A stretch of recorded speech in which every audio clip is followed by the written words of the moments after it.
Good morning. Hello, hello, hello. How are we doing today? Hope everyone's had a good weekend. Good morning. We've got blue skies over here with some clouds. Cloudy blue. And, yeah, but away this weekend. Been to Wales. Spent some time with my mom and Lizzie's parents as well. And it was nice. It was nice. Good morning, Camera, Madam Angela, Punbro, Robot Source, Justice Games, Virtual Echo. Hi. How are you all doing?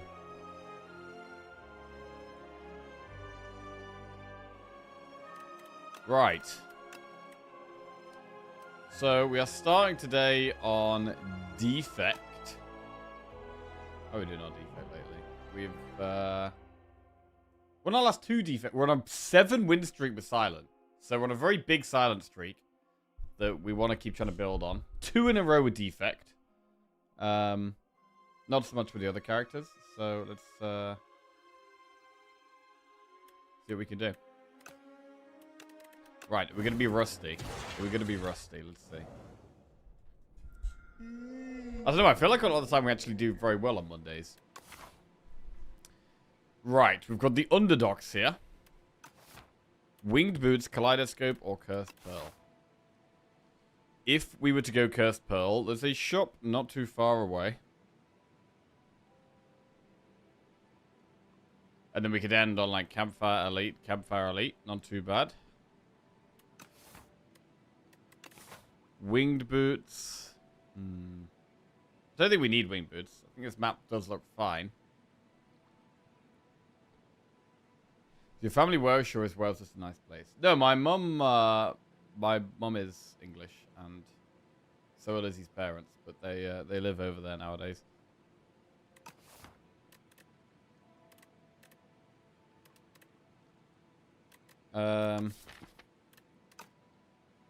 Right, I think we're gonna go with Cursed Pearl. And today's question of the day, continuing on with the question of the day, is what is the coolest boss fight from any game? Straight one that goes to my head is from the poster behind me, Melania from Elden Ring. But there are plenty of very cool boss fights.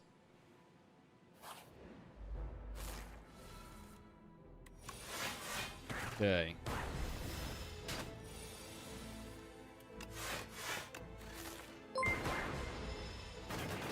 $432 gold. Fedora 1818 just resubscribed for 2 months. Keep it up, my man. Yo, the Dora, thank you very much. Welcome back to the Jackoffs. Will do. Right. Floor 2. Focus Strike, Cool-Headed, Cold Snap. I'd say Cold Snap is the best Floor 2 card here. So we'll go with it. Ooh, oh god. Right. So we could feast a lot here. But I was gonna go to this shop. What if we didn't go to the shop and just feasted for ages?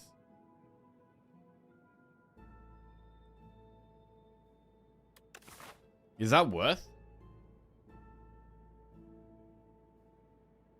I mean, shops on Defect can be pretty good.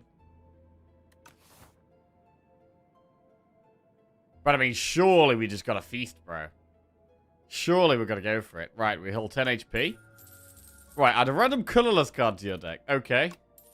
Mind Blast. Okay, that's not great. Potion. We get Duplicator. Pay 40 gold, add a random colorless card. Ultimate Strike. Right, we're just adding random colorless cards right now. Mind Blast and Ultimate Strike. Not super helpful. Add Feeding Frenzy to your deck.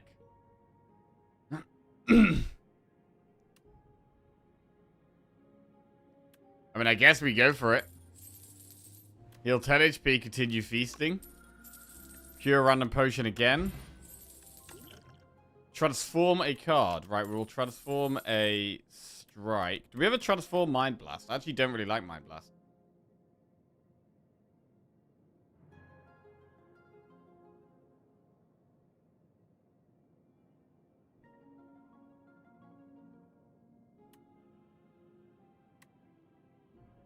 Huh. Transform Mind Blast or Transform Strike. It's better than Strike now. Well, the fact it's always in your starting hand I don't love. I'll keep it for now. For now, we'll Transform a Strike. Darkness, okay. Another random colorless card. Flash of Steel. Okay, that's quite a good one. Another Feeding Frenzy. Holy crap, we got double Feeding Frenzy, bro. Double Feeding Frenzy. We're a strength defect deck. This could go crazy, bro. This could go crazy. Right. I am tempted to transform Mind Blast. Double Feeding Frenzy. We do need attacks to benefit from strength, so I'm not sure how much I like transforming the strikes, but we are going to do it still.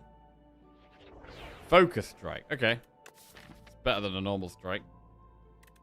Very interesting. We've already got rid of 2 strikes. We've got a bunch of colorless cards. We have double Feeding Frenzy. So attacks that draw are quite good. So Flash of Steel is a very good one to get with Feeding Frenzy. This is crazy.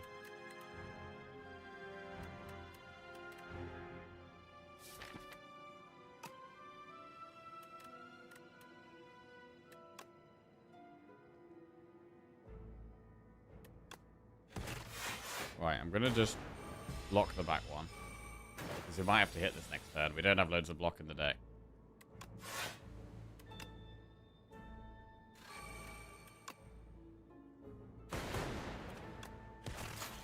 Okay.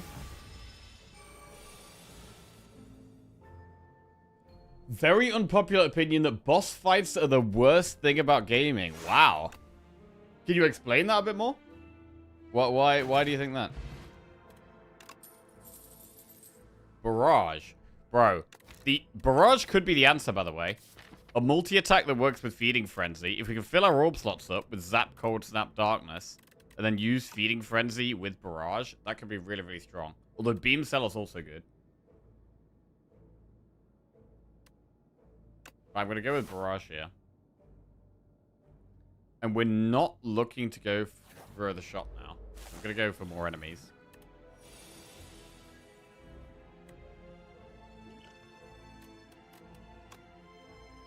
I'm going to reshuffle here, try and get some block.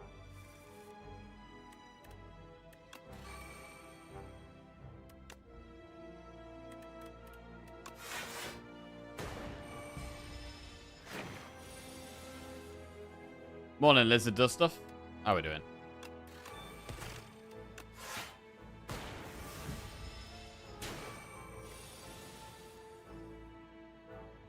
Metal Gear Solid Psycho Mantis blew my mind as a kid. Oh, yeah?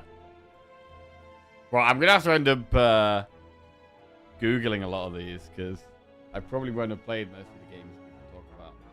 Psycho Mantis. Right, Ultimate Strike. Fight through Cold Snap Lightning Rod. So, I don't mind just getting some early block here, going with the Lightning Rod. Although Fight Through is more block. Fight Through is a lot more block. The thing about Lightning Rod is that it fills our orb slots up for Barrage. I'm gonna go Fight Through just for the sheer amount of block. Sheer big block numbers.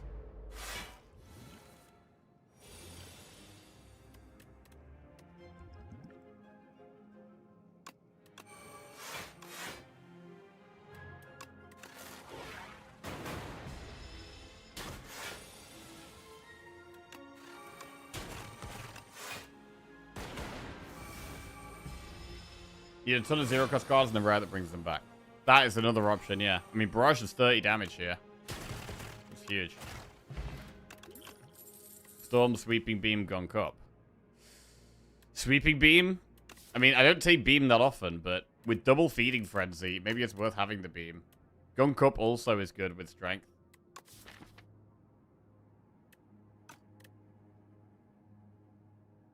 This is already a wild mix of cards. This is. I wasn't expecting such an unorthodox start. This is kind of wild. think my favorite fight is either Fatalis in Monster Hunter World. Fatalis. Okay.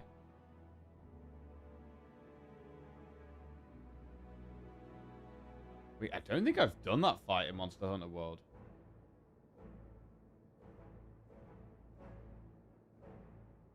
I played a lot of, I did play Monster Hunter World, but maybe I didn't complete it. Ishin from Sekiro. Cool. Fatalis was the final update for World. Ah, okay. Damn, bro, I might have to go back and play that. I thought, personally, I preferred World to Wilds. I thought World was fantastic. Wilds... I don't know. I just didn't like it as much.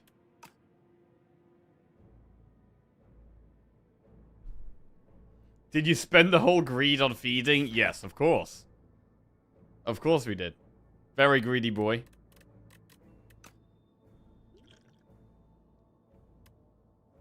Actually, I'm going to go with the beam. I feel like the AoE makes sense. Right, so what does Feeding Frenzy upgrade to? It upgrades to 7 strength this turn. Do we want that?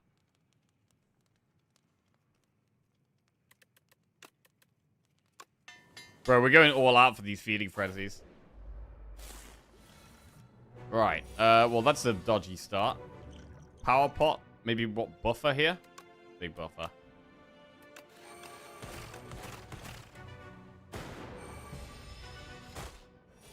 Four times 3.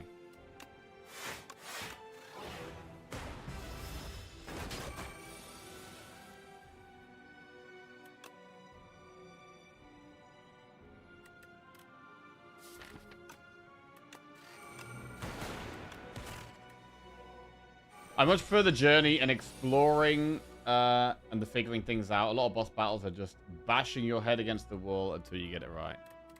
Okay, fair enough. Fair enough.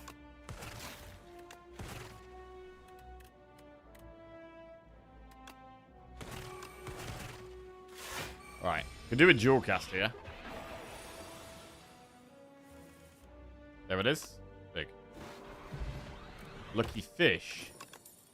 Charge battery, capacitor, momentum strike. I mean, I like charge battery in the early game, but capacitor really makes sense. If we're going for, like, Feeding Frenzy Barrage as our main source of damage, capacitor makes a lot of sense. We are going to need faster ways of filling our orb slots up, though. Lose 6 HP and gain 68 gold. Wait, whenever you add a card to your deck, gain 15 gold. So Clumsy also gives us 15 gold, right? We'll go one and Relic. Meal ticket. Anchor is always solid. And we'll try another elite.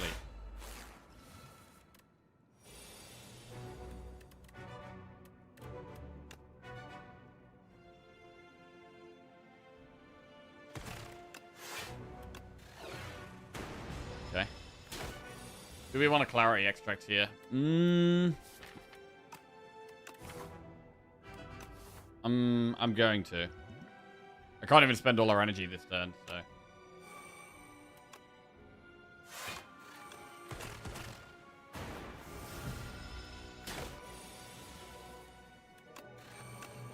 Frenzy Beam. Wow, big damage.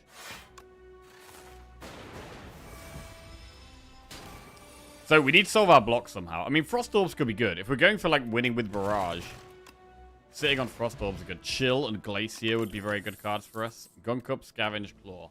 I gotta be careful how many attack cards we... Like, we've already got a heavy amount of attack cards in the deck. So, like, Gun Cup does work really well with the strength.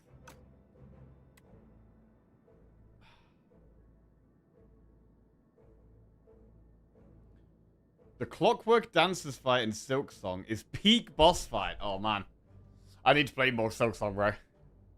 I mean, my favorite fight in boss fight from Hollow Knight was probably... Favorite boss in Hollow Knight.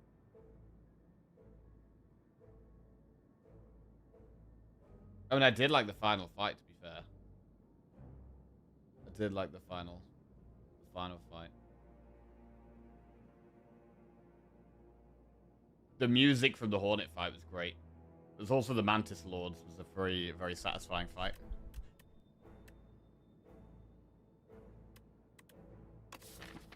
We could take one Gunk Up. It feels weird to not take good Gunk Up when we've got these Feeding Frenzies in the deck, right? Let's take one. But we've just got... We are very attack heavy right now. So we've got to be very conscious of that. We're obviously going to upgrade the other Feeding Frenzy.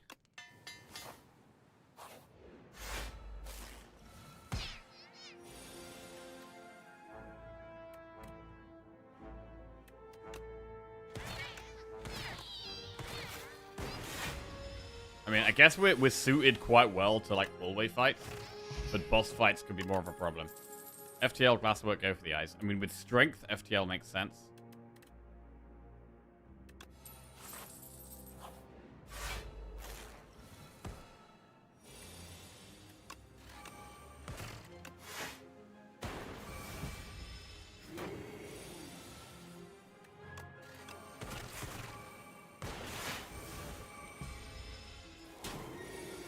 We've got quite a bit of gold already again. Go for the eyes, Storm, cool-headed. Okay, go for the eyes, good. Cool-headed, also good for filling these slots up while blocking. I'm gonna go for a cool-headed right now. And one more elite for the Gardeners.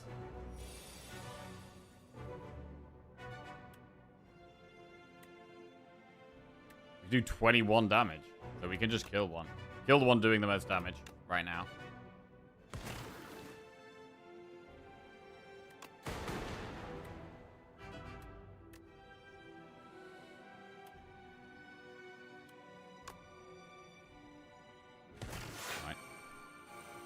The front one isn't attacking next turn, so I'm not bothered about killing that right now.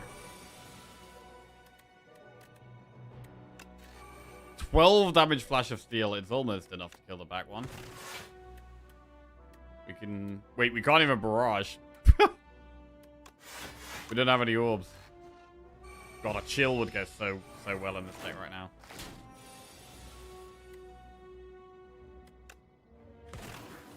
Okay, pretty clean fight though.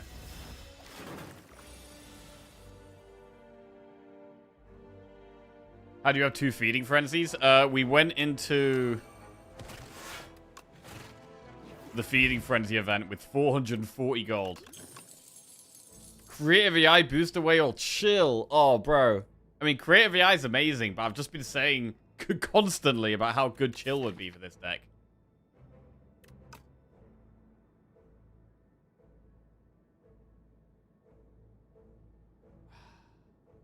I think it's chill.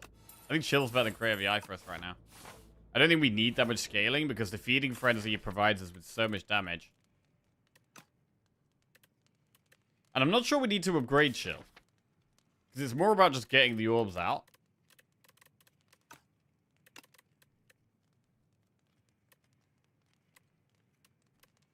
So I'm actually going to upgrade Cool-Headed here. Alright. Oh, you're like 2 minutes behind on chat? Yeah, I'm scrolling back a little bit. I mean, it's kind of an interesting run, so I'm focused on the run, but there's also the boss fight discussion in chat that I'm interested in.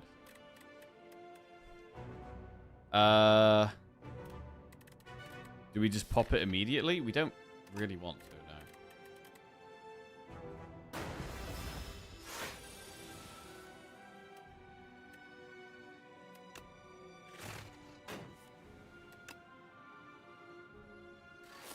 no. Okay, gonna pop it next turn, though. 33 damage Gunk Up. We could vulnerable pot.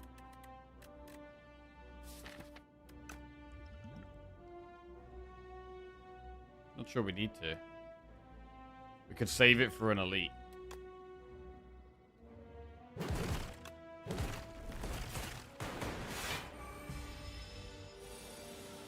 Sephiroth in Kingdom Hearts 2 was a crazy fight to learn. Cool-headed. Not the best turn.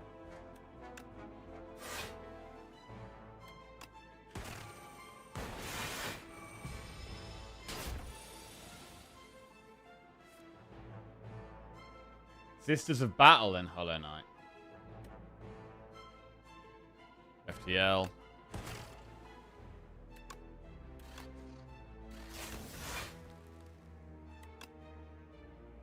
Don't think we need to win with darkness.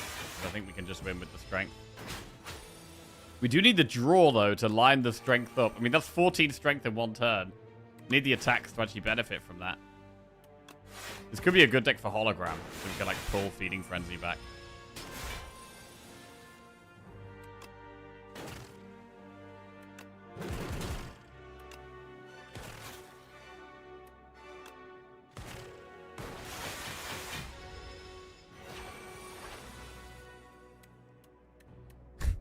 Yeah, the Mind Blast. I'm not loving the Mind Blast. Not loving the Mind Blast. I mean, it's fine. Cool-headed, because trying to line Barrage up with the strength gain is what we really want. So yeah, I do like cool-headed a lot. We're going to be a lot more picky now about what cards we're adding to the deck.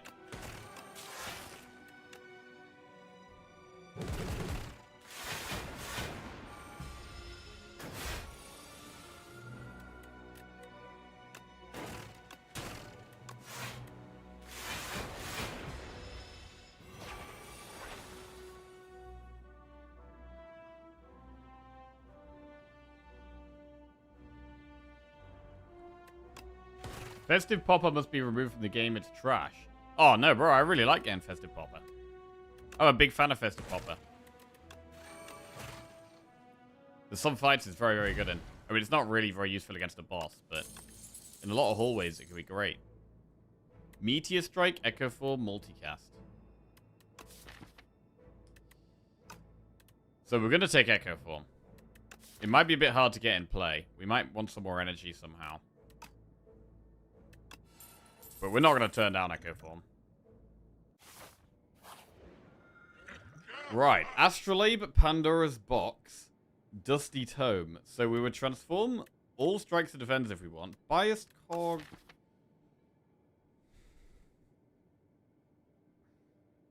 Biased Cog can give us faster block if we do end up with like full frost. Just having Biased Cog to block more and then focus on doing damage with Feeding Frenzies. But it does put us on a clock. Transforming strikes to defense, that's 6 transforms. We have already transformed 2 strikes. So, I mean, you could Astrolabe here. You could Astrolabe.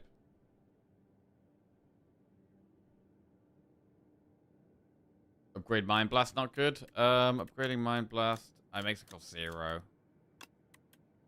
It's quite a good upgrade, I guess, but it's mostly good in the hallway fights, and I feel like we're already very strong in hallway fights. With, like, Anchor, with Festive Popper, with the amount of fast damage we have. Hallway fights aren't too bad for us. It's probably a deck where we want to do elites here as well. I think we can go for Act 2 elites.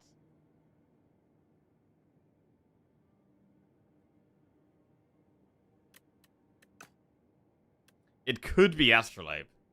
It's not super exciting. But I think it's doable here. We could use it on the last 2 strikes. And the Mind Blast, potentially.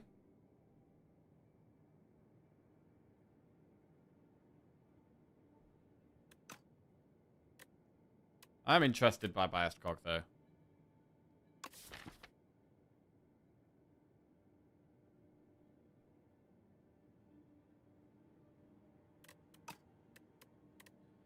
I'm gonna do Astrolabe.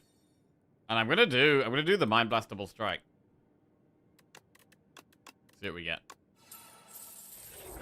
All for 1 plus, hologram plus, volley plus. Bro, volley does actually work. Hologram's great. And all for 1 works with FTL. Works with Flash of Steel. Works with Feeding Frenzy. Oh my lord, bro. That's a good one. That is a good one. Jesus. Right. Where are we going? We got a lot of money. All the shops are up the right. Well, this one's not necessarily up the right, actually.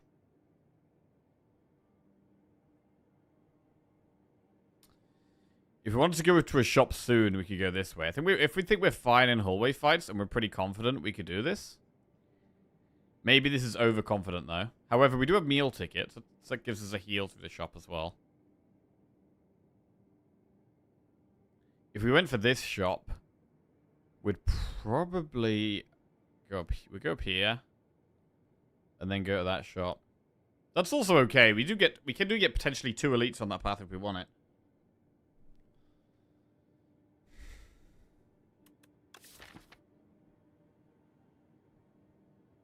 But yeah, shop is priority here.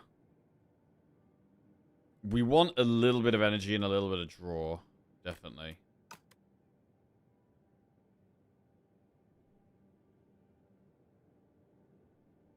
Wow, this could be really cool if we pull this off.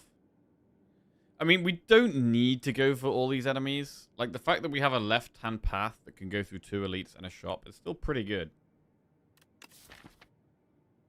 The Act 2 elites do a lot of damage.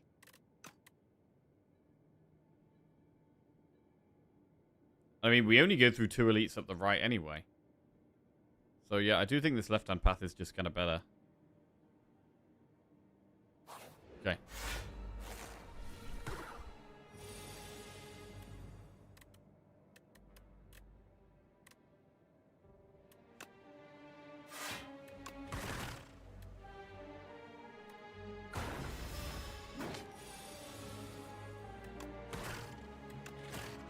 Yeah, we just want speed now. We just want speed.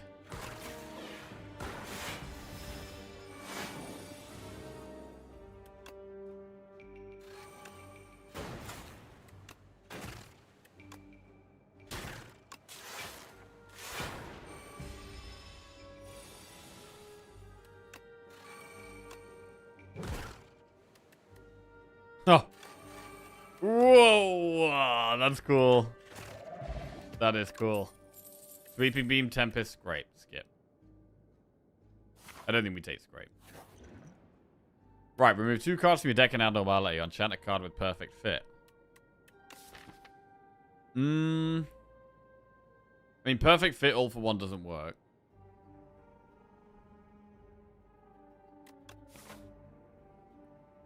We could just keep trying to trim the deck down.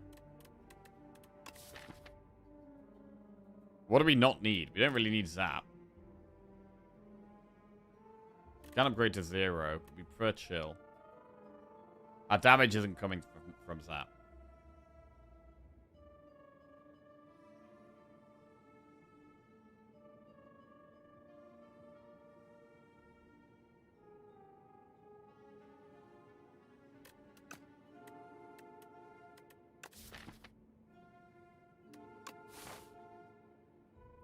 Problem is, we're still a bit away from the shop.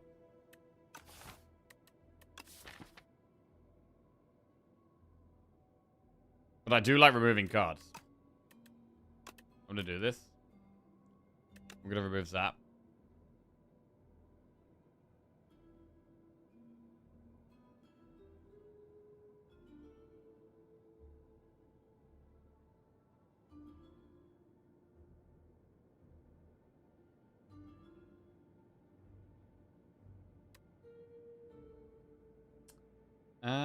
What else, though? Because it does feel like we've got too many basic attacks. I don't think removing Ultimate Strike is the way, though. I'm going to remove Defend. Zap Defend. Okay. Give Festive Popper for 2 random relics. Attack Pot for a random relic. I think for now I still like Festive Popper. So I'm going to give Attack Pot. We get some max HP.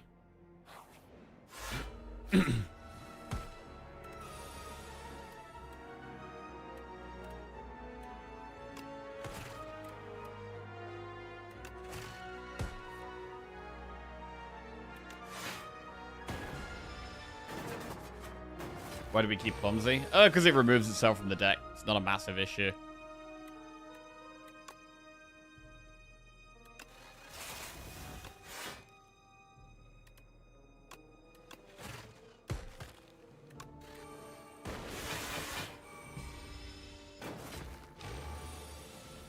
So making the deck smaller allows us to draw Feeding Frenzy with the attacks more often. It doesn't even feel like a deck where we need Echo Form much. I think we probably should take Overclock. This fight could be tough.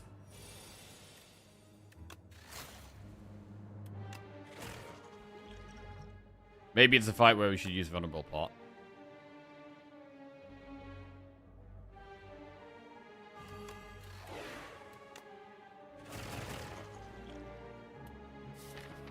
Unstable Serum.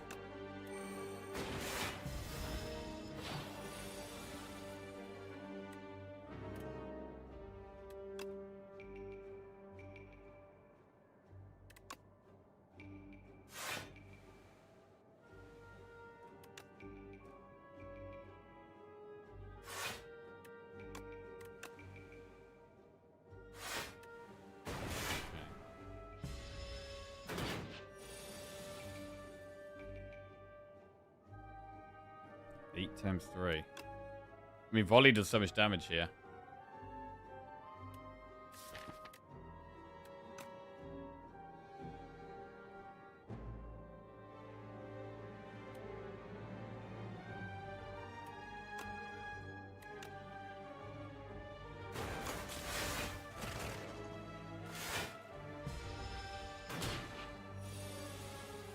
I might have been able to do that better, actually.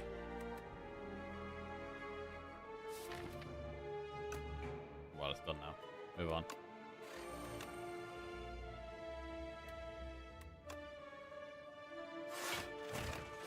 Oh, okay, yeah, we were very sloppy this fight. Okay.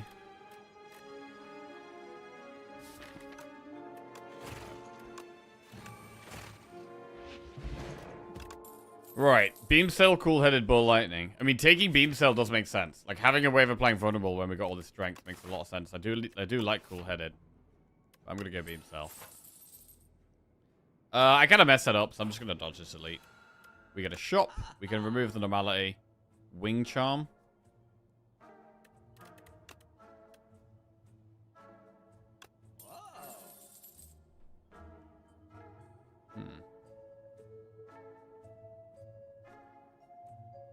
Vexing Puzzle Box.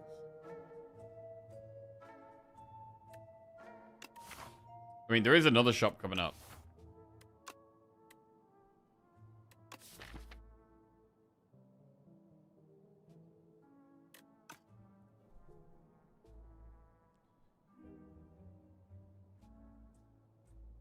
Puzzle Box can be good, though.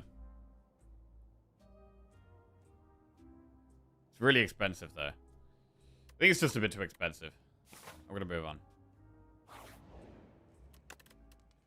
Right. We'll upgrade the Overclock. Pendulum, not bad.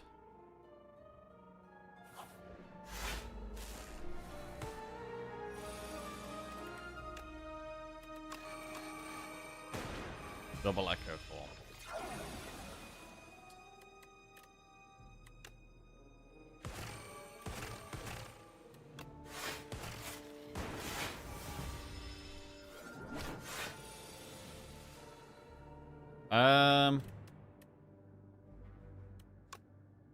All for one.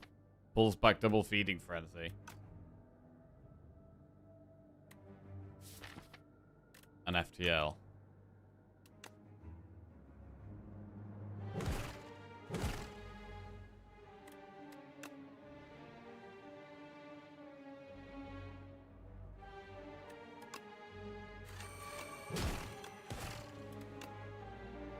.42 damage, jeez. Okay. Bro, flat cannon as well. We would take flat cannon for sure.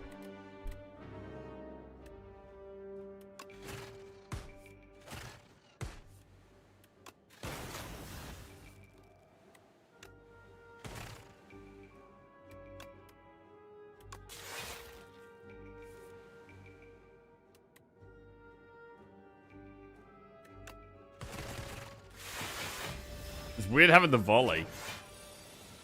Feels strange.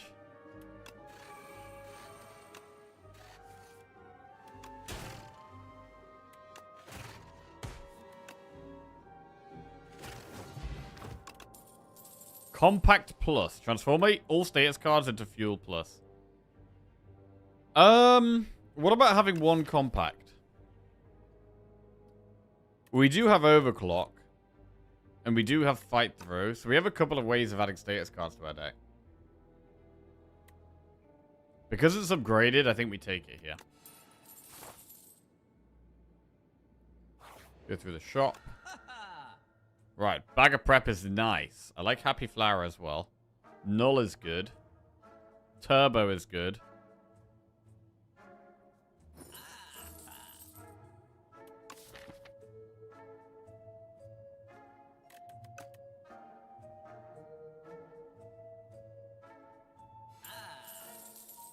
Right, Happy Flower or remove? Should really be Happy Flower.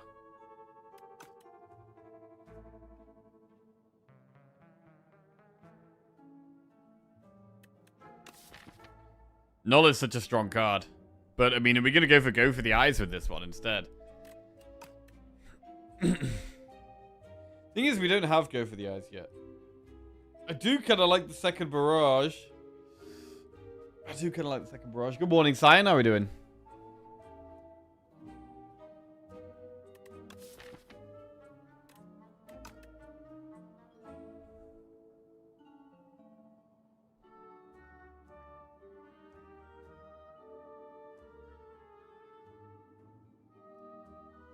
$80, $89. Plus 191. 180.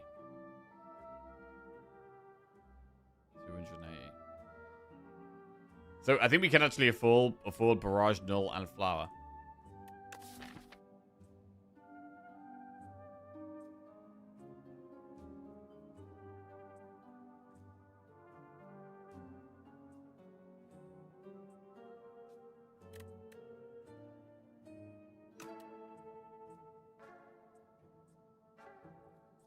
Or we could just do Flower and save our gold.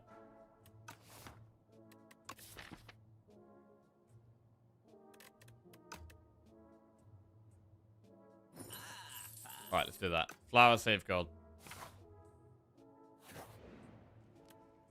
We will upgrade Capacitor, Chill, Beam Cell, Turbo. Upgrade Beam Cell.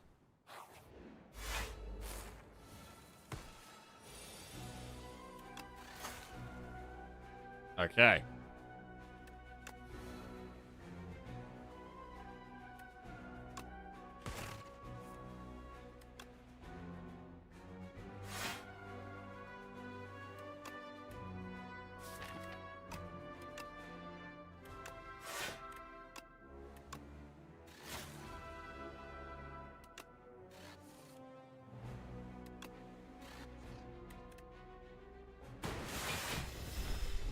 Multi-attack's not amazing against this guy. Not a great hand either. We could just play Echo Form. Or we could take it slow.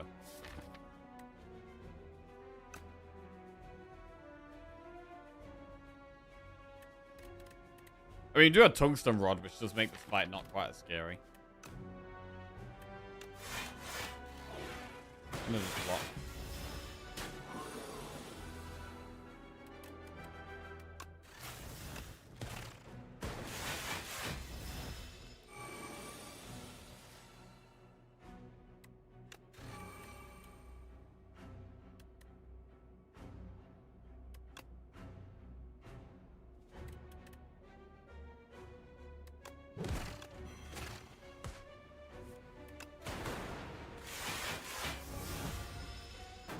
Long way to go still.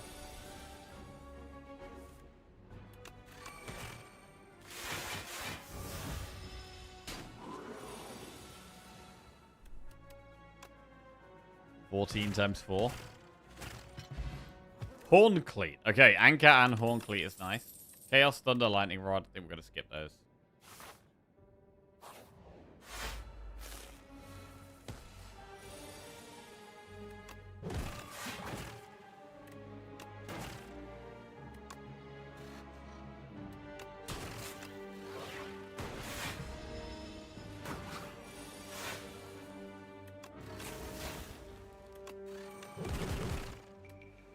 Cool.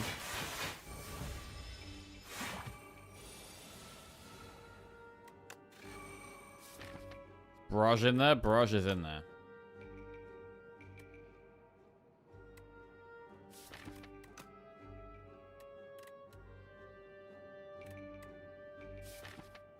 Or we could hologram cool-headed.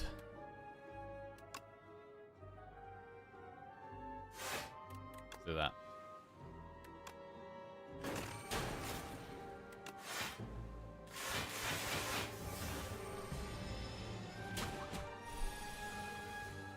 All for one. So what does it even pull here? Feeding Frenzy, FTL, Beam Cell, Flash of Steel. Cool. Heart of Iron, Beam Cell, Charge Battery, go for the eyes. Go for the eyes makes a lot of sense. It kind of needs an upgrade as well, though.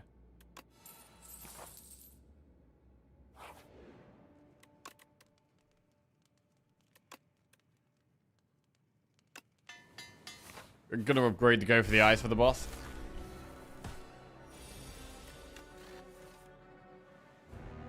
We do really want the,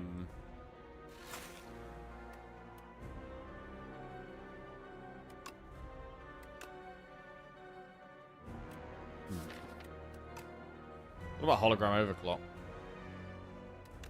Proving hard to get echo form into play a lot of the time.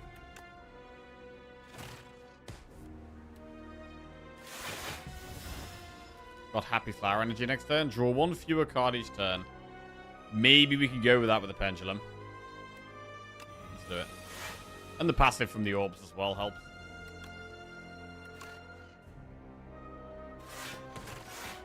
Okay, next turn could hurt. We do get the pendulum draw. Double Feeding Frenzy. Could be a good turn for Heart of Iron.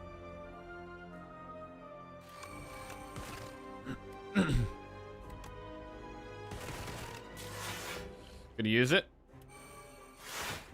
Morning, my Sonny. Feel like Nerfed Compact is so much worse. It is. It is so much worse. There's no denying it.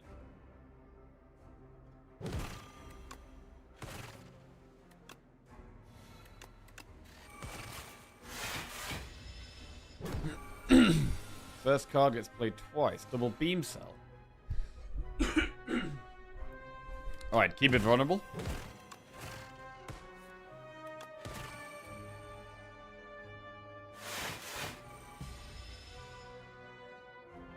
Can't play more than 3 cards. Right, it's got to be Disintegration because of the Echo Form. Ooh, this is a bit sketchy.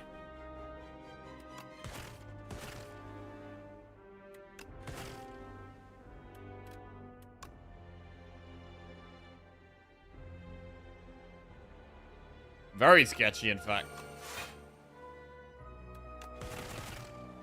Reasonably good damage, but we take loads, and we could actually be dead this turn if we don't get some block. Right. So what do we start with? We could start with Cool-Headed and get lots of Frost.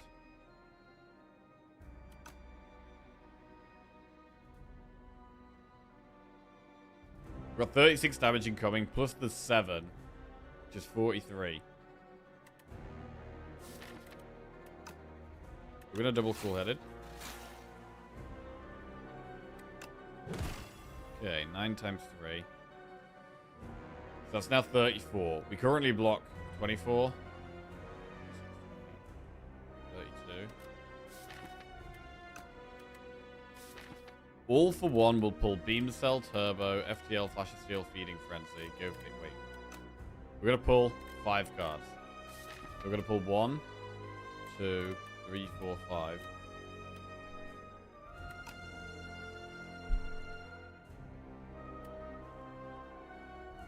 I think it is worth.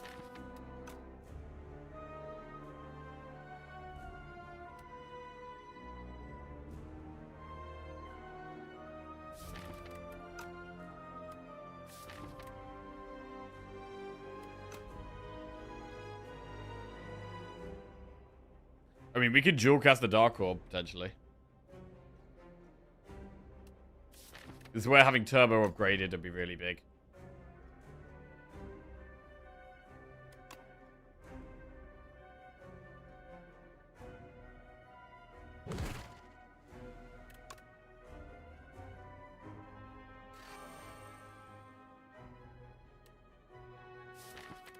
We could draw the other Feeding Frenzy.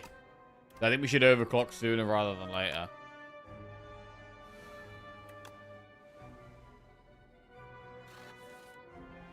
Gunk up.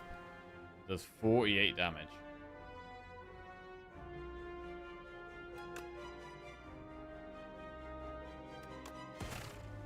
Hologram.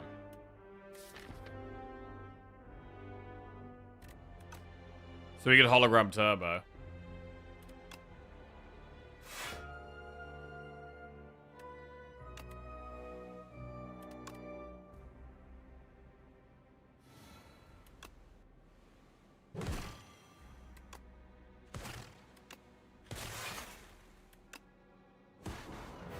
Alright. Got it done. Got it done. It is all about getting the all for one off. The all for one is really huge. Signal boost, buffer, or rainbow. So you can signal boost Echo Form, or we can signal boost Capacitor. I would like to upgrade signal boost, but I think it does make sense to put it in the deck. We get tanks. You may cook and rest sites. Choose 3 attacks in your deck and enchant them with Instinct or Crossbow.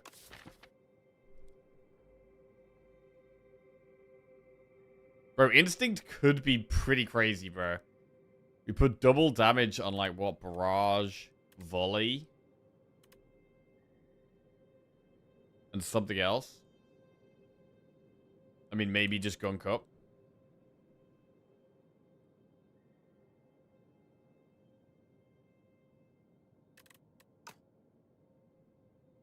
Double damage Gunk Up. What a time to be alive. Cooking is okay. Let's have a look at the map. 224 gold.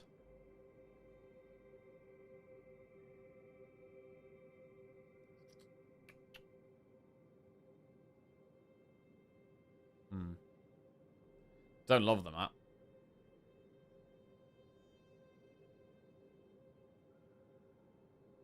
We probably do go through this early shop.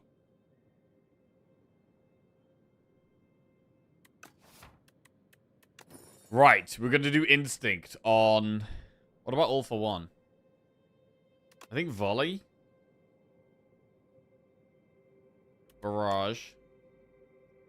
And now the other one is either Gunk Up. A 0 cost attack? Probably is Gunk Up.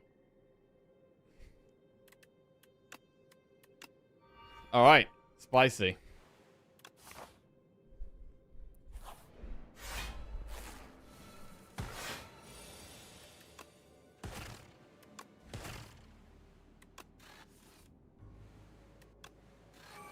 $15 times 3 damage, yeah?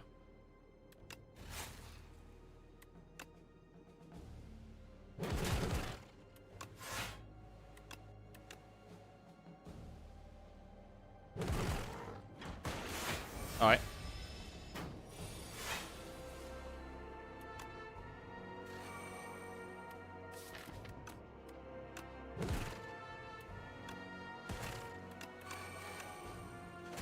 Nice. Leap, charge, battery, rocket punch. I take an upgraded rocket punch, definitely. Not sure about unupgraded. Because at this point we can't really upgrade much. We've probably got 1, maybe 2 upgrades left. And I do actually think Turbo is maybe the best upgrade. I'm gonna skip. Start each combat with 1 strength. Double energy, though, or boot sequence. We do have Anchor, so we need boot sequence a bit less. Whetstone hits random attacks.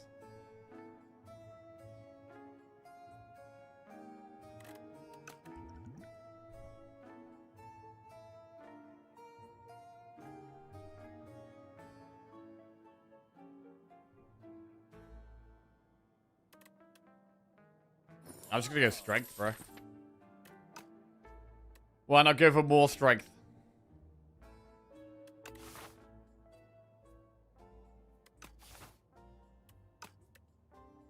Move on. Enchant an attack with Corrupted.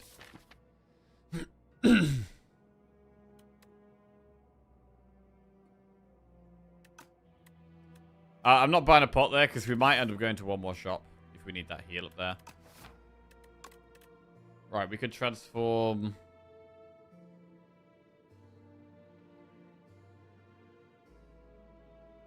Do we ever transform Ultimate Strike now? Morning, Haggers.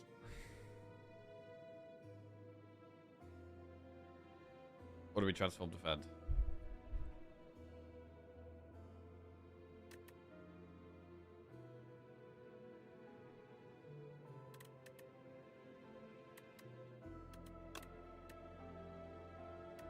Darkness, maybe? Yeah.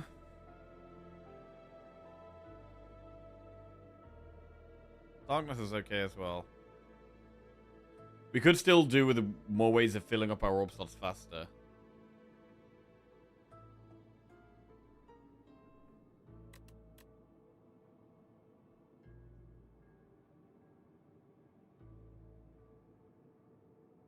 I don't think I want to lose block right now. I think I'd rather lose the damage card.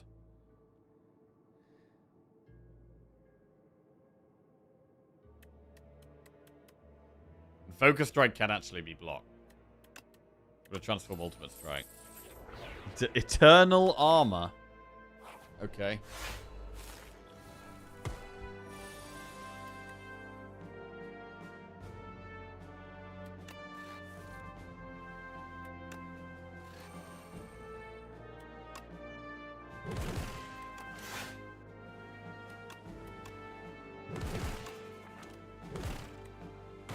I mean, we're so fast, we're never even playing the Echo Form.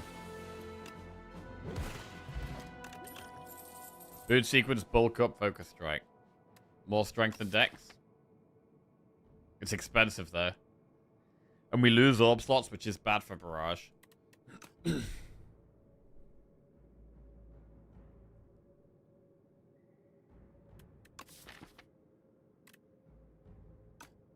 We could still go with the Boot Sequence. Still go with the boot sequence.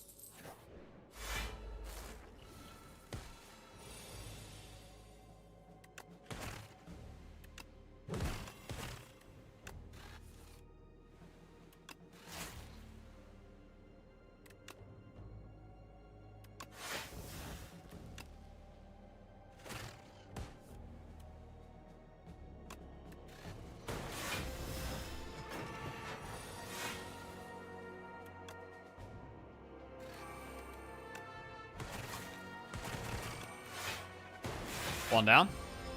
Two to go.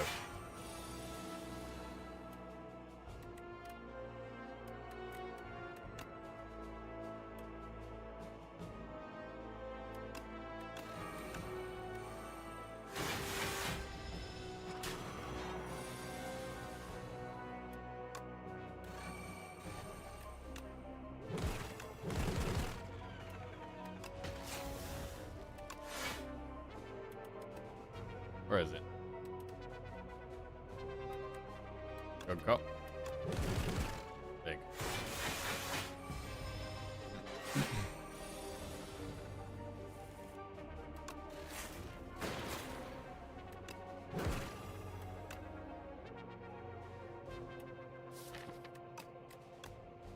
$16 damage. It's not going to be enough.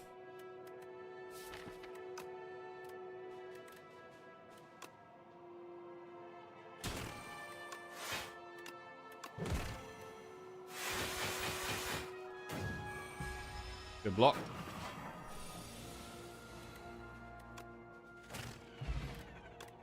Focus pot. Shadow Shield, Sweeping Beam plus Iteration. We could maybe do with an Iteration. Let's take one of those. I'm gonna go with a Focus pot.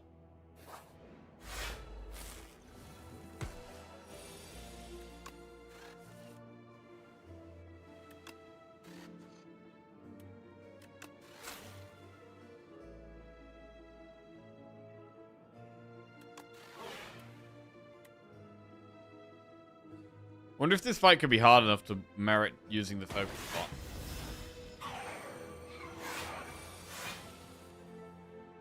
I'm not going to.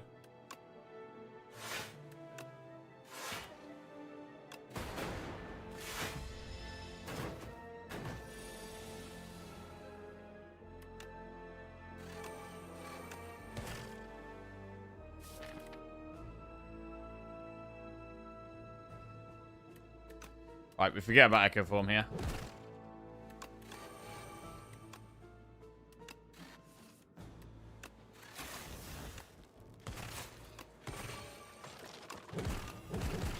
Huge damage.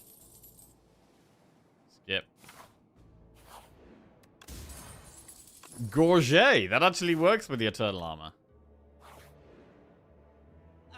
Fake Merchant. Right, there is another shop we could do double elite, or we could go to another shop. The benefit of going to another shop is that we also get the heal from meal ticket. I don't think we need Fluffy Anchor. We've already got Real Anchor and Boot Sequence. So the best one here is actually the T set. Let's buy the T set. And move on.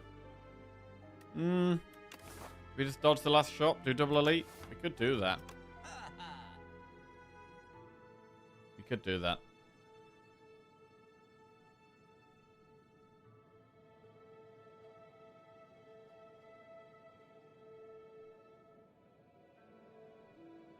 Alright.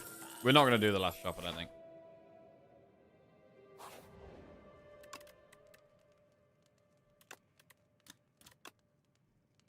And I'm going to upgrade Turbo.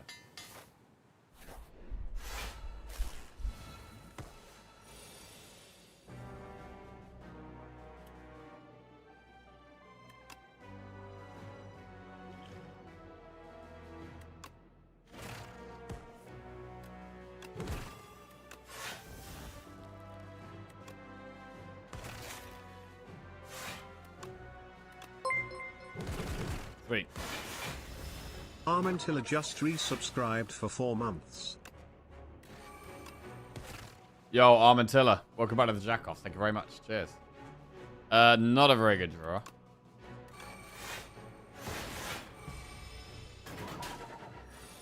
$31 damage.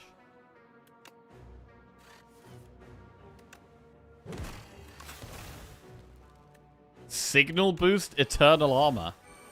Wow. That's a thing. 20 plating?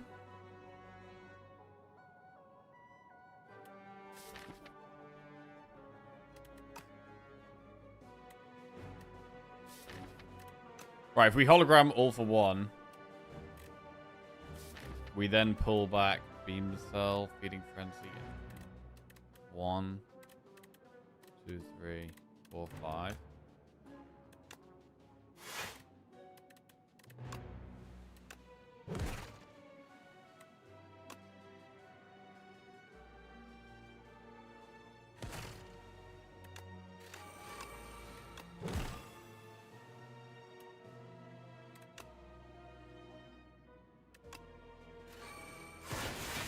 Echo Form in play. Wow, the plating's crazy here. I mean, maybe it is upgrade signal boost.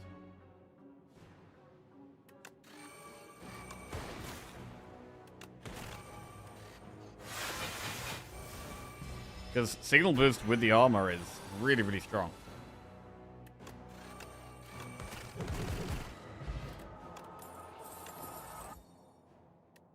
Turn 2 energy. Another capacitor if we want it. Do we want another capacitor? I mean, we've already got one that sometimes we're going to use with signal boost or echo form. I'm not sure we need it. I feel like it maybe does just get in the way. Let's just take it to the hologram.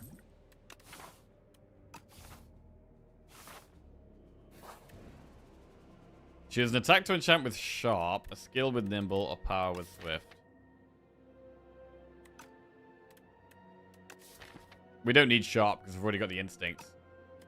So we should do Swift.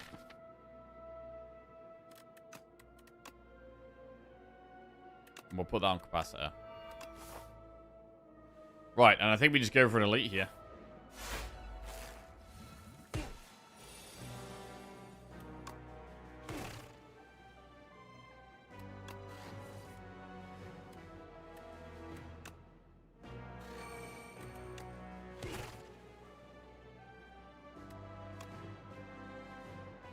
We can't afford Signal Burst Eternal Armor.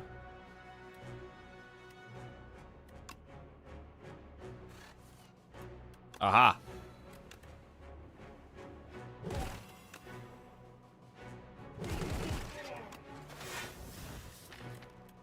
Or can we?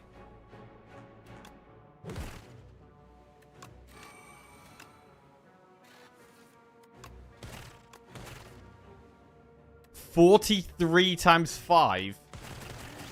Damn, that's huge. Lantern is really good for turn 1. Oh my lord, flat cannon. We don't have Aeon Glass though. Like, if we had Aeon Glass, we'd definitely take the flat cannon. But without Aeon Glass? Do we even need it? Queen doesn't give us any status cards. And Test Subject doesn't give us any status cards until the end of the fight. Like, we create sub-status cards. We create, we have Turbo, we have Overclock, and we have Fight Through, right? So we got 3 cards. Cool-Headed is very good. Cool-Headed is really good. Ay, ay, ay. Oh, Gunk Up as well, true. Gunk Up as well. Still doesn't really feel like we need Flat Cannon. I'm gonna go Cool-Headed. I think Flat Cannon just gets in the way. And I'm gonna upgrade the Signal Boost to just make it easier to get off. Right. Bosses. What a deck, bro. What a deck. Which fight is harder for us? Because we should focus pot in that fight. I mean, Vulnerable Pot is probably better in the next fight.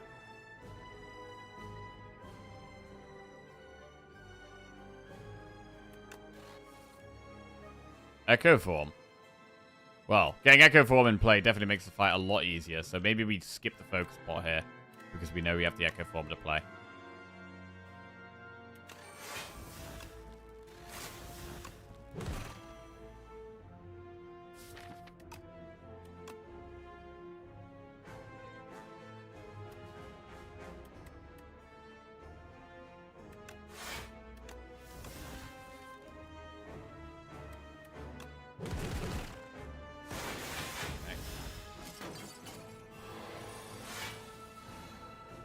First card gets played twice. I mean, you could just volley twice here. All for one. Does pull Overclock.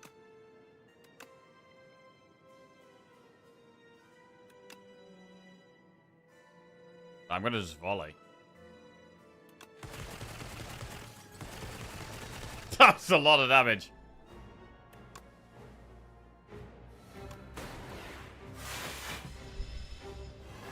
Right, Queen, 30 damage incoming. You can hologram all for one.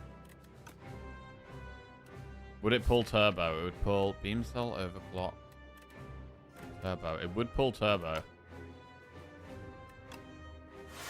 we hologram twice. Get the all for one.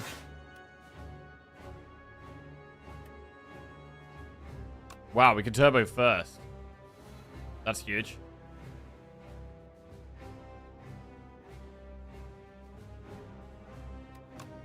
Then all for one.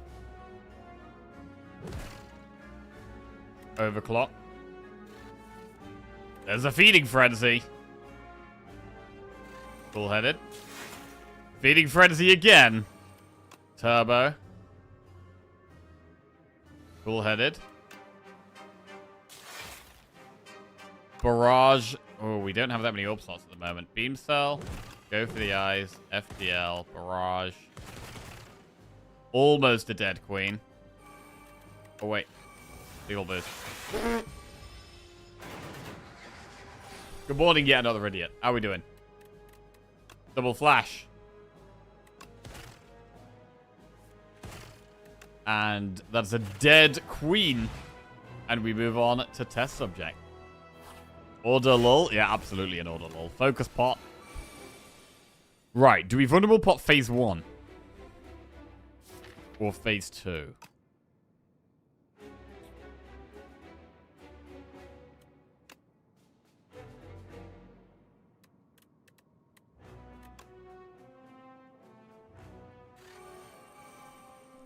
We are weakening it for phase 1. So I don't think I'm gonna... I think I'm gonna vulnerable pot phase 2. Because we don't block. We just don't really block in this deck.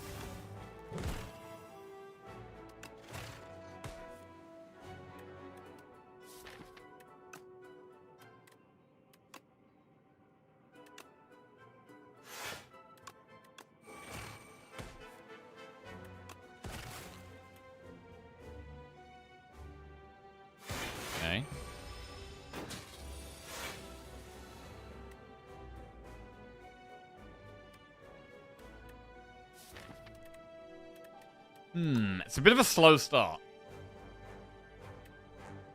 I mean, we've also got, like, the anchor and the horn cleat, which make phase 1 a lot easier. We already blocked this, so we don't need to kill it this turn. Playing Eternal Armor just makes sense.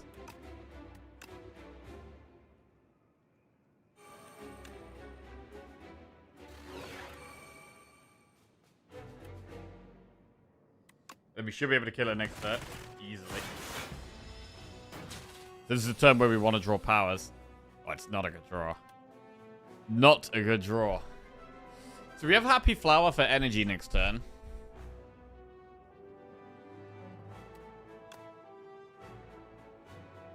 There's nothing we can really do here. Okay. Right, it's going to be hard to do this phase quickly then. This is definitely the phase we want to use Vulnerable Pot. Ah, man. I really want to play Echo Form. I mean, we could volley. We do have this plating. So it can block one hit.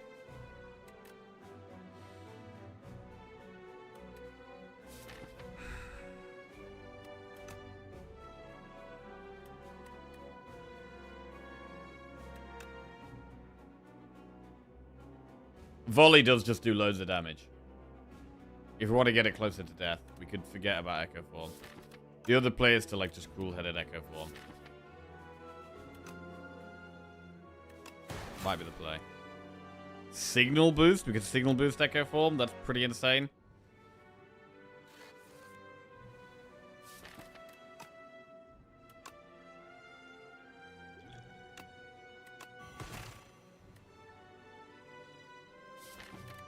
I was looking for that all for one. Can't quite find it.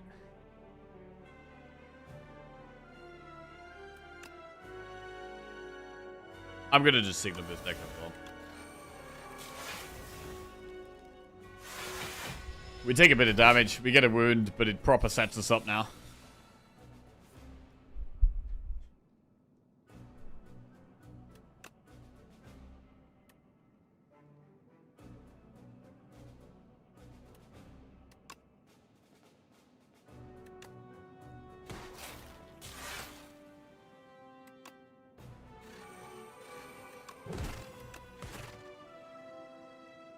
Okay, what about all for one? 43 damage.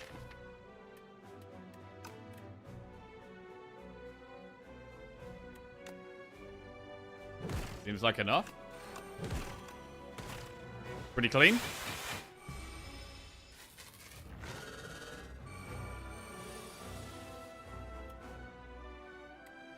Need to block this turn.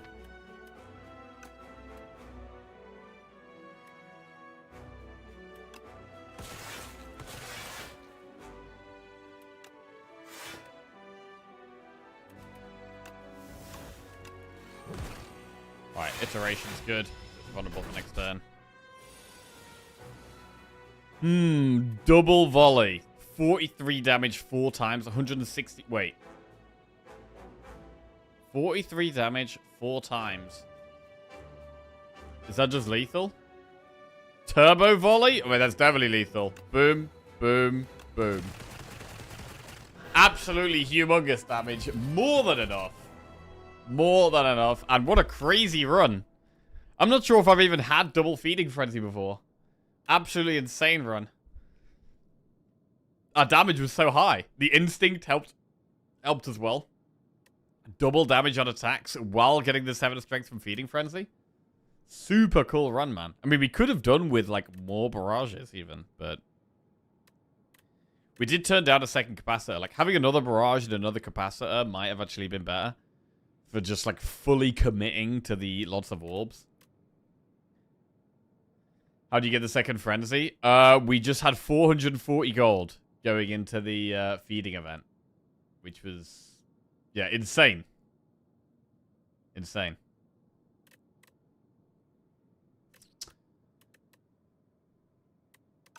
Lovely. Turbo feels like such a key card as well, bro. Turbo just helps us do so much more stuff at once. We could have done with the second turbo, definitely.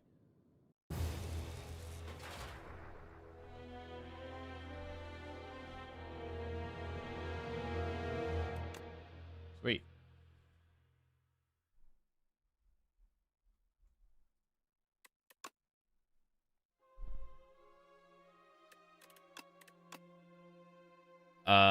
So yeah, it was literally floor 3. Floor 3. We got like, I think we got like 3 transforms into colorless cards. We got 20 healing. Or 18 healing, I think.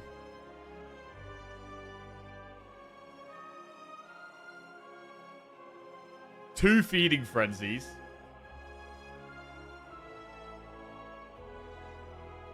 It was crazy, bro. Thought the run was cooked when I saw the feasting event, but it turned out insane. Defect can go in so many different directions. Yeah, Defect does feel good, man. Does feel like Defect does feel like a good I don't know. Well-designed character, I think. Lots of options. Better than the Slay the Spire 1, I think. In Slay the Spire 1, you probably go for just full orb builds more of the time. Good morning, Jelly. How we doing?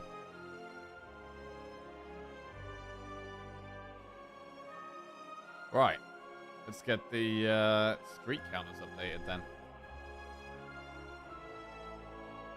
3 defect wins in a row. Nice.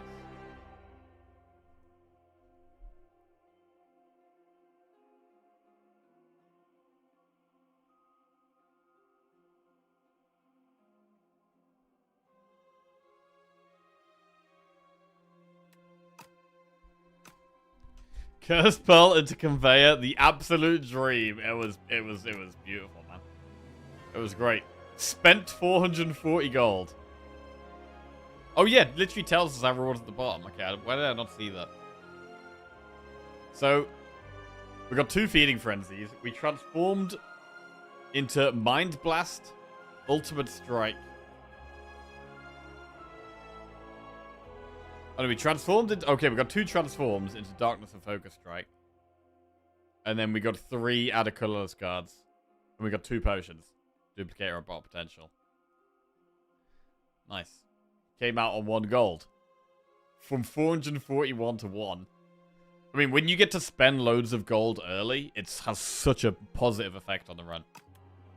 Because it just makes the whole of Act 1 easier. You can get more value out of Act 1, and then that just rolls over into Act 2. Right. Well, Ironclad next. Arcane Scroll, Scroll Boxes, or Niao's Sacrifice.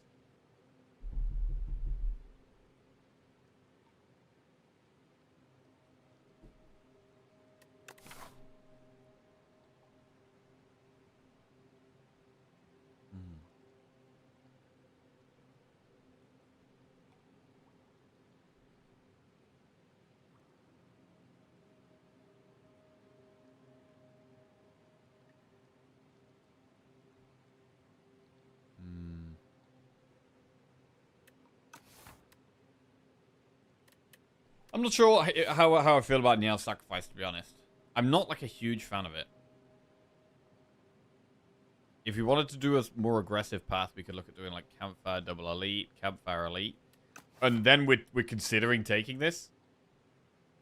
If we're doing a more aggressive path, we take more damage, but we do more fights.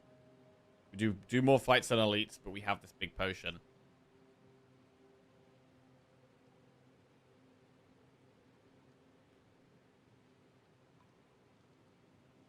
So it would be a 3 elite act. And this kind of allows it. Are there even trash rares in Clad, Demon Form, and Pact? I mean, there's plenty of things you don't want at the start of a run. Like, what do we not want at the start of the run? We don't want Pact's End. That's a curse. We don't want Brand. It sucks. We don't want 1-2 Punch. We don't really want Not Yet. We don't want Dark Embrace. Hellraiser generally isn't very good, I don't think. And then Barricade and Demon Form are also too expensive. There's a few things. There's like, what? 1, 2, 3, 4, 5, 6, 7, 8. Probably about 8 out of 25 are a hindrance early on.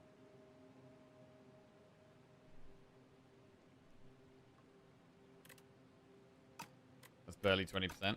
Yeah. So, I mean, I do think Ironclad is the best to go for a random rare card on.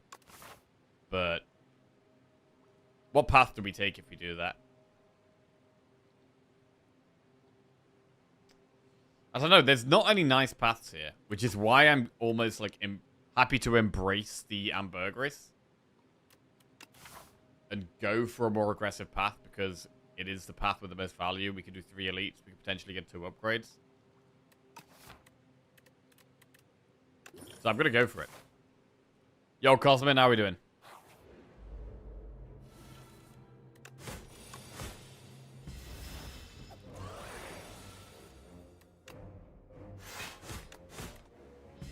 More fights does make it easier to get guilty out of the deck as well.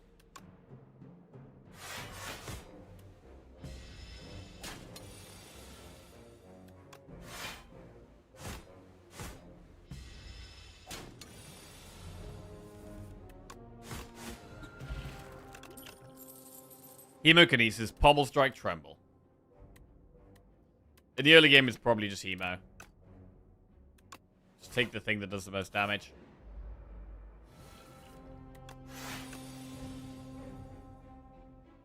I mean, we could colorless pot here, because we have to hold on to this potion. I think we have to use our other potion more casually.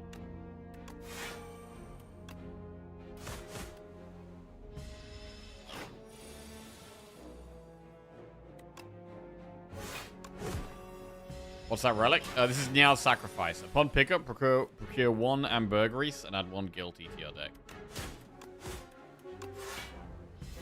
And the potion heals for 50% of your max HP, and you get to take an extra turn.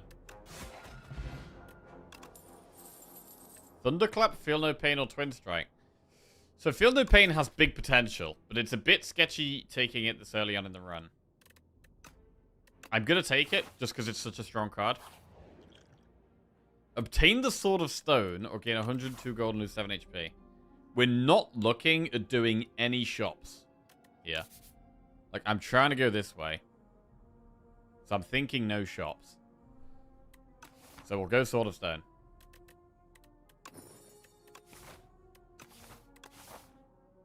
Ironclad does have cards that can benefit from strength as well.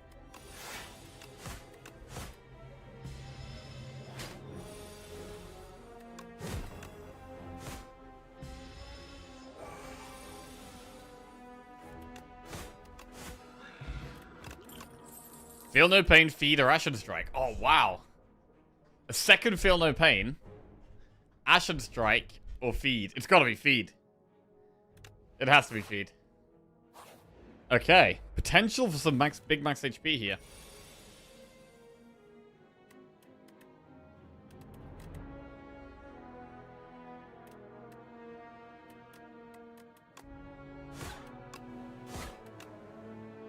Got some feed value already.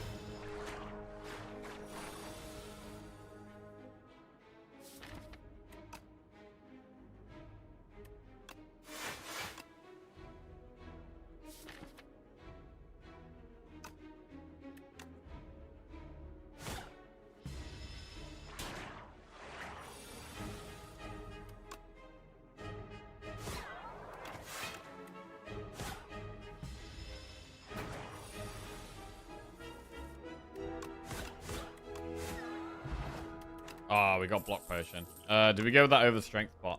Body Slam, Molten Fist, or Anger? Anger's okay in the early game, but we've already added Hemo and Feed.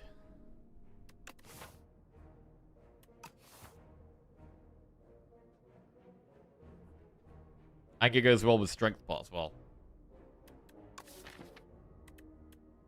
Right, we'll take an Anger here. I kind of want to kill the strength because we're in overgrowth. I kind of want the strength pot over the block pot.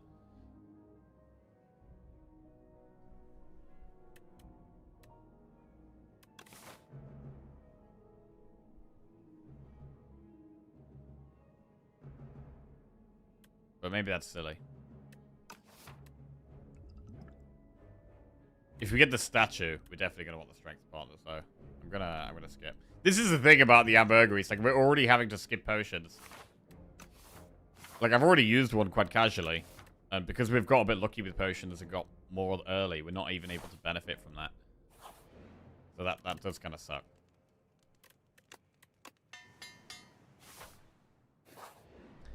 It's a feeding kind of day. It sure is. Right, well, I'm going to strike spot now. This is a horrible fight anyway.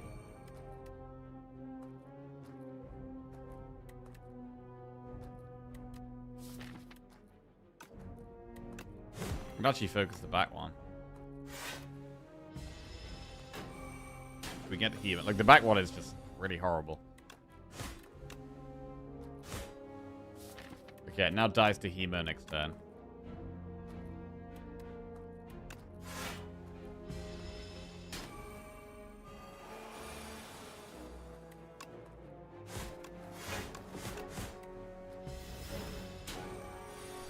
Well, Ambergris might be coming earlier than expected here. There's a feed. Okay, we get max HP. We also get Guilty out the deck. Flame Barrier, Blood Wall, or Sword Boomerang. So Blood Wall blocks a bit more, but it should be Flame Barrier, really. We'll take the Flame Barrier. And into this Elite, we're probably going to use Ambergris in this fight. We haven't got that much health. We haven't got any other potions now, because we used it on that last fight. Right. Heal for 50% of your max HP. If used in combat, take an extra turn. Right, we do it. We bash, we hemo. We play this immediately. Suddenly we're much healthier.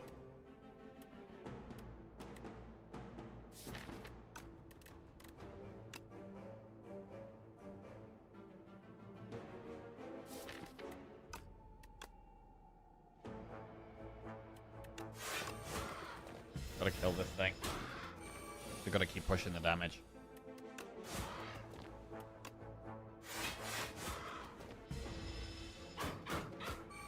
$21. Can we do 21 here?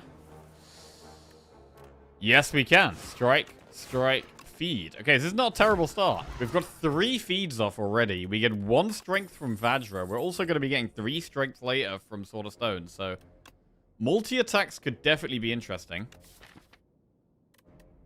Rupture is another way of getting strength. We don't need Cinder or Rampage.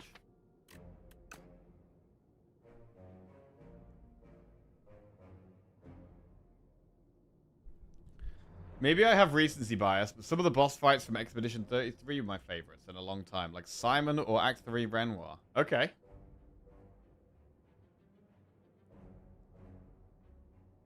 Rupture can carry.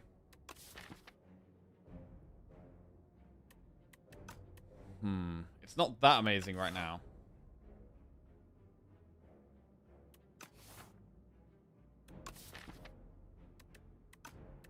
But I'm going to take one, seeing as we're already moving towards strength. Transform a card or upgrade a card? We've still got all these basic strikes. Let's just transform a strike. To Brand. Well, I don't actually like Brand. But Brand does work with the theme of exhausting and gaining strength. So it works with the theme. But I don't like the card just because it's very bad unless you have loads of cards draw. Okay.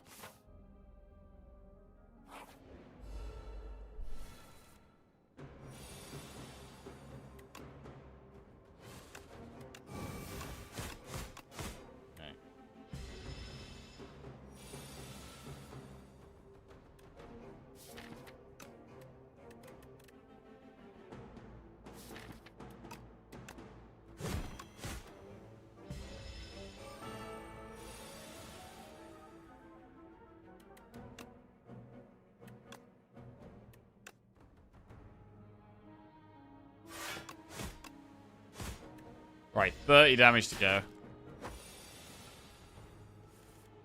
Ah, we got it. Big. Alright, Cure All. Eternal Feather. Nice heals. Good potion. Taunt, Twin Strike, or Health and Beyond. Taunt is... We haven't added that much block to the deck. I think we can add a Taunt. Health and Beyond works with Brand. But it's very hard to draw them together. We're very rarely going to draw them together. It does work with the boss. Maybe we should try it. Let's try it. It's good against the boss.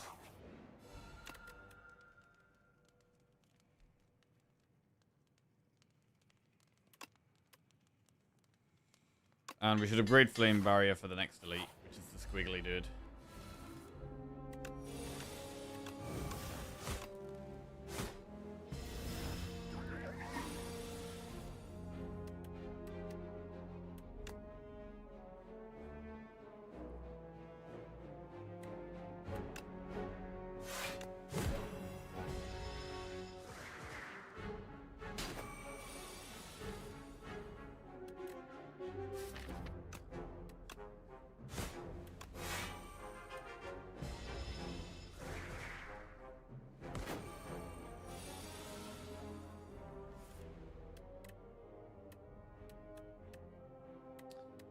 Right, we're gonna draw here.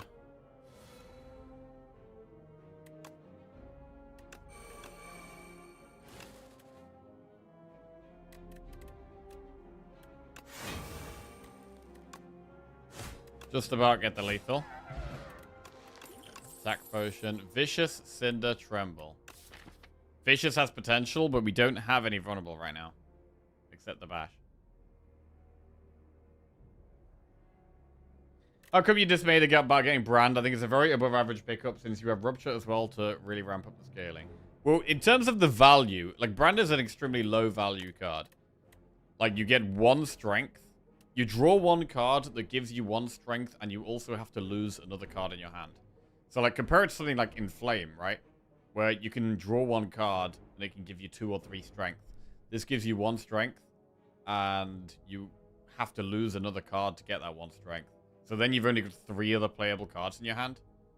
So like if you're able to consistently get lots of draw, then this is great. Because it works very, very well with Rupture. We can get more strength out of it.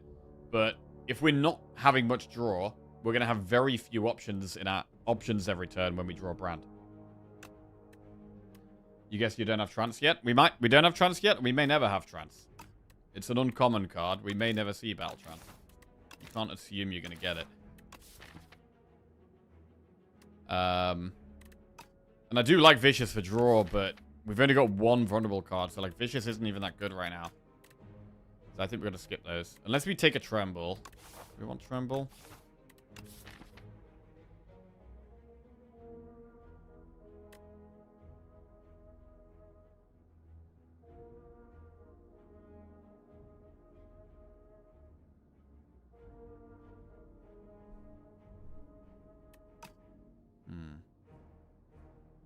I mean, we could also just take Vicious and then look for more ways of applying Vulnerable. That is a play.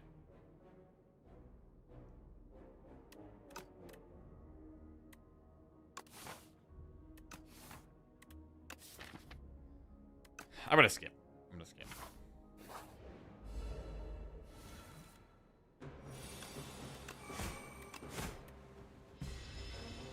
Right, activating Sword of Stone could be spicy. This turn hurts. So we'll attack pot. Bludgeon.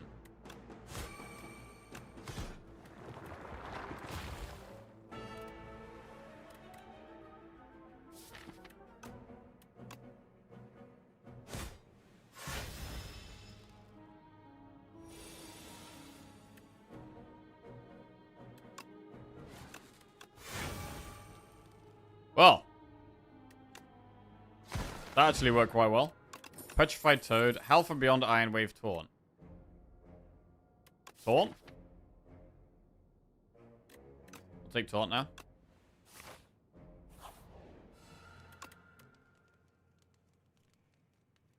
And upgrade Taunt, Rupture, Howl. We'll upgrade Rupture for the strength scaling.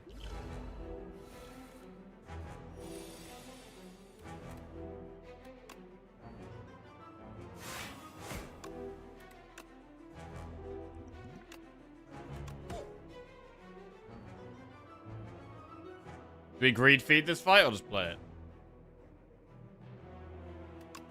We're on like almost full health, so we should probably greed it.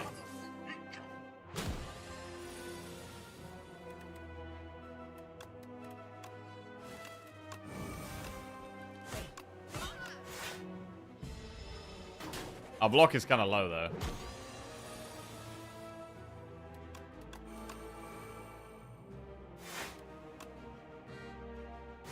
Anger is a bit awkward against bosses.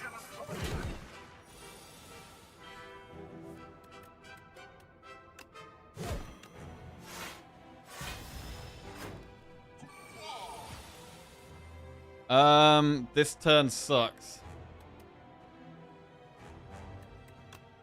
12, 24.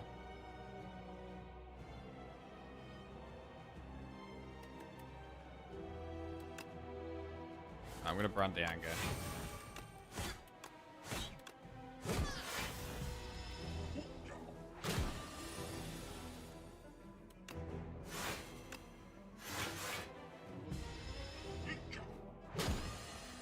Crimson Mantle upgraded would be incredibly good in this deck.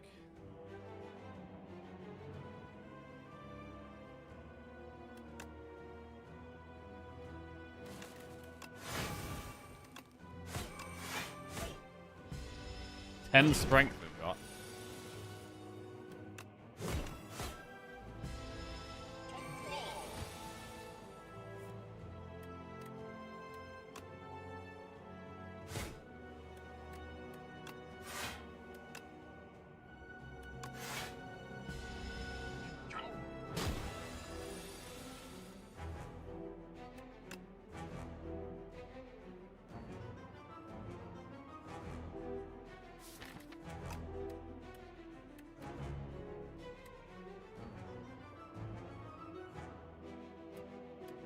Do we ever lose the bash here?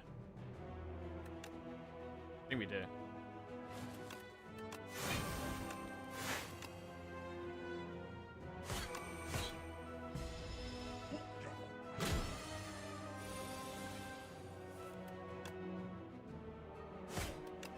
Right, we actually lost loads of health that fight.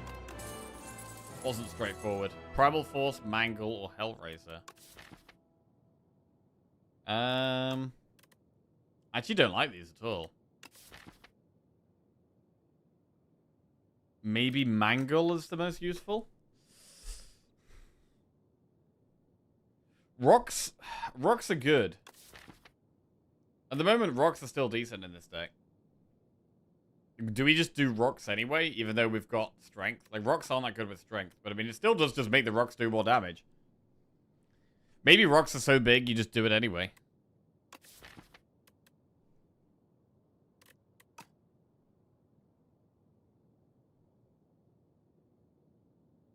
Honestly, I hate Howl because it's so hard to line up with the other exhaust cards when I try it. Yeah. It does, like, a lot of the exhaust cards do feel like that.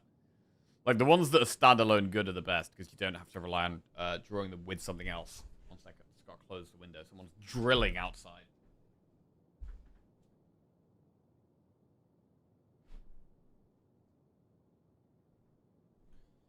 Okay, they weren't drilling. They were actually mowing the lawn. Right.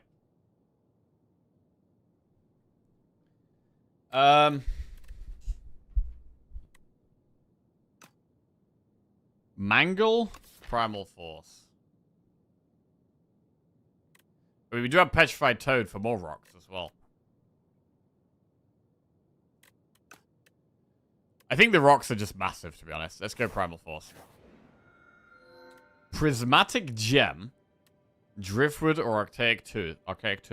Bash into Break is a big upgrade. I would probably go Gem over Driftwood.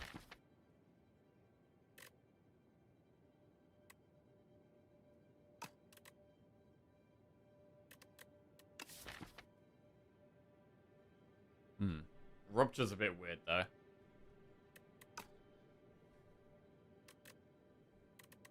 We are trying to do rocks. Let's do Gem. Right, we've got a lot of money.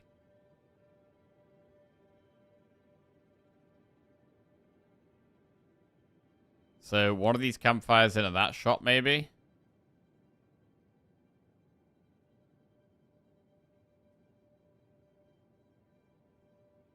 Or we could do this early-ish shop. Campfire. Campfire elite. That's the safest path. I would like to do 2 elites, really, for the strength, but the shop is the most important thing here with Courier and how much gold we've got. So I think we'll get to this shop. We should be able to do a lot of stuff in this shop.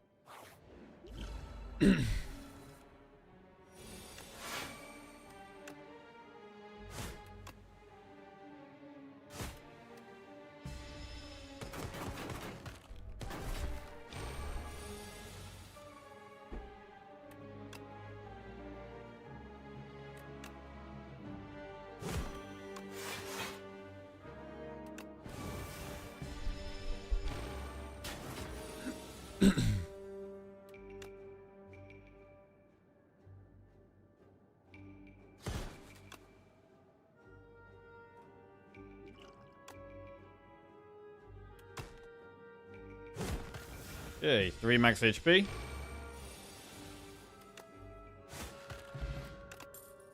True Grit plus Thunder or Poke. Well, True Grit makes a lot of sense. Very good card. This sucks. This is what I mean with Brand. It's like, we got 4 energy here. We need to be blocking. And then I can't even spend the rest of my 3 energy because I need to brand something. I don't really want to feed either, so it's like, I don't know.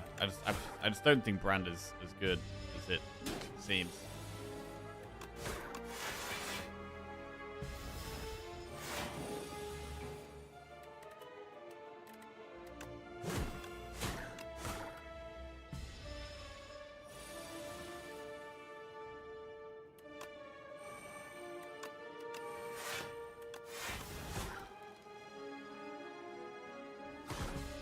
Okay.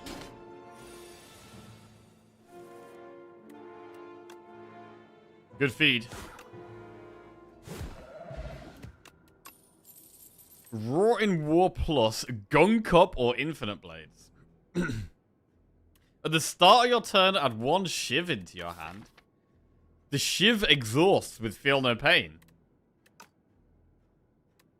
And also we're getting Strength. So the Shivs are going to do like... I mean, once we get the Sword of Stone, that's going to be 8 damage per Shiv. It's going to be 8 damage plus 3 block every single turn. And if we upgrade Feel No Pain, that's 8 damage 4 block a turn. I think it's probably Infinite Blades, bro. Right, Infinite Blades goes in. That's kind of exciting. Choose 2 of 8 random common cards to your deck, or obtain the Chosen Cheese. We could Chosen Cheese here, because we have Eternal Feather, and we're looking at potentially doing a bunch of campfires. We also have Feed, so we're just going to go like loads of max HP here. Chosen Cheese. Shop. Ooh, that's a tent. Bro, tent and Feel No Pain. I mean, Feel No Pain is incredibly good when we've got a guaranteed... If we could upgrade Infinite Blades, that's a guaranteed exhaust every single turn. That also would make Evil Eye very good, by the way. It also makes Flash of Steel very good. It also makes Rage good, because it means every time we draw Rage, we've guaranteed got value out of it. And Uppercut is very, very strong. Wants an upgrade. So we're going to tent it up.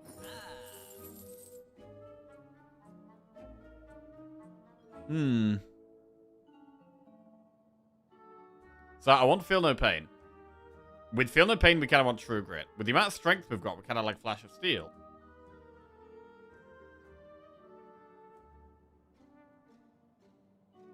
We're going to go Feel No Pain. We're not going to take Stampede. I like Uppercut and Flash of Steel, but we can't do both of those and remove.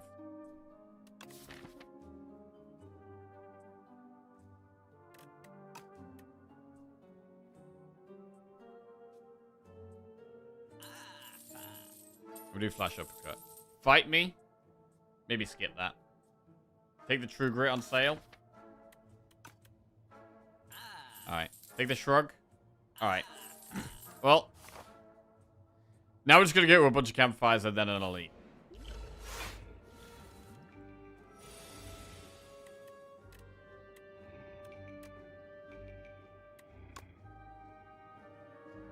We really, really want upgrades. Like, the most important... Like, once we upgrade Infinite Blades, it's kind of a game changer.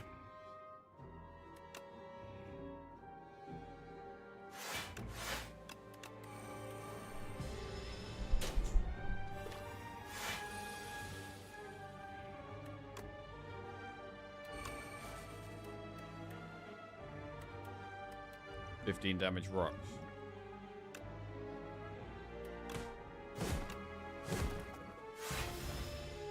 This is tough. Struggling to block. The Infinite Blades, the exhausting things are actually feeling like they're going to be very important to block for. One upgrade Feel No Pains as well.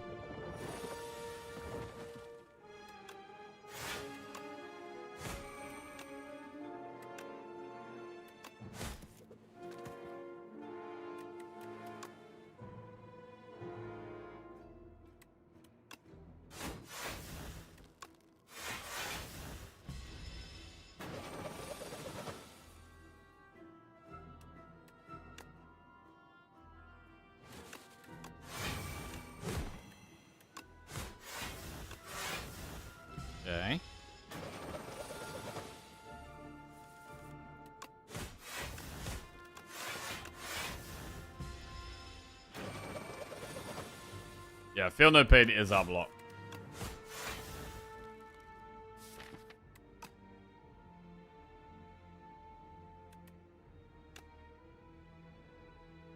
Man, I could have gone for feed here, maybe. We can still do it, actually. Alright, 99 max HP. Howl from Beyond, Slice or Fear. So, what about Howl from Beyond? Now we've got double True Grit and a brand. It's still just not that good. I'm gonna skip. Right, we get to rest, and we get a big heal there. And then we upgrade the Infinite Blades. This is pretty interesting. Infinite Blades in our starting hand now. Is it Uppercut next, or is it Feel No Pain?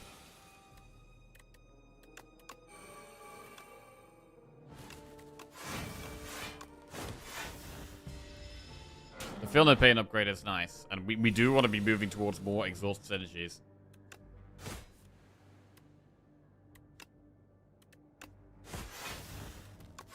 I mean, it's more block than a defend already.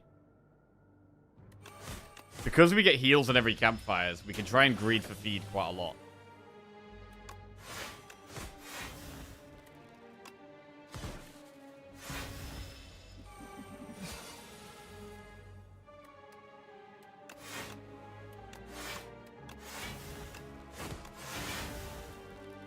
Okay.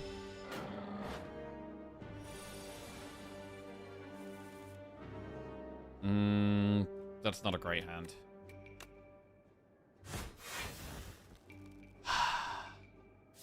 Do we greed for feed or do we just kill it? I mean, there's 2 campfires coming up, so we should literally do it. There's not really much reason to not do it.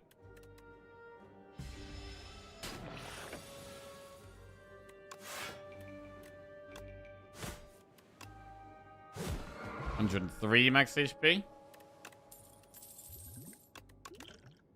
Spiked, Glitter Stream, or Storm?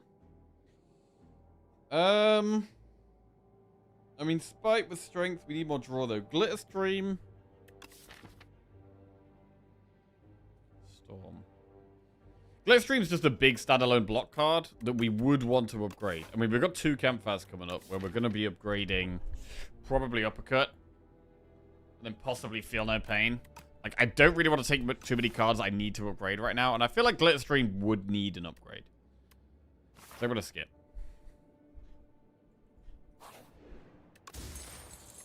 Bag of marbles.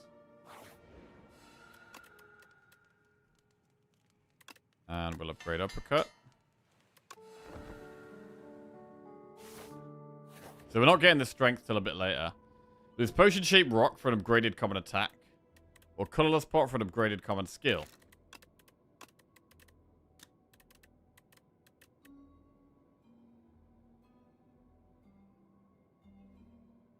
Skill. Taunt Plus. What about Havoc Plus? I think Taunt Plus is fine.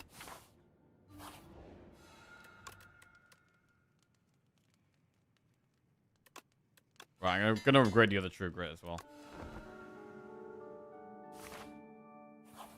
Right, we'll go to an Elite.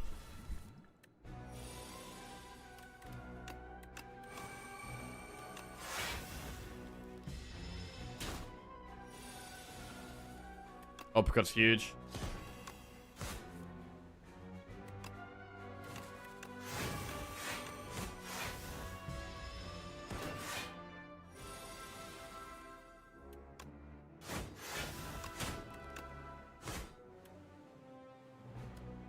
How good would Ashen Strike be now with us getting a guaranteed exhaust every turn? We probably still want more exhaust, really.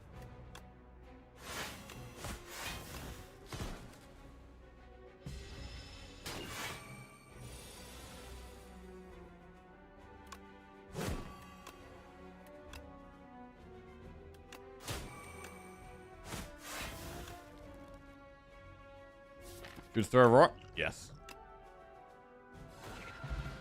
Oddly smooth stone. That would have been good with Glitter Stream. Guiding Star, we absolutely don't have the stars for. Get those.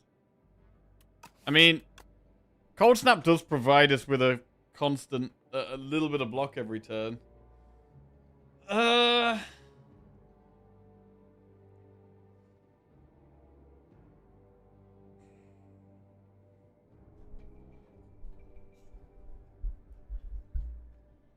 And if we have more strength, it's going to be 10 damage with a little bit of block attached to it.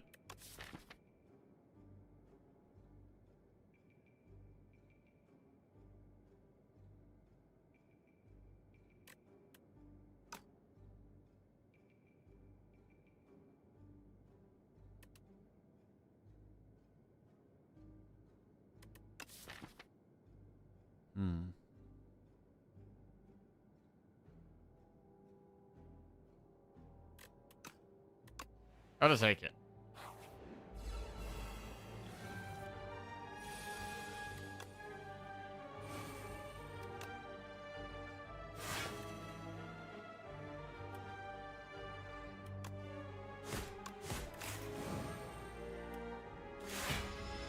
Use a rock in this fight, potentially. True Grit's good here.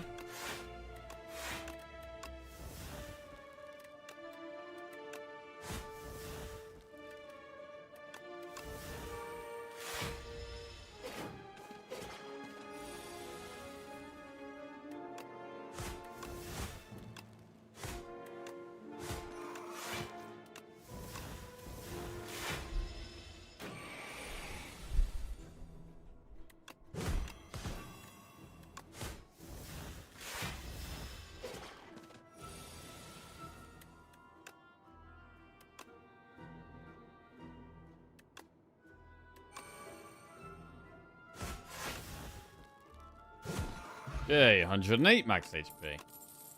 Flick, Flex, Scourge, or Twin Strike. Upgraded Scourge is not terrible, because we do need some draw. But I need to upgrade it, so I'm going to skip it.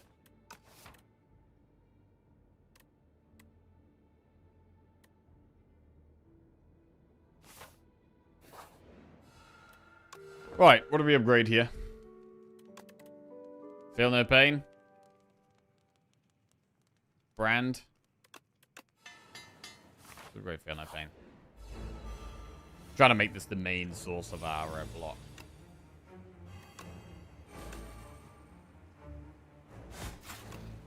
Double rock.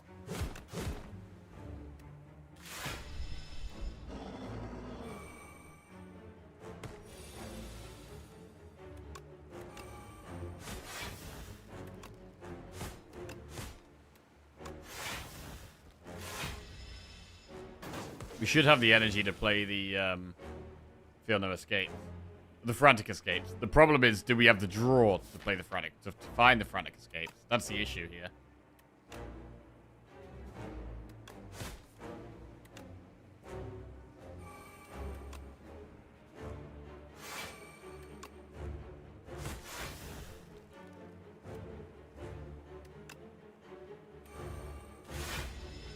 Like, we need to draw these Frantic Escapes.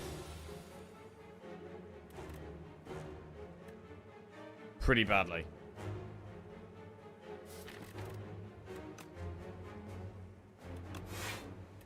Okay.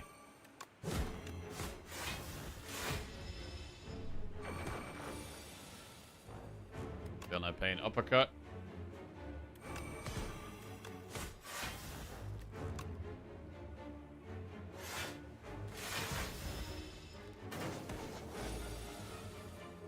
Frantic Escape. I mean, as we exhaust our deck down, it does become easier to find them.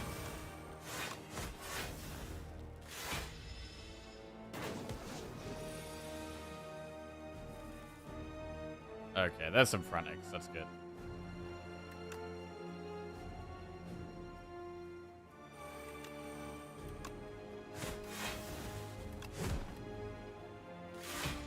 Take the hit, just to make sure we're getting the Frantics in play. Don't take the risk. 12. 15. Yeah, I think we have lethal now. Wait. There is the feed potential.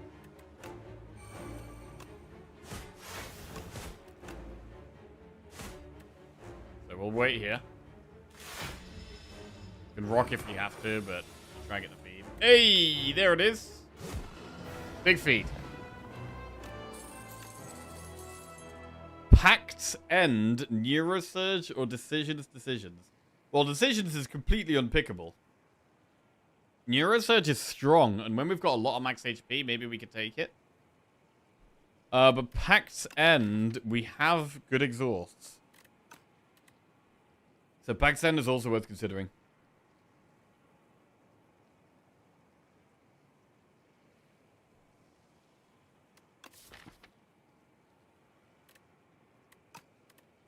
With so much max HP, Neurosurge should be good.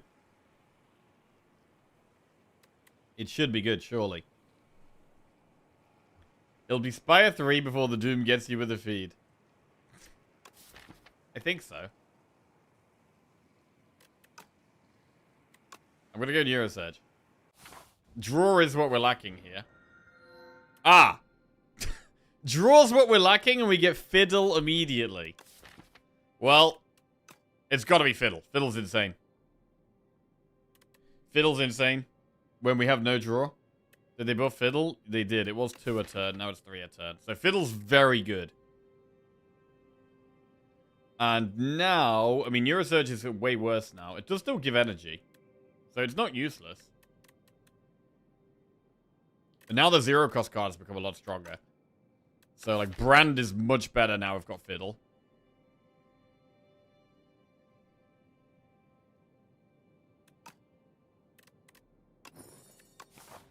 Right. With Courier, I would like to see one more shot, preferably towards the end of the act. This would be a great shop to go to if we could get there. Spending loads of gold right before the boss. There's not that many campfires, though. We do have 10. But there's not many campfires any other way either, really. Unless we went this way and did, like, no shop.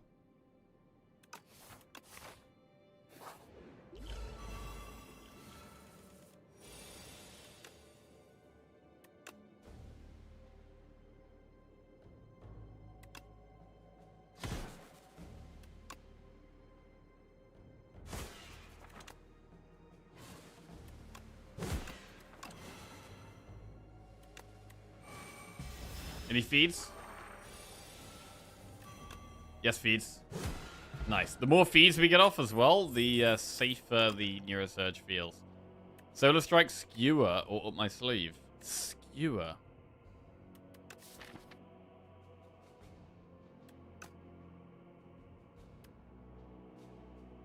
Up my sleeve. Wait, up my sleeve? Normally I hate up my sleeve, right? But we do have 4 energy. And we've got the Feel No Pains. So it actually blocks loads.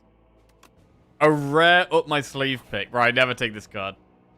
Draw 2 fewer cards at start each combat, raising max HP by 20. We can go even more max HP.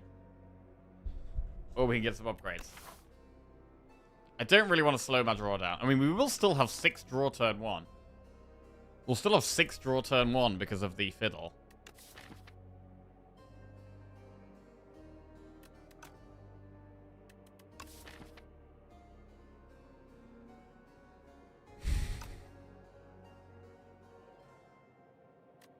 I'm gonna go upgrades. It's only strike and defend. Make an attack or a skill. The attack can be the multi-attack, which could do a load of damage.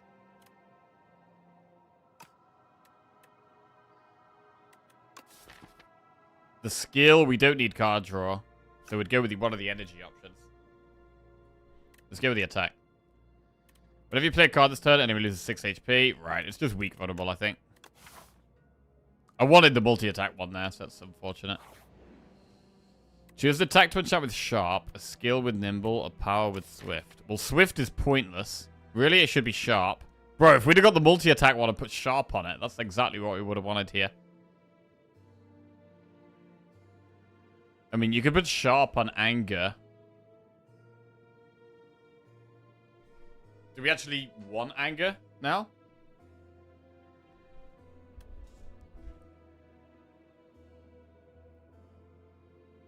Like, with us about to have 4 strength, maybe we keep Anger because they're going to do 10 damage each. If we sharpen it, that's 12 damage each. But then angers aren't that good against test subject. Like, if we draw them, it could stop us blocking. They don't do anything on the intangible turn still. So actually, these are all not great.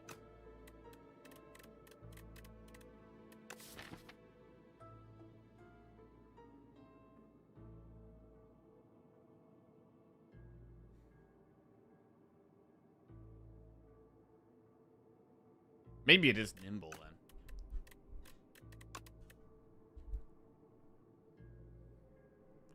Nimble the taunt plus.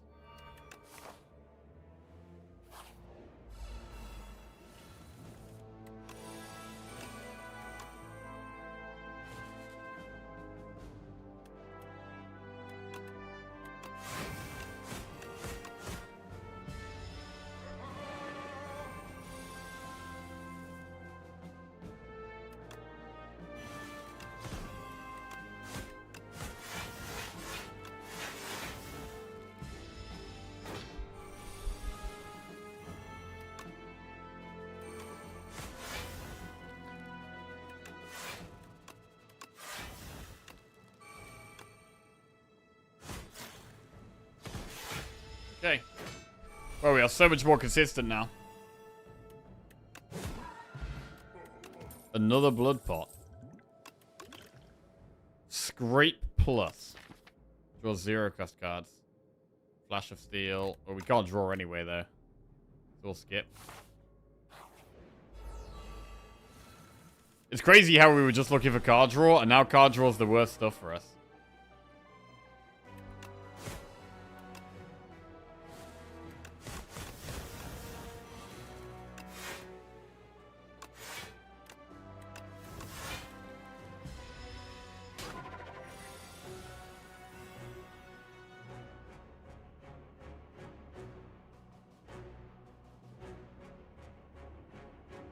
Right. Brand the Hell from Beyond is good.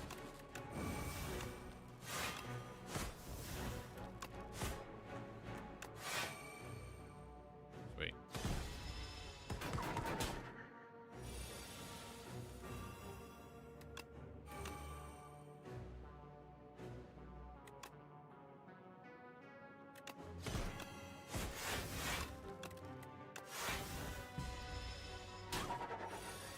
Could be using a blood pot. Ooh.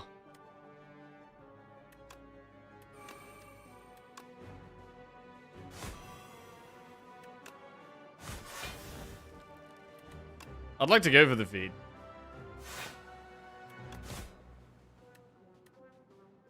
Yeah, I would.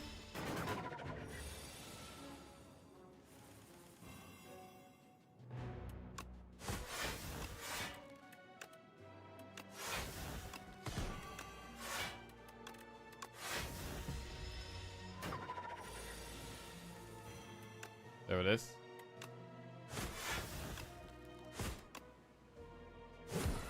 Nice. And now the Sword of Jade is active. We have more strength. Backflip Predator Turbo. I mean, Backflip doesn't really work. Predator does work. Predator doesn't get affected by the fiddle. So we would get 10 draw. But it should probably be Turbo here. Get the energy. We get Happy Flower, also energy.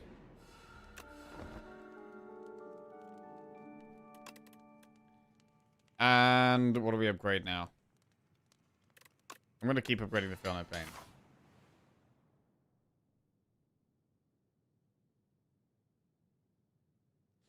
Hey Jackie, not sure if you remember me, but about 2 years, I thanked you for your content when I had my newborn up late at night.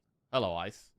Now I have my second baby boy, and this one is Colic Baby. These nights can be hard, but I do find reassurance with your content. Thank you once again. Hey, you're welcome, Ice. What is Colic Baby? Colic.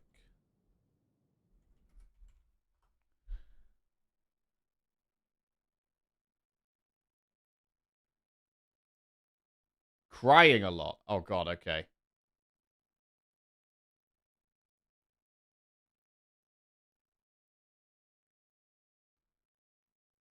Well, glad I can be of assistance, Ice, and good luck with the parenting.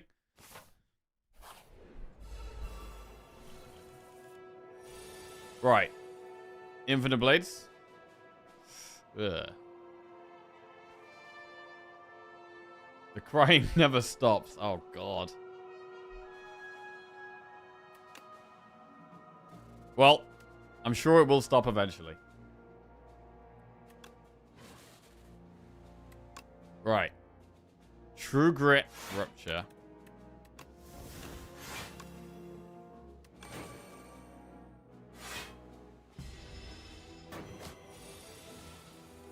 What age?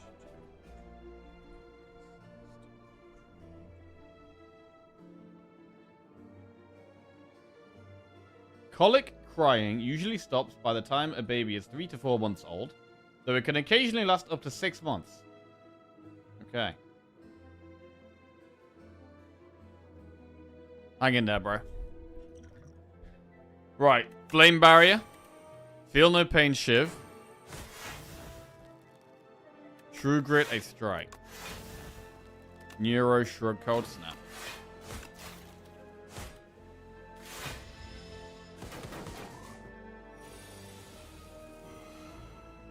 Taunt. Feel No Pain. Shiv. Wait, Brand first. And this is where up my sleeve is kind of spicy. 8 block per Shiv.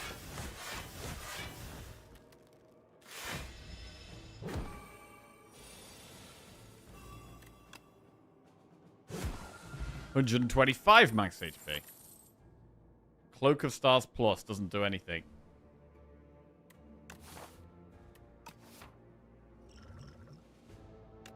I'm going to go with the deck spot. I think against the test subject, we're going to want to block a lot of times. One more elite.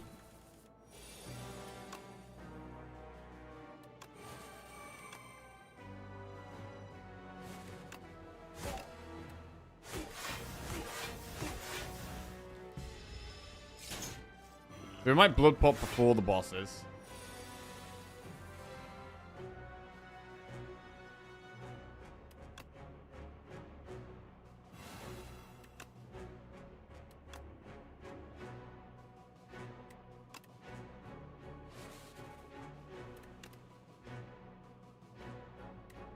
$24, $48, $72. What if we vulnerable them? They're going to do 36 damage each. Is that 108? It's 108, right?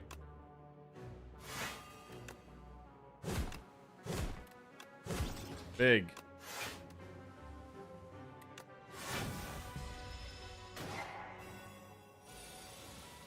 No more upgrades.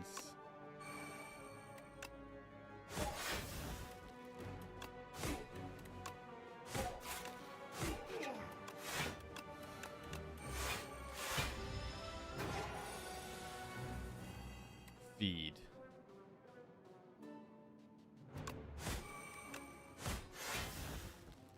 Can't really get the feed off here.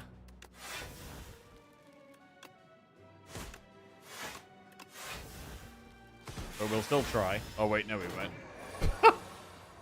No we won't. It's gone. Right, Bloodpot Candelabra. Start your second turn, gain 2 energy. Adrenaline? I mean, it's exhaust and gives us 1 energy, so I think we do take it, even though we don't get the draw. We'll swap our blood pots out.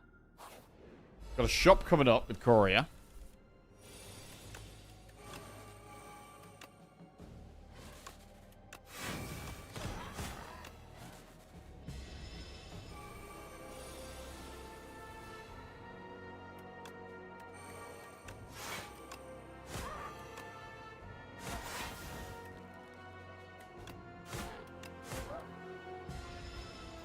Trying to end this fight quite quickly.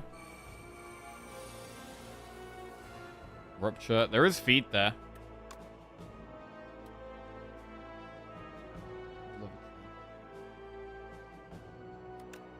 Adrenaline.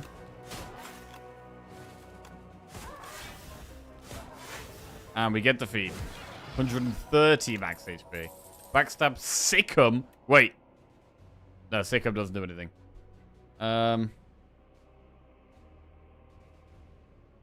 Blur? I mean, we do have quite good block with the Feel No Pains. So we could actually go Blur.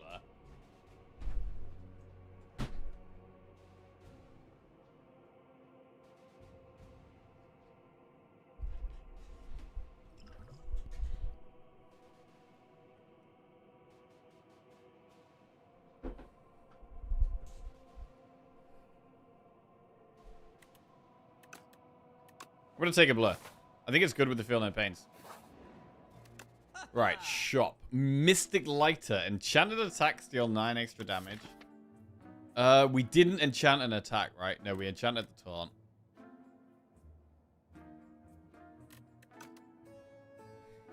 Prolong. Prolong's pretty insane. Let's take Prolong. And then take War Paint. Prolong plus and Shrug It Off plus. And we'll remove a strike. Right then. We get one final upgrade. What do we upgrade now? Last one. Up my sleeve. It's probably up my sleeve or brand. I'm actually going to do up my sleeve. With these Feel No Pains, it's actually good.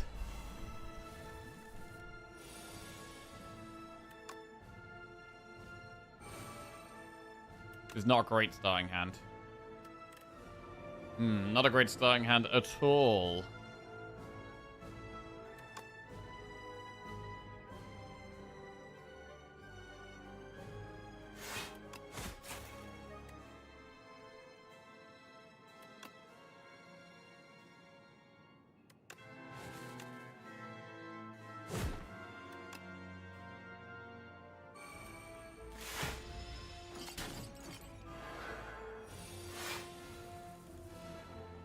Double Feel No Pain. Now we're kind of chilling for a bit.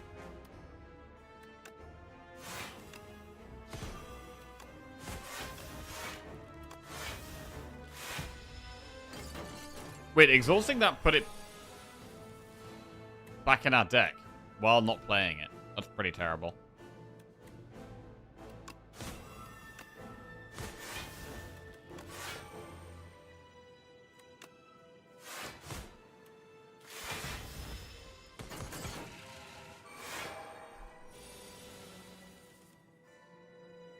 So we can brand. We don't need anger, really. Let's brand anger.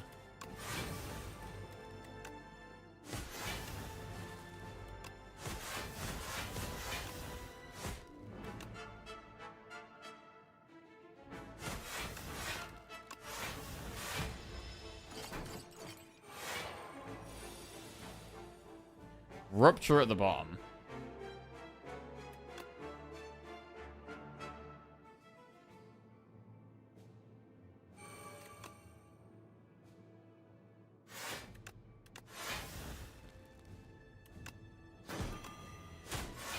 Taking my time a bit here. And kill this when we want, really. Right. Now we probably kill it. Keep the queen weak and vulnerable, which is very good.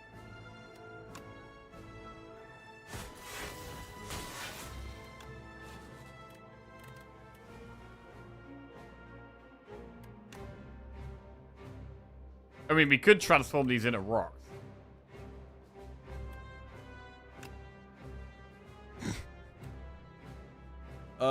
Okay. I mean, it's a lot of damage. We don't need to block this turn. Oh, we missed one. There are rocks in my sleeve. Rocks up my sleeve. Yep. Many rocks up the sleeve. Adrenaline. Shiv. With a True Grit. A Strike. And Prolong is solid. Prolong is really nice here. Get loads of block on this turn. Brand Howl from Beyond. We can blur as well.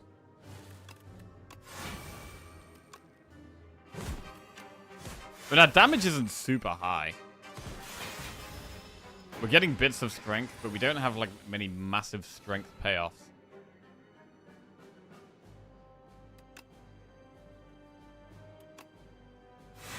Right, gonna keep her weak, definitely. I'm gonna get rid of Primal Force now as well. Right, next turn's a bit awkward. We haven't got loads of block. Bro, up my sleeve. It actually feels like our best block card as well. And it does 13, 26, 39, 52 damage while blocking a ton.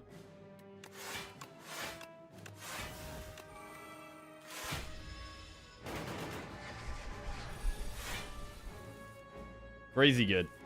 Oh, here's some rocks.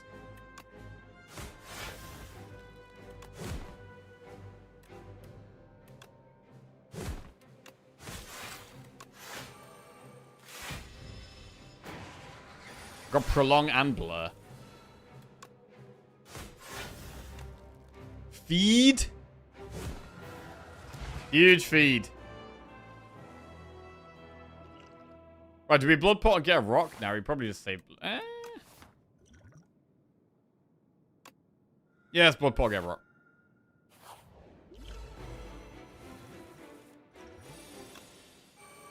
Dex Pot this fight. Brand Howl from Beyond.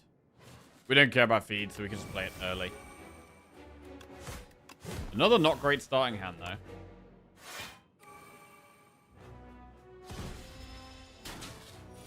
Quite a whack turn one. Rupture in play is good. It's good to play up my sleeve. To reduce the cost of it.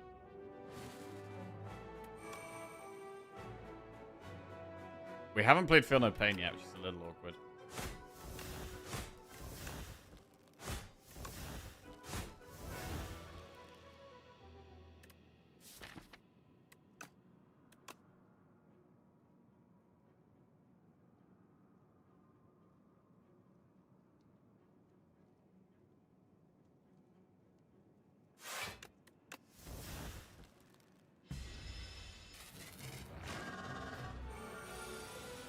$11 times 3.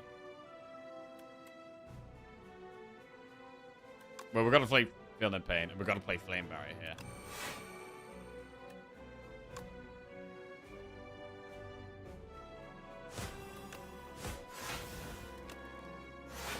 Blur and Prolong. Much block. Very much block.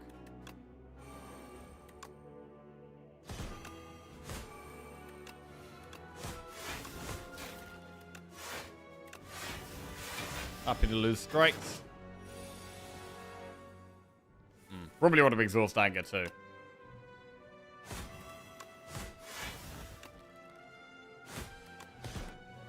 Phase 3.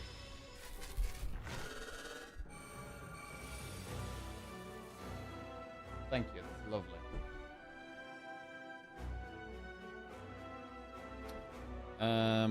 Brand. A bend.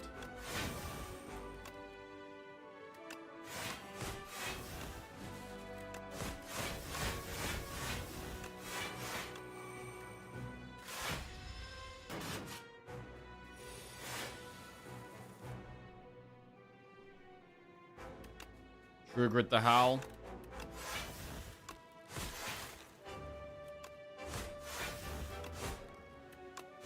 I should have hemoed first there.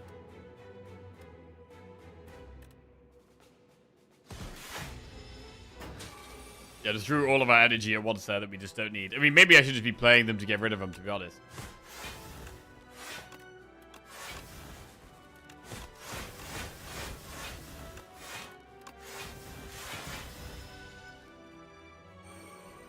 Damage turn. Any damage?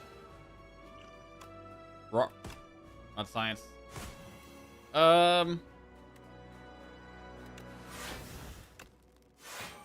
We could use Primal Force. Get rocks. Big rock. Big rock. Big rock. Is that death? GG. Oh! Very nice run, bro. Very nice run. We had loads of max HP. Activated Sword of Jade, even though it didn't have many massive payoffs. The Prismatic Gem was really cool. The main things Prismatic Gem was cool for was literally the Infinite Blades and Up My Sleeve. We had these 2 Shiv cards, One of them, which is one I don't normally take because it's very expensive on Silent. And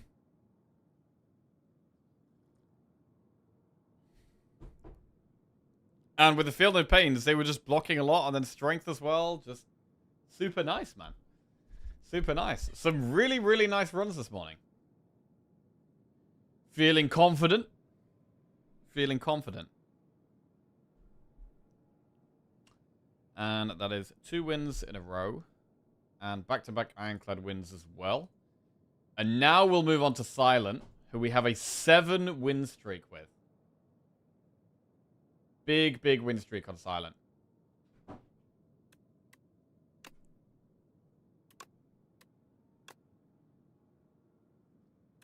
I think red in Pokemon Gold and Silver is the coolest. Coolest boss. Okay.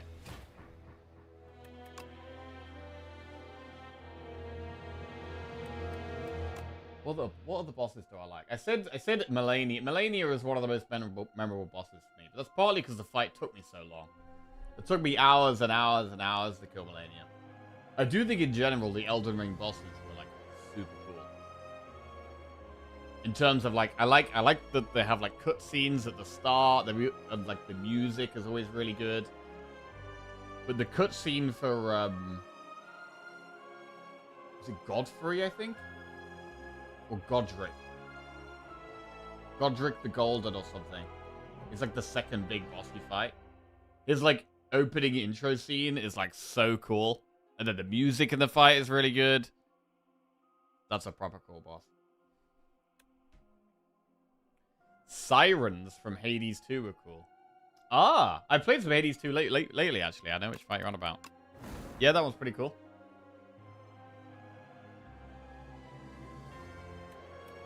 Right, Silent next.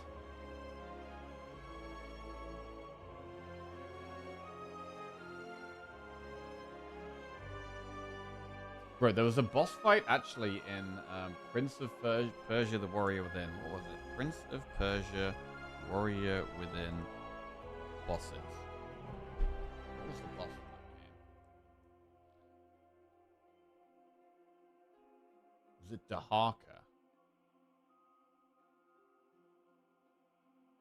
I think it was probably Dahaka. I think that is like the final boss though. For some reason I remember that boss quite a lot.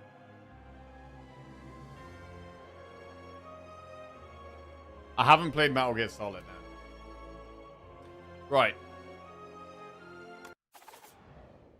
Silent next. And this would be for 8 Silent wins in a row. We are on the Underdogs. There's a couple of campfires up the left. Quite a few events as well. We're going to do 3 enemies, a bunch of events, 2 campfires into Elite. Campfire Elite is quite nice. Does mean we're not seeing a shop in Act 1.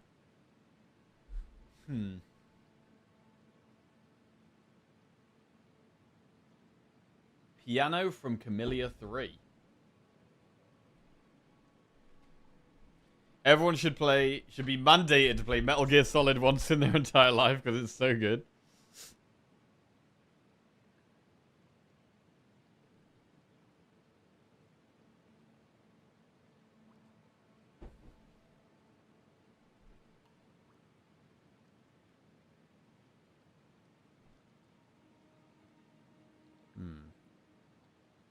I'm not over the moon with any of these.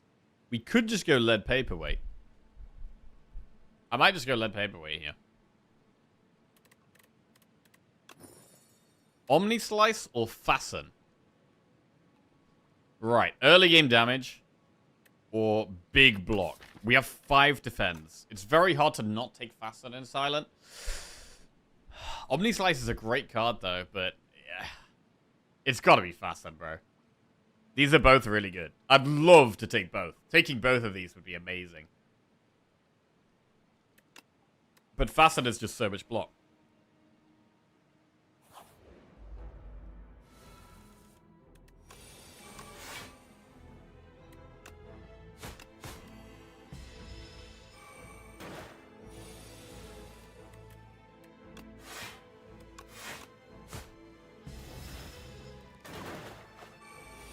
$20 damage incoming. And we block it, no problem.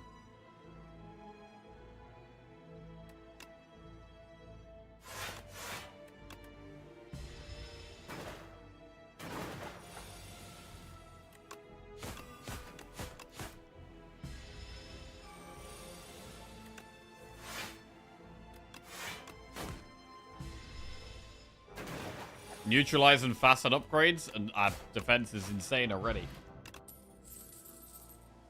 Haze, anticipate, dagger throw. I do like Haze. I'm gonna take it. We've only got Survivor that it works with right now. But with a deck that has fasten in it, that's already leading towards like really good block. And then I'm already thinking about more poison. Or poison as our damage route. Would you pick fasten over prowess? Yeah, I think so.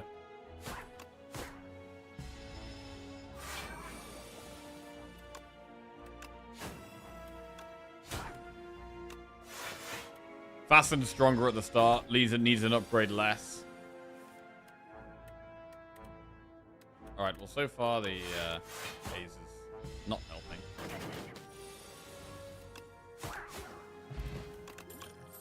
Predator, leg sweep, dodge, roll. Ooh, man. I mean, you can't really turn down leg sweep. Just even though we've got the buffed up defense now, leg sweep is still probably the pick.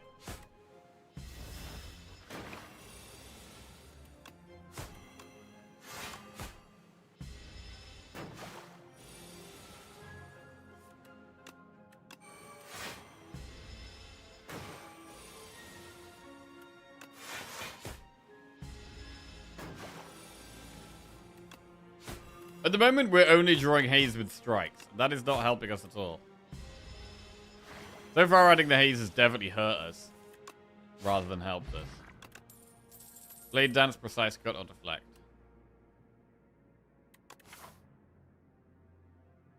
What about precise cut? It's a little bit of damage.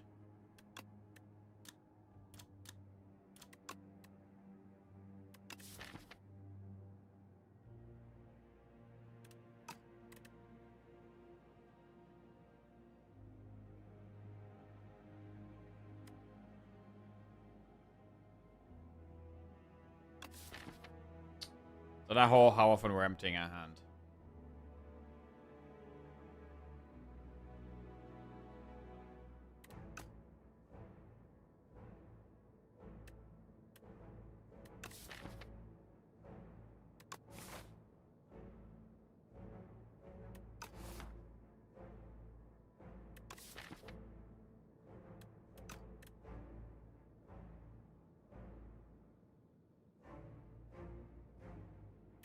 I'm gonna skip.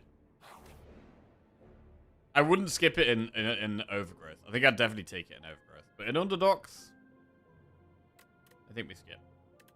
Right, potion for 8 health or spoils map.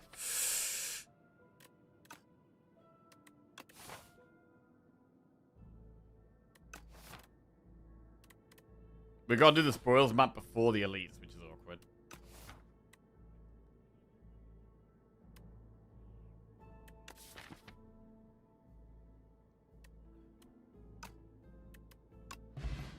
Gonna take the potion. Aerobic acid is a very strong potion. Obtain the Sword of Stone or gain 121 gold and lose 7 HP. Well, I wasn't looking at doing a shop. I don't really... Like, we've lost quite a lot of health, so I might just go Sword of Stone, even though we might not even benefit from strength.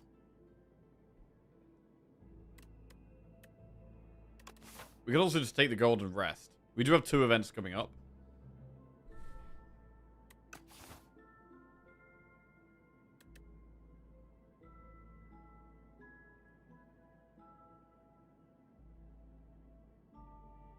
Does anyone have any tips about breaking out of Ascension 9? I haven't been able to get past it so far. Probably value block a little bit more highly. As you go through the run. Go more for consistency. So card draw. Having the energy to play your cards. Scaling. You don't have to kill elites. Like, the amount of elites you do each run varies massively. You can do some runs where you do 0 elites, some runs where you do 10 elites. It completely depends on the run. So don't, like, feel like you have to do elites or be scared of doing elites if you're very strong. Try to do the elites later on in the act, not early on. Make sure you're not dying with a bunch of gold.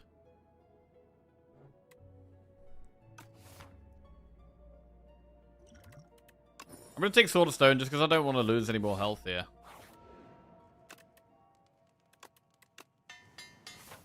Fasten Plus. That's a lot of block.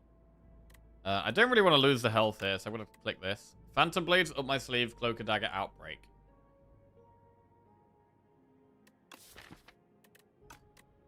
Right, we're going to go for Outbreak with Haze.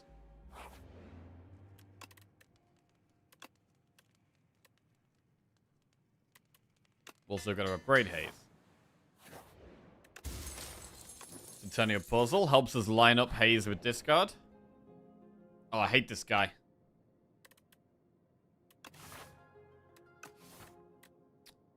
But we've got an elite coming up. We're not super healthy, so I'm going to just pay the 50. Have an upgraded starting hand. It's not as bad on silent as well, because we draw so many cards. Right, do we have Aerobic Acid in this fight? Or is there going to be one that's harder?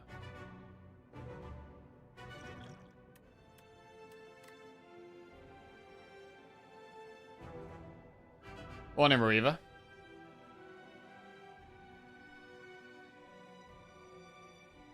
I do think the surprise turn 1 damage from normal fights is going to be way too often. Yeah, just having some big upfront block cards.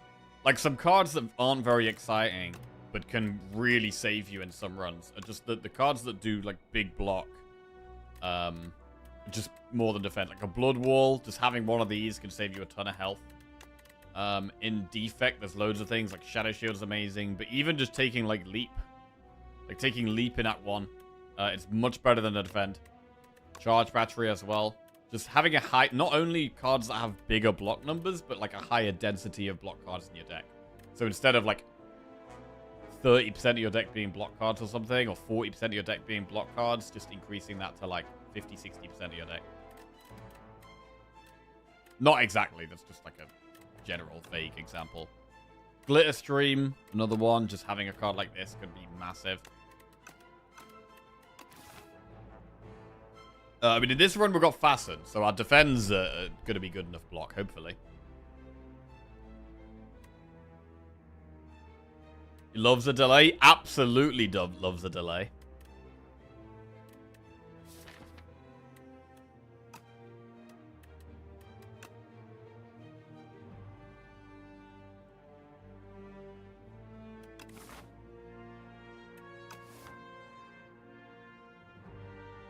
I'm going to play Aerobic Acid.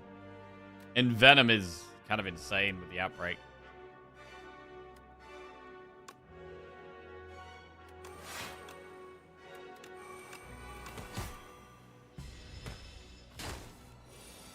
Alright.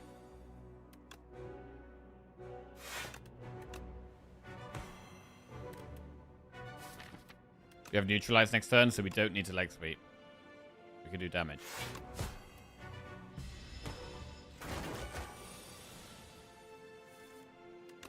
Wow, actual great damage. Holy crap. Okay, the potion hard carried here, of course.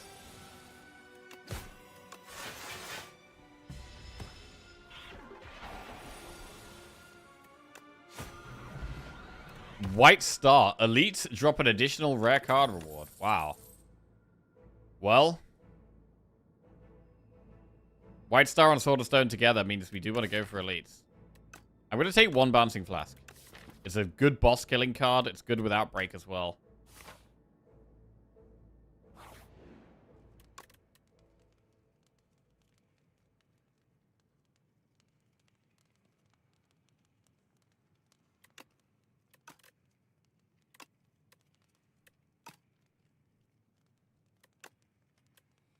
Yeah, I'm going to upgrade Neutralize for now.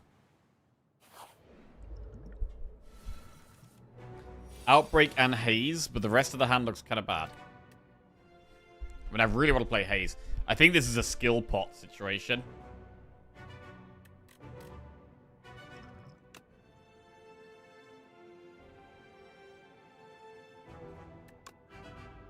Right, so we outbreak so that we can aggro the haze.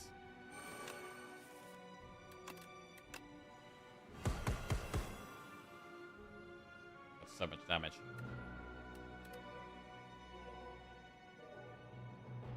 I mean, we can literally strike that one, and they're both dead.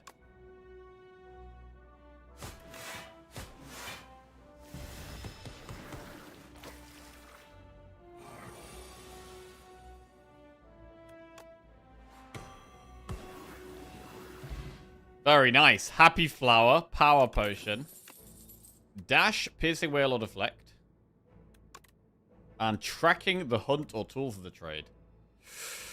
The Hunt is going to be a lot of card rewards, but it's a bit harder to get off with Poison. Tools is very strong. I'm leaning towards just taking Tools. Tools, we can also discard Beckons. Right, do we want a Dash? I don't think we need Dash as much when we've got, again, when we've got the Fasten. Piercing Whale is nice as a one-off, but it doesn't help against this boss.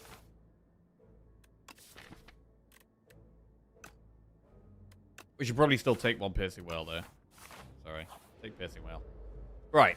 This could be a fight for attack pot.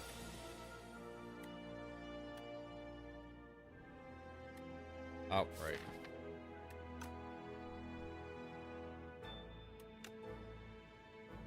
Don't think we can really outbreak here. But we could attack pot.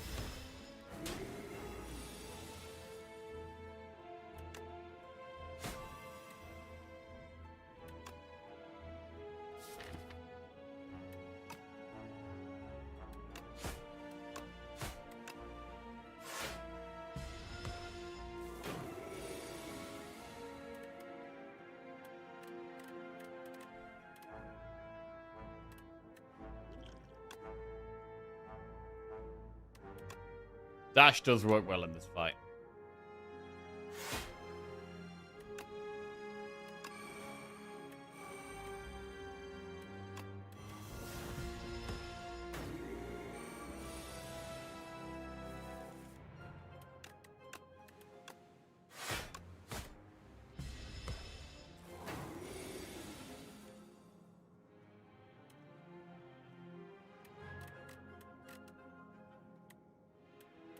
If we discard Haze here, it does count as playing a skill. So it's actually kind of bad.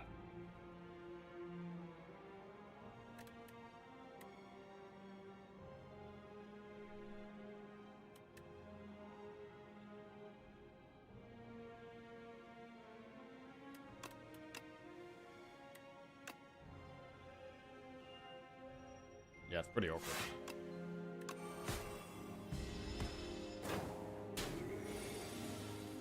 Okay, we get through it.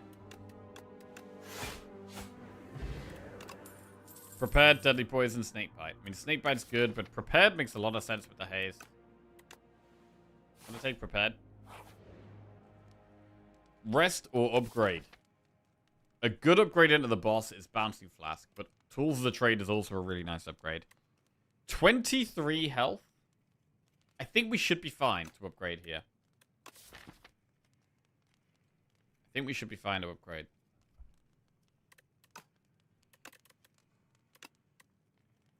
I'm going to upgrade Tools, and we can use the Power Pot as well. Power Pot to just make us feel a little bit safer about going for the upgrade there. This is not a great starting hand. And this is terrible. Okay, this is really bad.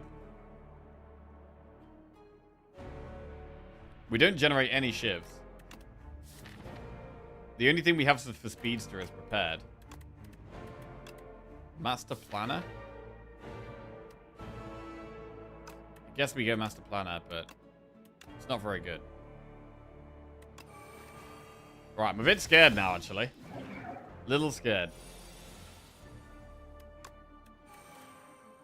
Okay, feel much safer now we got Tools in play.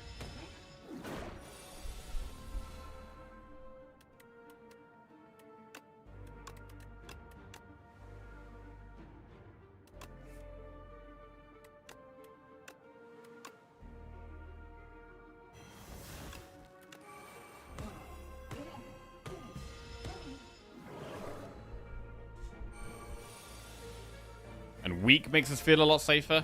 Okay.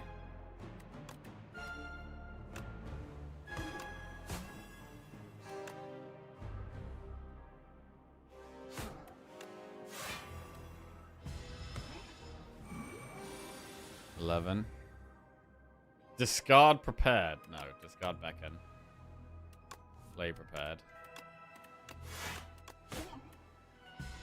You can do this fight with really not much health a lot of the time.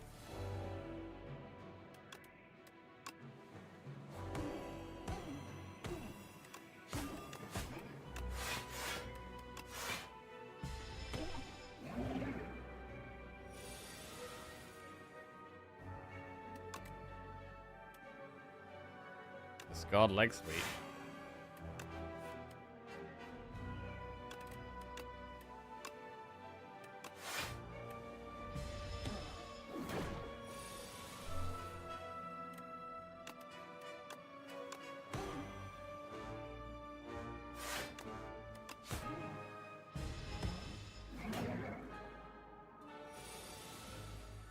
Any damage?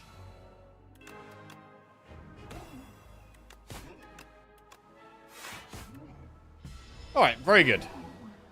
Pretty clean. Get through the boss. Got a decent chunk of gold. Fan of Knives, Abrasive, or the Hunt. Another chance of taking the Hunt. However, Abrasive is pretty good. We got Prepared. We got Tools of the Trade.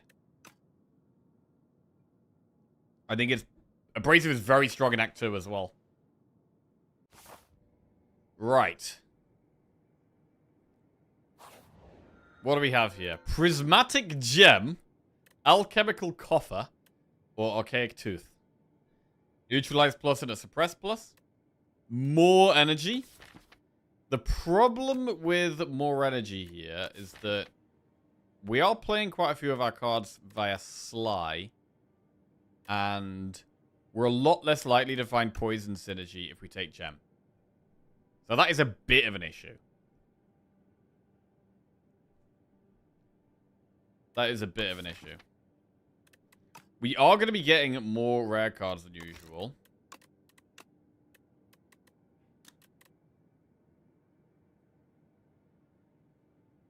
Maybe we could be in Venom. Maybe a Corrosive Wave build.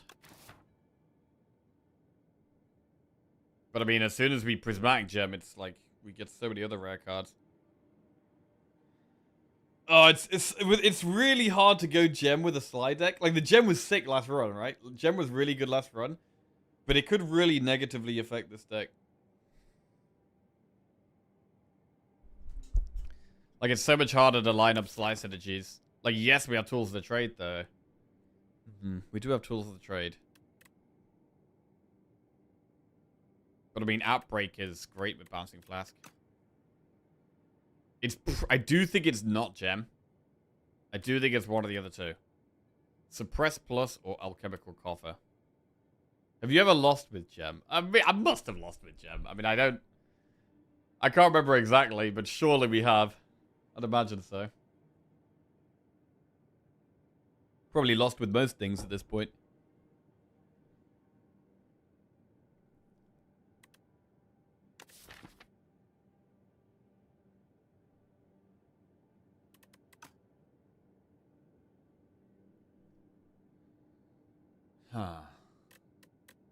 Because we have leg sweep as well, though, like upgrading the weak isn't as good because we've got leg sweep. We've got 2 ways of applying weak already. So it could be Alchemical Coffer.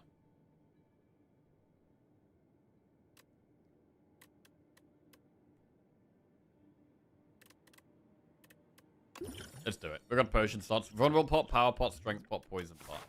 And we can go a bit more aggressive now, maybe. What if we went for 3 elites? If we went for 3 elites, we'd get Sword of Stone this act, which doesn't really matter.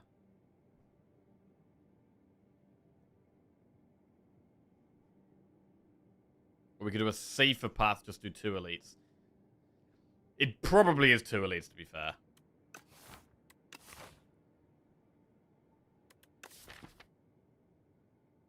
I don't know. I think we can kill elites. We've got a lot of potions. We get less events on this path as well.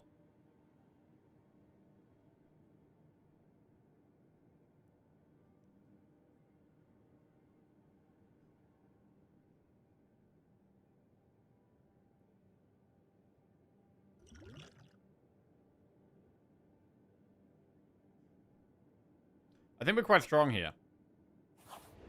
Let's go for the 3 elites. I think we are strong.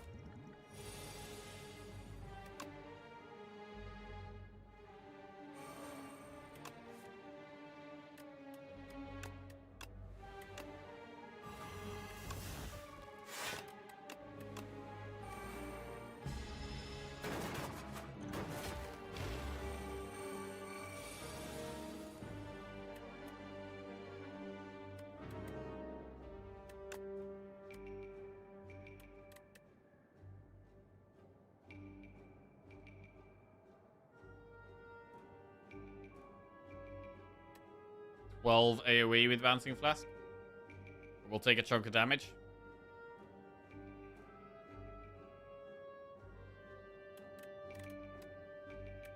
We could just chill out. Go for a more blocky approach.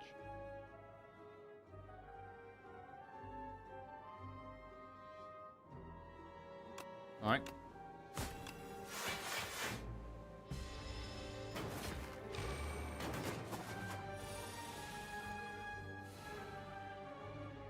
Discard Haze.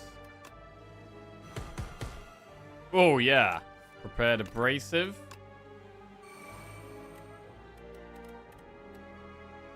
Leg Sweep Defend.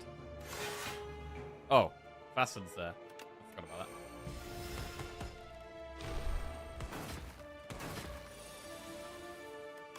that. And we get there.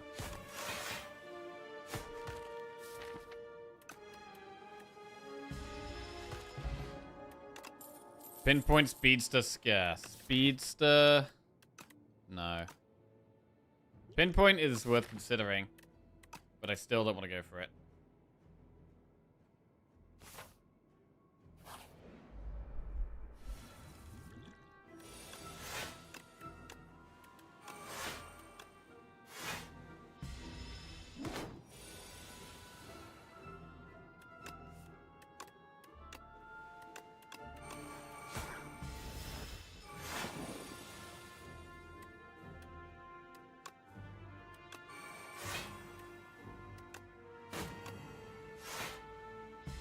Okay, it's weakened. Our block is okay.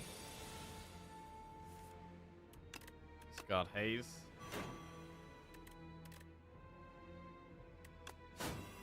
If we Bouncing Flask here, that's 3 times what's 12 damage.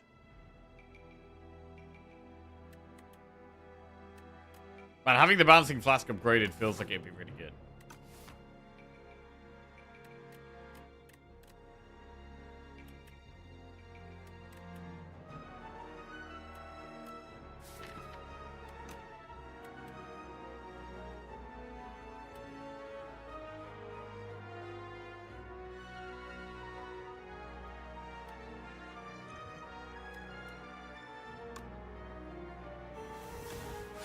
We don't have to use our potions. Okay. It's not the hardest fight in the world. We should be fine.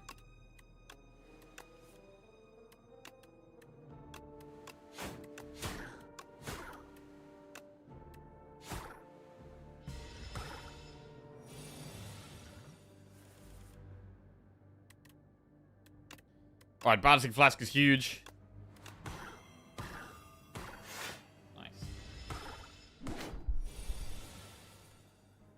No poison there. Dice. Strength potion. Another haze. We'll take it.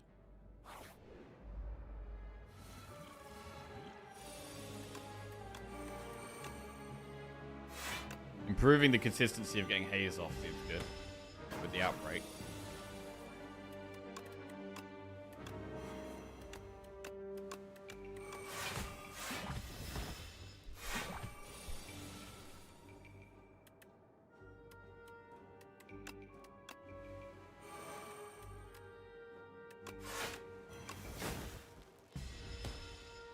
And when our potion starts to get full, then we do have to start using potions. Even if it's not necessarily needed.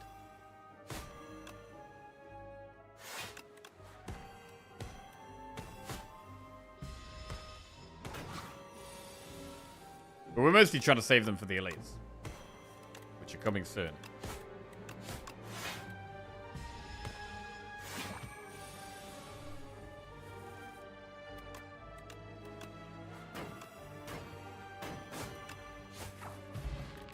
Aerobic acid is a very strong potion. Untouchable is quite good. I'm looking at maybe upgrading prepared now as we're getting more and more things we want to discard. Do we want untouchable though? When I got this fasten plus, it's still so much less block than the defense.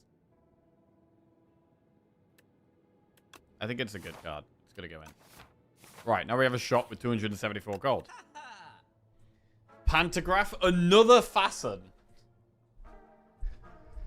Another fasten. 2 fastens means we just fully focus on defense. Oh, Pantograph is such a strong relic though. Pantograph is so strong.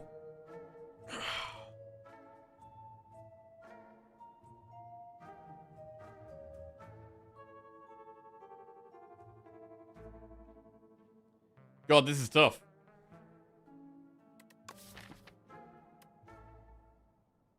I mean, removing cards does improve the consistency of our blocking as well. So it could be fast and remove.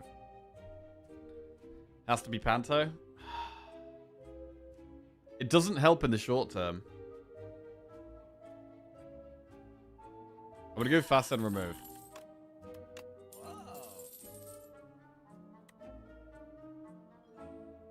Bullet time.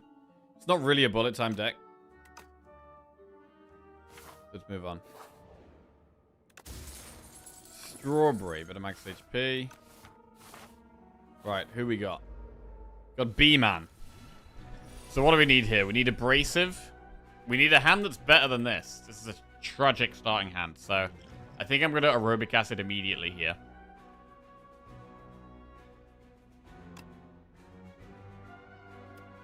Still not a great hand. I mean, we could even Power Pot as well.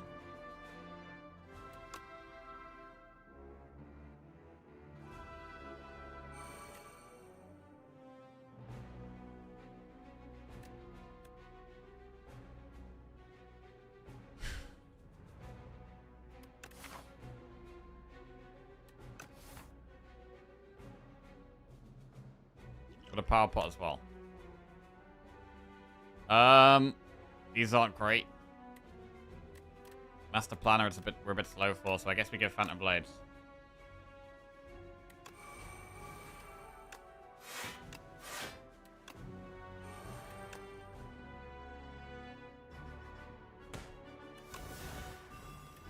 Shouldn't Ricochet.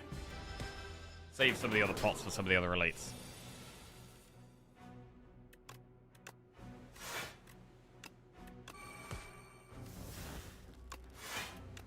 We can play one Shiver turn.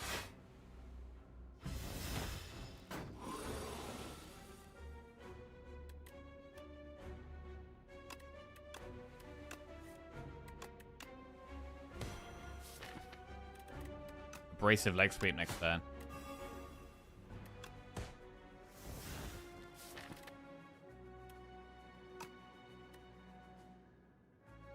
Okay.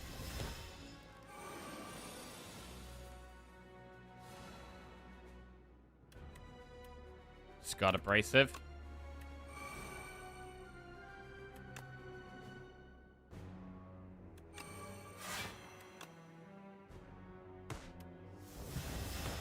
Okay.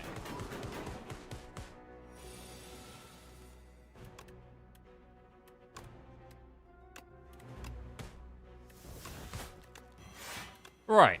Got through the first elite. What do we get? We get Bag of Prep. And a Strength Potion. Accelerant, Prepared, or Piercing Whale. Good cards. We're probably going to want an Accelerant as well. But Prepared is really good for the deck, but it's got to be Accelerant, I think. And then Knife Trap, Tools of the Trade, or After Image. upping our block with an after image sounds good. Tools is great in the deck. Like, I really don't hate double tools. Like, double tools is pretty good. With Bag of Prep as well, we can upgrade both the tools. We're more likely to get them off turn 1. With Untouchable, with Haze. Improves consistency. But After Image is really nice. Oh, God, it's tough, bro. It's actually pretty tough. We've got double Haze. It actually feels like a double tools deck. I'm going to go double tools. I'm going to take Accelerant. Right, we get a Campfire where we'll go for 1 upgrade. And we'll upgrade the tools to help get it in play because it's such a crucial card. Double tools is really, really nice for us. Vambrace. First block is bigger. Good against both of the upcoming elites. We're going to go for double elite here. Do we want to rest first? Do we want to rest first? We've got 5 potions, but they're all damage potions. They're all damage potions. Fasten and Haze are upgrades. I think we do need to rest, to be honest. What we want now from the White Star is Adrenaline, really. Okay. What pots do we use here? We've got 3 strength potions. Maybe this is a fight where we want to use all 3 of those.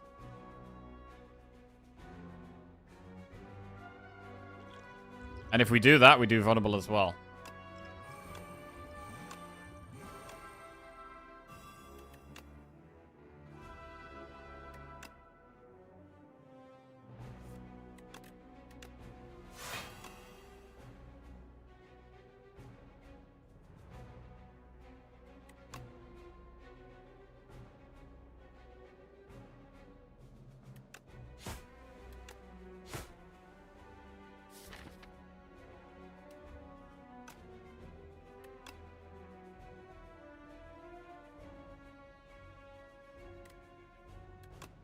Okay.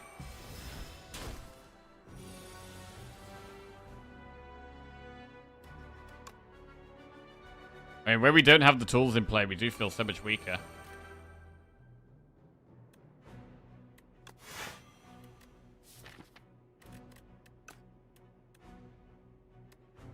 Do we Bouncing Flask? I think we just try and survive longer. The multi-attack we can't do much about.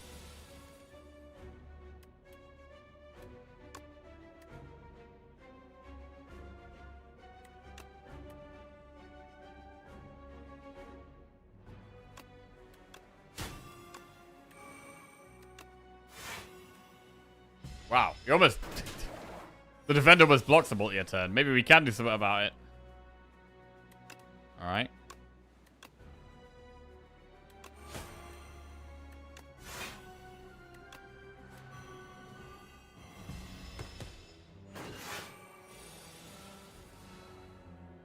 Discard Abrasive. And then Untouchable. That's pretty big.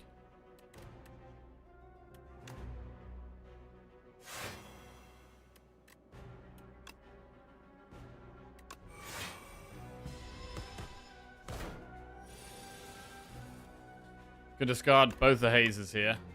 Because of the double defend, I think.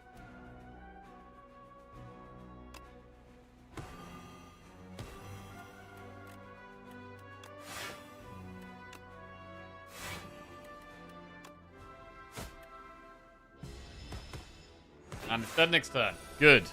We did use a lot of potions on this fight. We used a lot of potions on this. But it is one of the fights we were most scared of. So I'm happy to be through it. We get Whetstone, Deadly Poison, Leading Strike, Dagger Spray, Shadow Meld, Master Planner, Knife Trap. The fight has to be very long for Master Planner to be worth it. Shadow Meld is pretty good.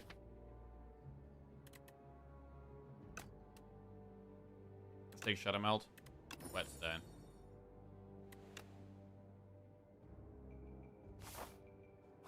Master Planner's only going to be very good in the very late game. And we're a long way from that at the moment. Ooh, give Happy Flower. I don't want to give Happy Flower. Alright, I'll give Poison Pot. We get Gremlin Horn. Okay, gotta find these tools early here. Okay, we got the tools.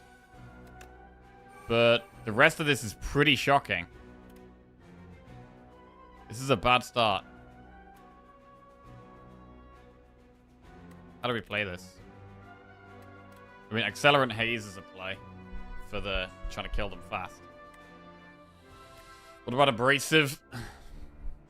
Oh, this is a bad starting hand.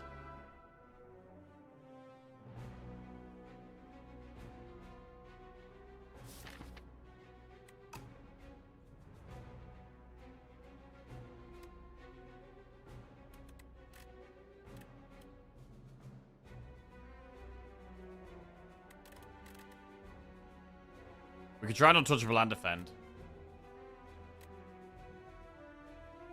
And then we get Accelerant down. Or we could play Abrasive defend. We're going to neutralize the one on the left no matter what. It's probably just do the highest block play. I think that probably is the way here.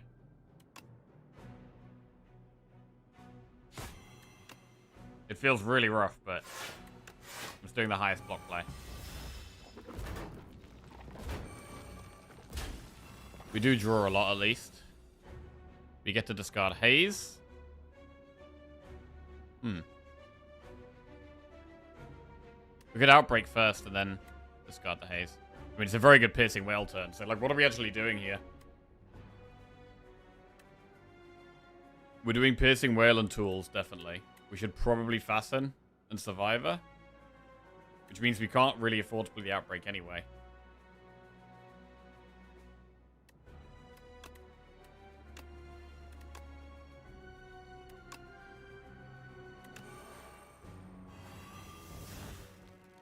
Need to play Survivor. Instead of... We could do Outbreak Survivor instead of Fasten. Let's go. Outbreak Survivor.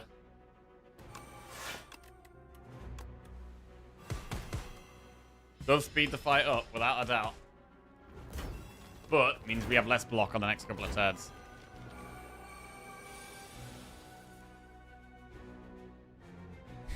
Shadow Meld. Fasten.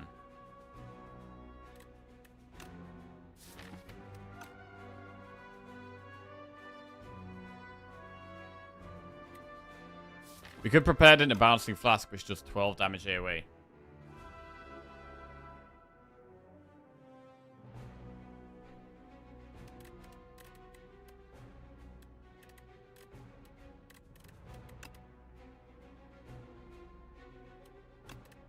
We'll discard these two. Right. Defenders block 5 each. If we fasten, they block 11 each. Fasten, double defend.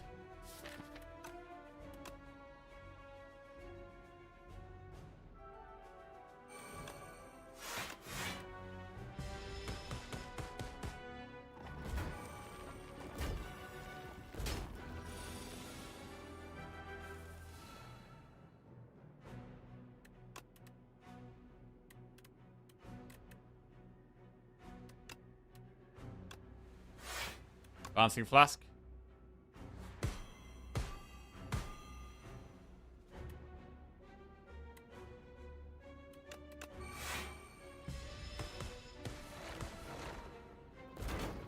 Alright.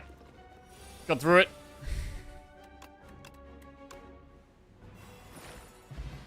We're on Scales. That would have been good at the start of this act rather than the end. Gamble is very good. Gamble definitely goes in. That's great if we draw a turn 1. Corrosive Wave tracking or Master Planner? Corrosive Wave has big potential. It's good. Can be good with the gamble, but we need more draw right now. Like, right now, we just need a bit more consistency.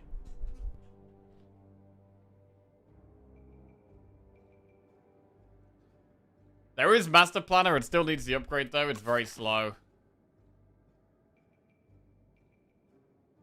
I think Corrosive Wave is way better.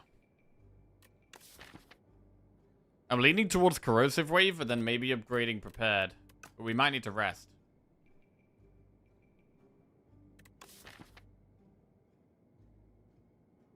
We need more... What we're looking for is more draw.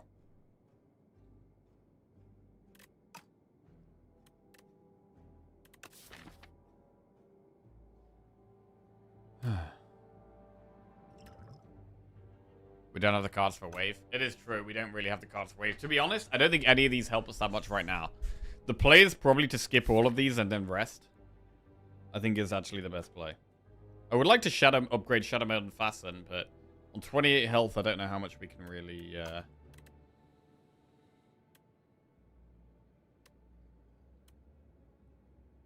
I think we got to skip. Because I think we are going to be resting for the boss.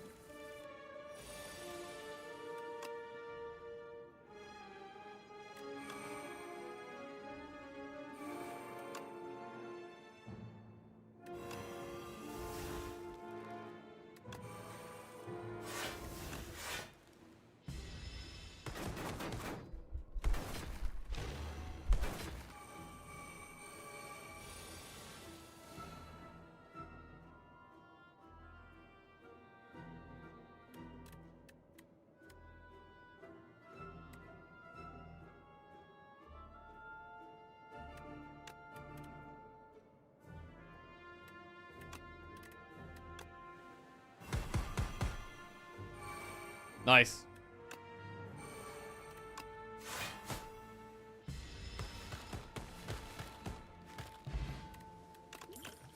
Hidden Dagger's backflip leading strike. We'll take a backflip. It's not as much draw as the defends, but it's not as much block, sorry, but it does draw. Right, then we're gonna rest here. Don't want to take any risks into this boss.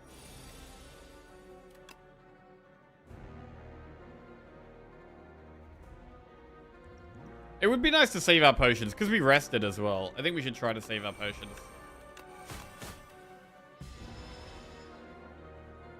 The end of your turn takes 6 damage or draw 1 less a turn. I think we take the damage. With the Fastens, we should be able to get very, very big block.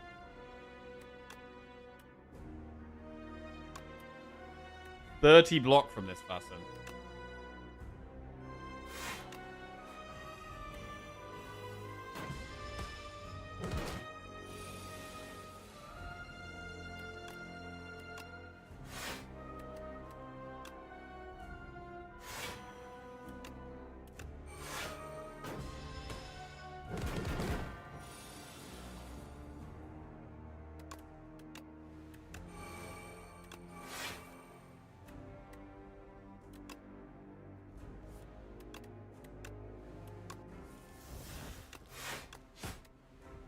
Yeah, a bit of a slow start. But that looks a bit better.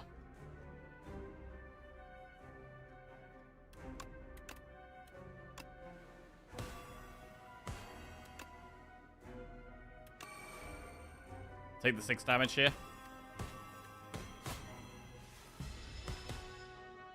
Suddenly our damage is way, way higher. Can't play more than 3 cards a turn. No. Gotta just keep taking the damage. Again, we have enough block to be able to take it. Shadow Meld absolutely needs an upgrade desperately.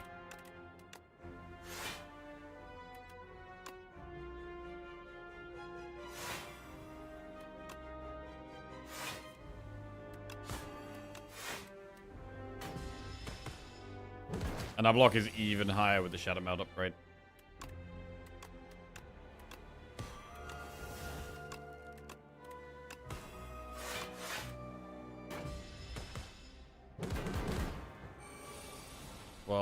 Damage.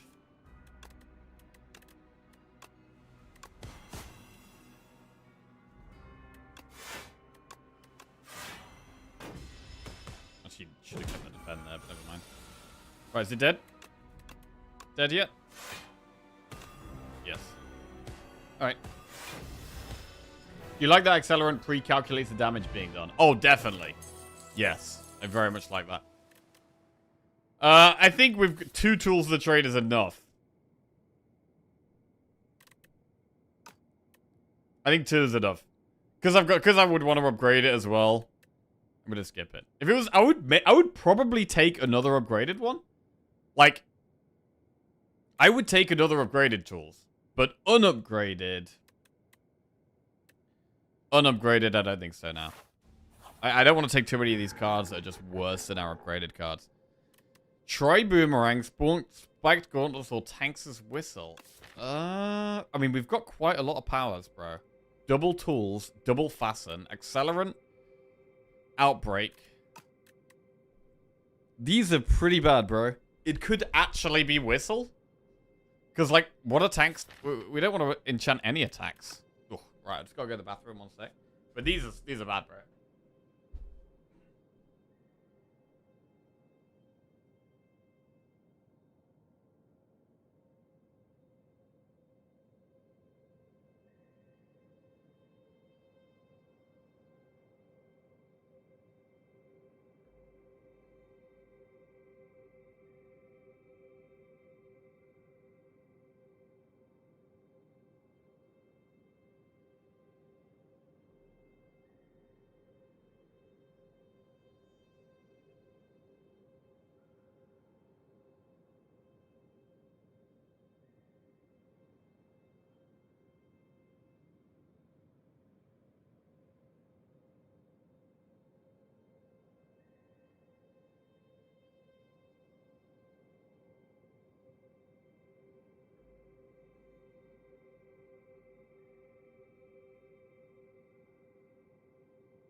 Right.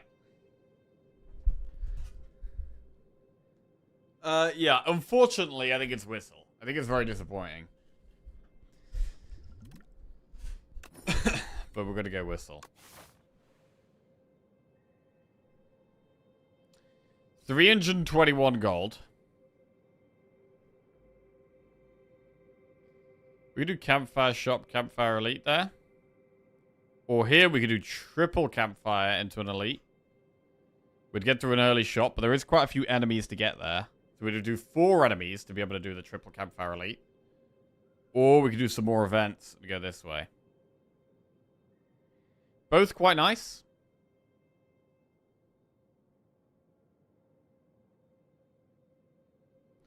Did you see Frost's video about what his community would like to see in the full game?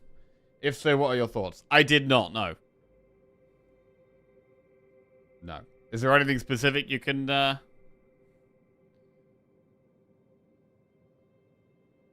any specific points that I could comment on?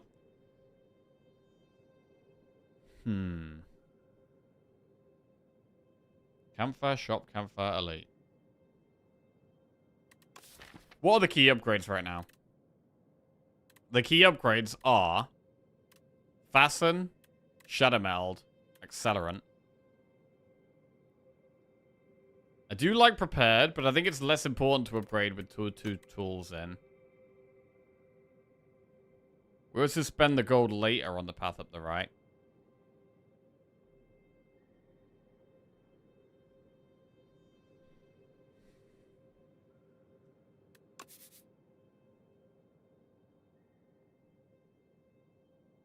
There's some fights that this deck could just wreck. We're trying to preserve our potions.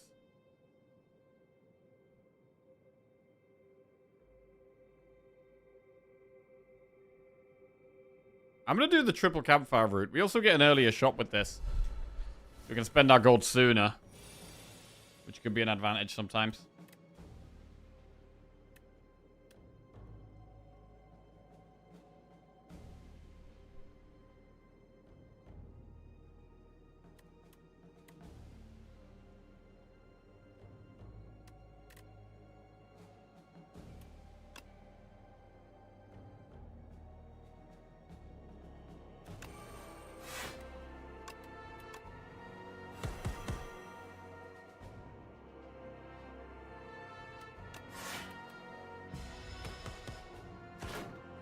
There's a bit of max HP here, but it's okay.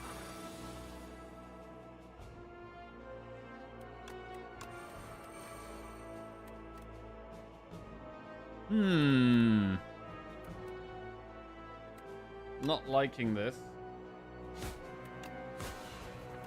But actually, we do quite good damage there. With the strength actually helped quite a lot there.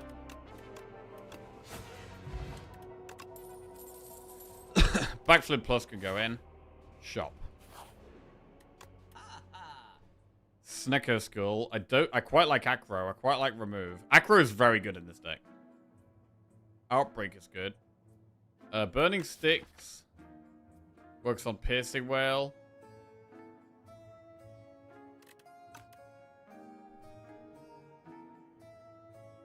Snecko Skull and Acro are both so good though. To take both of these, that's what, 300, 240, 255? Burning Whistle. Doesn't work, unfortunately. Oh, it does work on Gamble as well. I don't know, I think Acro is so strong, and I think Snecko is so strong. I want to take both of those. And then we'll just buy a weak bot.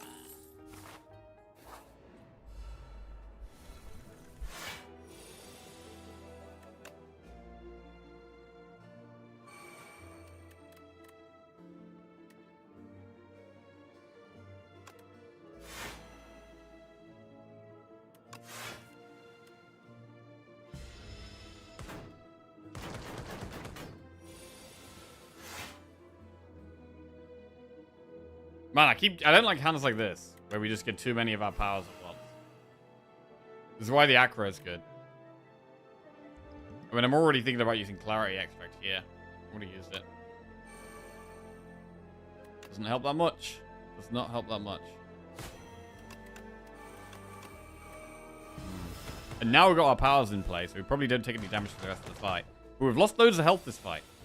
We've lost a lot of health to get set up.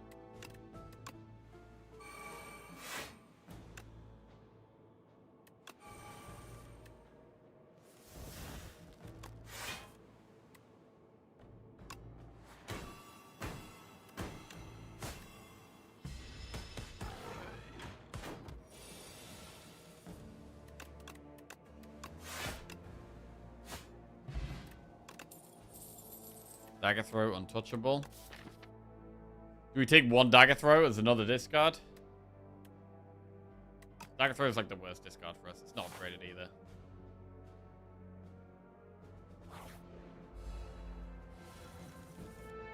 Okay. Much prefer facing things that don't do much turn one. Because now we can actually play some powers, get set up, feel a lot more comfortable. Probably don't take too much damage in this fight.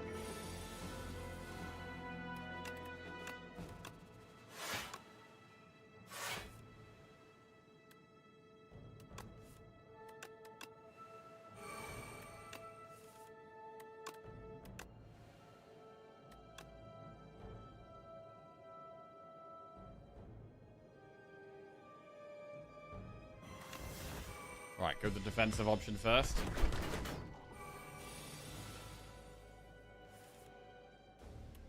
Whistle. Boom. Whistle helps. Accelerant helps.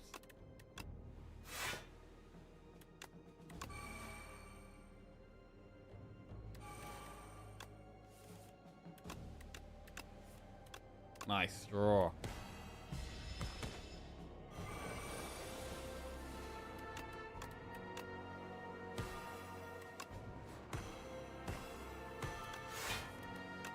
Okay, much better fight.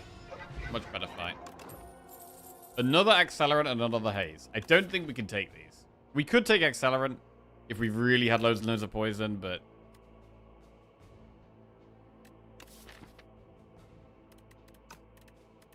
I'm gonna skip. I'm not gonna take these unupgraded cards. I'd possibly take an upgraded Accelerant, but not unupgraded. Tools. Right, Acro the Abrasive. Prepared the Haze. Can't afford the Whistle. Shadow Mail back there. Haven't got tools in play. Need to block this turn.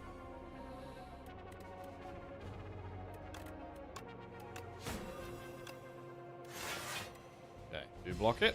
Thorns is effective.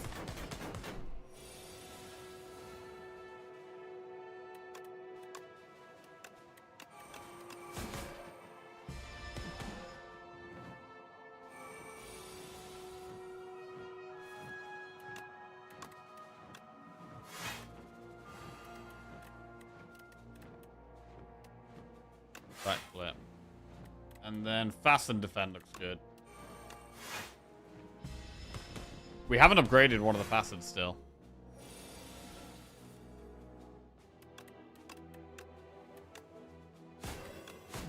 Whistle.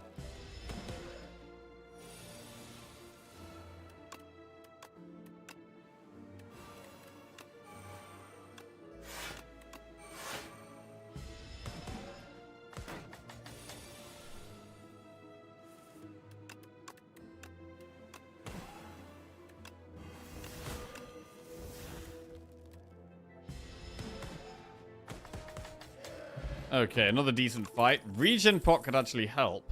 Scare plus. I'll skip that. Right, now we can get some more upgrades. So I'm going to upgrade the Shadow Meld. It's really awkward to play on 1. On 0, it's way easier. Go through a chest. Get Gorget. Definitely helps with the getting set up. Now, we can do double elites. I don't think we need to risk it. I think we can go for the safer path and go for more upgrades. We'll upgrade the fasten. And now we've got to think about whether we want to upgrade the accelerant. Right, I'd regret for 2 random relics, or I'd shame and upgrade 2 cards. Regret is pretty rough. We can sometimes just discard it, though. Still, upgrades are great, though. We can discard both of them. Right, I'm going to go for the upgrades. And we'll upgrade Accelerant.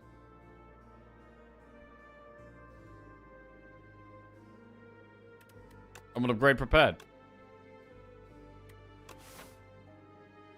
Now we should probably rest. We do have Regen pot, though.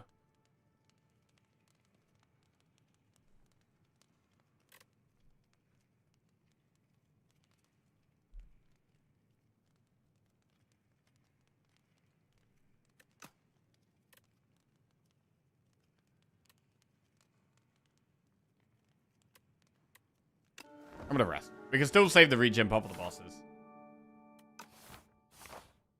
Right, do an elite. Okay, these guys could be fine depending on our draw order. Getting them prepared in our starting hand looks nice.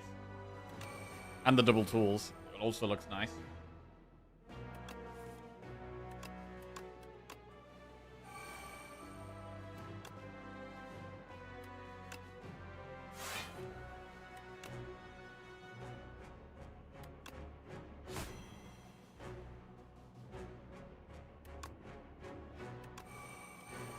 Okay, a couple of powers in play.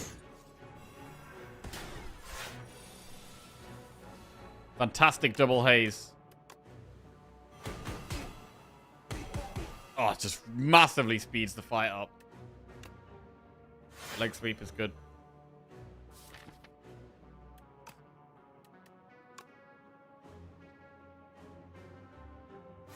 We pretty much block that so we can gamble. And Accelerant speeds the fight up.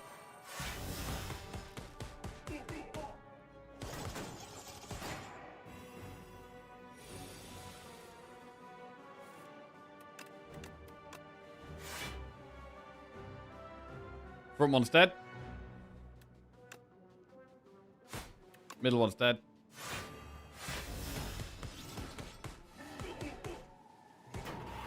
Nice. Very strong.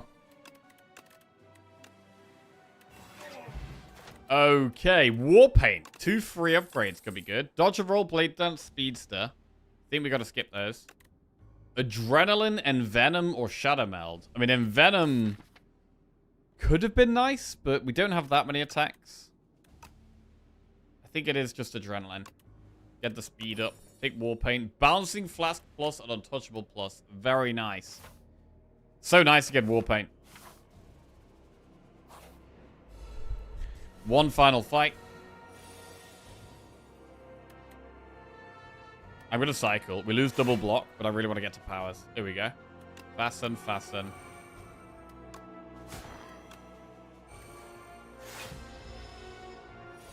Right, we've just got to get Entropic Brew from this fight. Simple, right?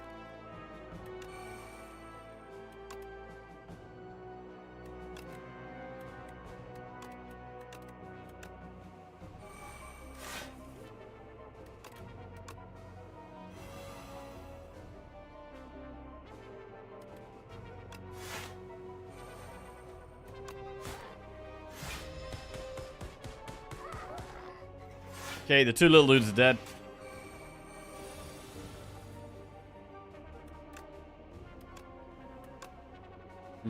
Whistle only stuns the big boy. So I think we should gamble this.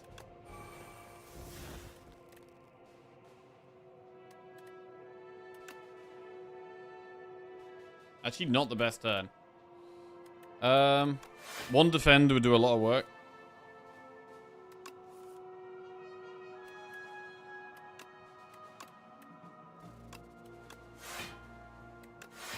That's fine.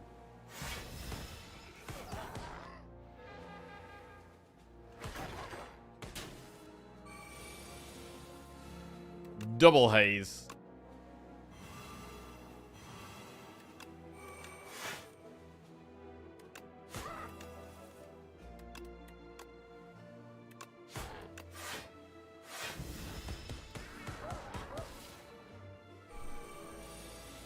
Yeah, more accelerants wouldn't really make much sense.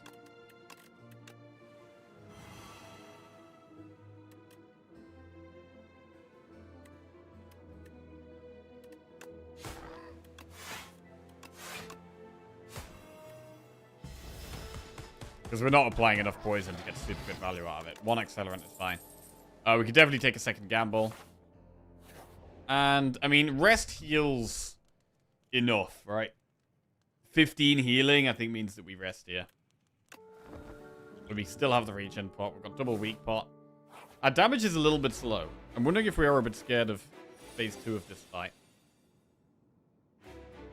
Queen is probably easier for us than test subject. So test subject is where we should really use potions. I think we're going to Blessing and Forge this fight. We could tools backflip and then use Blessing of the Forge.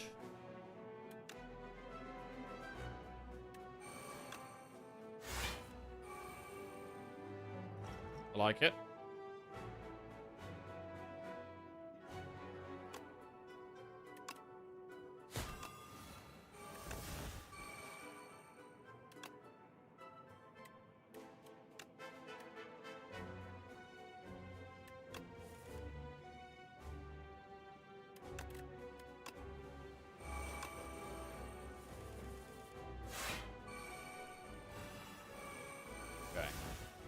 We did give her a lot of strength there. So we do need to speed up a little bit. So I think we do need to play Bouncing Flask. Maybe with Accelerant even. But then missing Fasten is rough.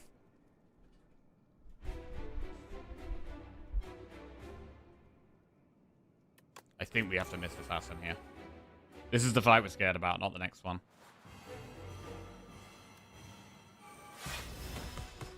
Okay, it's dead next turn now, so we're chilling. We do get to play Fasten here.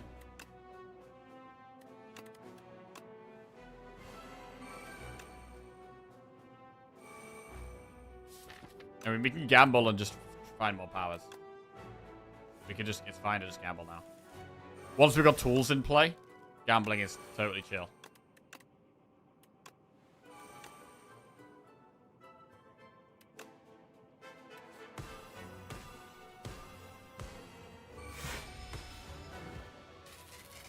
Right, we played one of the Fastens. Probably do need to try and find the second one. Haze is great. Right, Whistle is an option. Means we're not, again, we're still not playing the second Fasten. But it seems good. Definitely phase 2 of the fight is the best one to Whistle.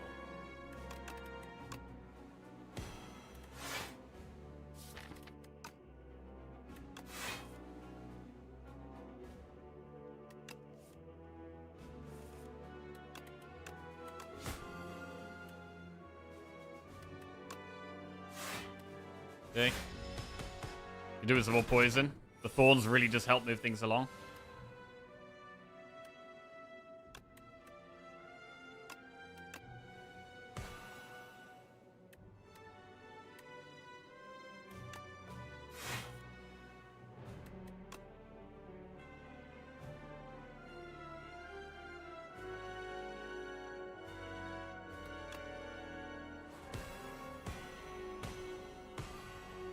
Nice. It now dies to the poison, so we can fasten here. Huge. Man, I love accelerant, bro. Love how fast it can make the poison.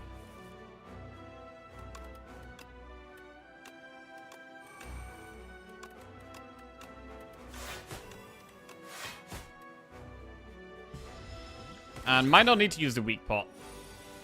Don't need to use regen pot yet.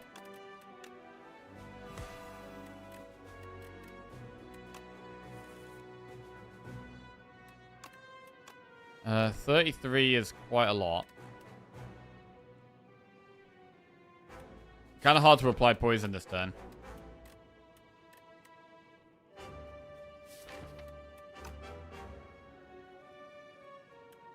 We could backflip and survive a haze. But we just get haze off next turn anyway. A little bit slow.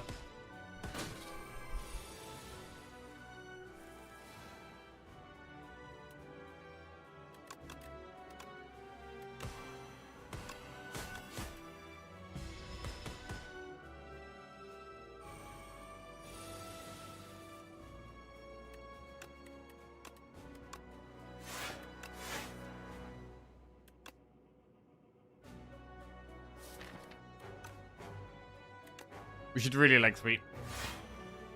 Take a week. Take a little bit down. Fine.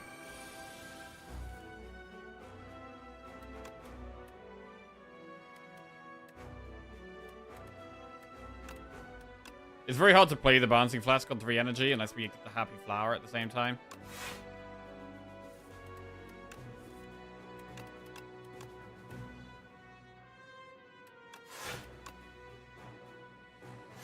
And we are going quite slow here. I mean, we can discard burns as well, but the poison is going down with the accelerant. Like, accelerant is a little awkward in this fight. With the intangible, just... On the intangible turn, it just loses loads of poison. And we don't do much damage.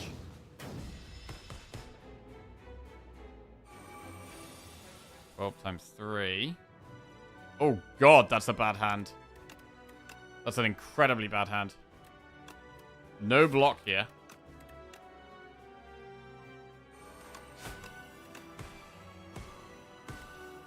We take the full 36 to the face.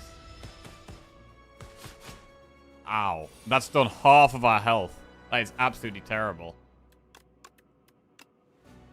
We do have more poison down now, so we're feeling a bit more comfortable in that department, but with the amount of draw we've got every turn with the tools, that was a really, really bad turn.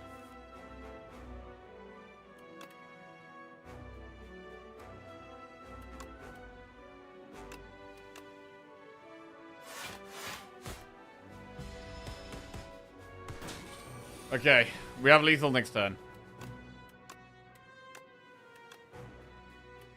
That was rough though. Wait, do we have lethal next turn? Because the poison goes down. But you don't have lethal yet. Strike gets the lethal.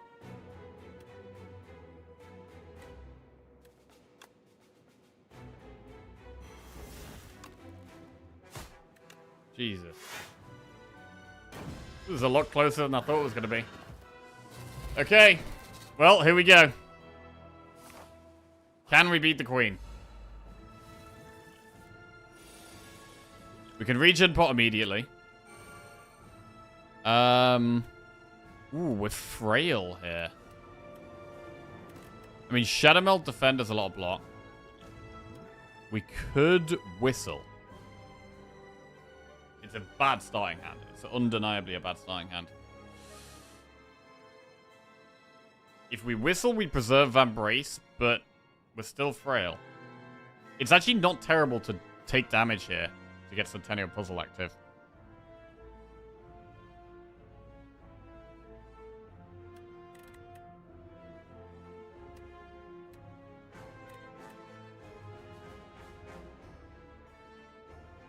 We have Flower next turn. Flower next turn also makes us want to proc the puzzle. So I almost want to take a bit of damage this turn.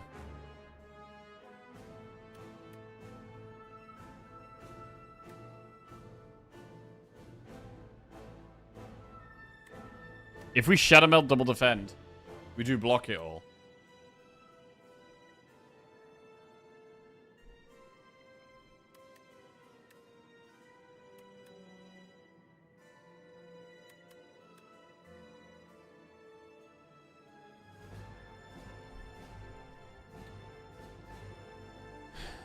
Weak Pot puts it down to 24. If I Shadow Melt defend, we block 24.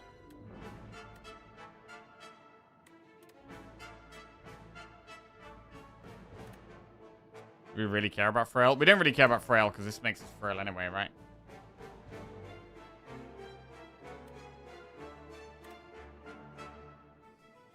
It's just a bit of a slow start. I think we have to just... I think we just full block.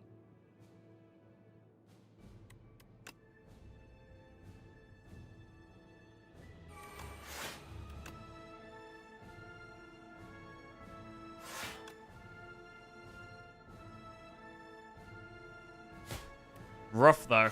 Pretty rough. Piercing Wail is not great this turn. It's a perfect time to use Weak Pot, that's for sure. Do we Weak Pot? Accelerant. Piercing Wail can be so strong in this fight. This is really not great value out of it. Do we ever have to use it anyway? We haven't drawn any of the Fastens yet. We should really defend over Strike.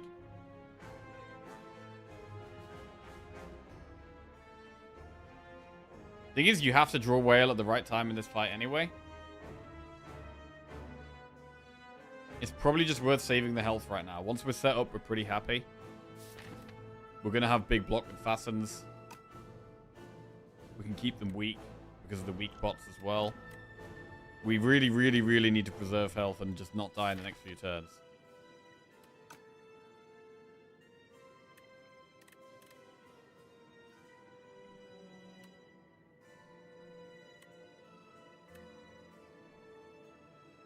So I think we have to... I think we're going to Wail now. It only saves 4 health, but I think that could make the difference.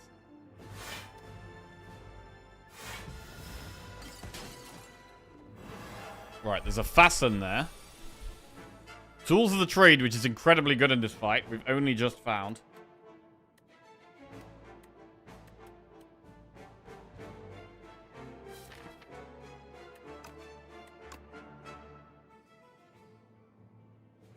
We're going to gamble here. We kind of need to Fasten Plus as well. Both the defenders are locked up, which means we should gamble. Wait, there's no other defenders left in the deck, though. What the hell? We've actually drawn... Bro, we've drawn past all of our defense. Holy crap.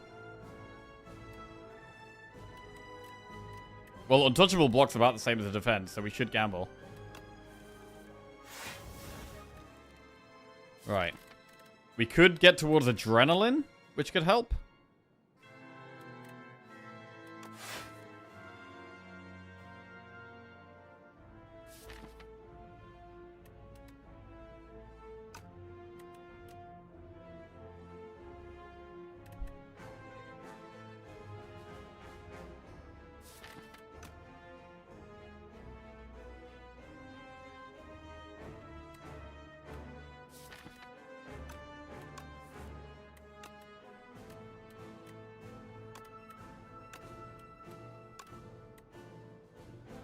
Okay. Second tools.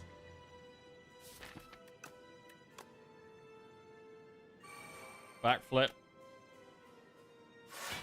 I mean, the maximum block player is Survivor, but we missed Fasten and Outbreak.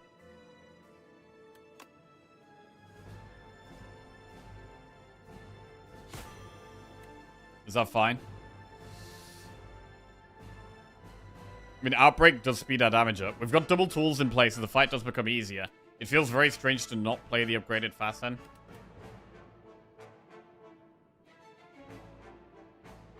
feel like we've got to play the Fasten, really. Outbreak can possibly wait, but Fasten, I think, has to be played. So we're going to play Fasten. Right, here we go.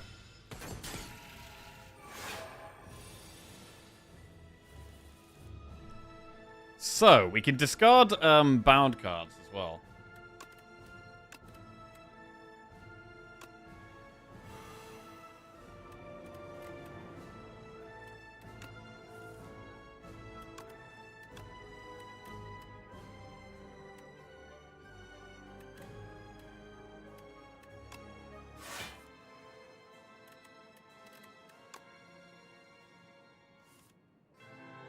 Untouchable Haze is great. Love getting the haze out there.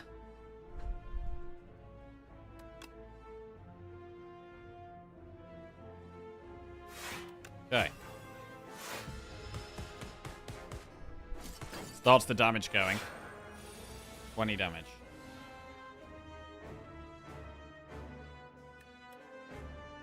Okay. Got Abrasive and Shame.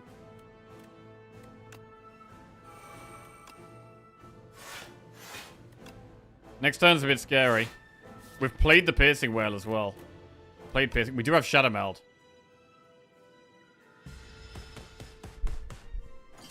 But what's going to be locked up is the question. Okay. So we could Shadow Meld, double defend. So we could discard Survivor and Bouncing Flask, play the Outbreak, do Shadow Meld, double defend.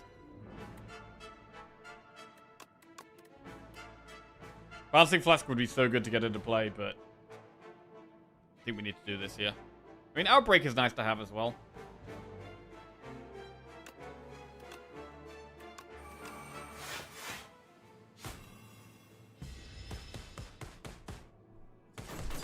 Okay. Starting to get somewhere on the Torch Head. Whistle.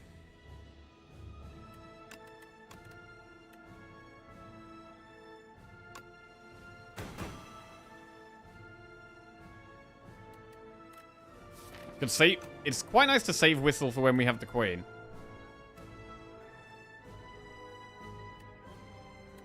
Or we could just whistle the Amalgam.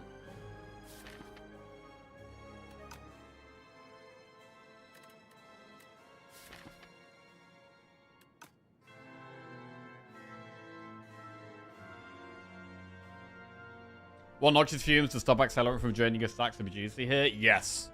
Would have been a bit of a game changer, really.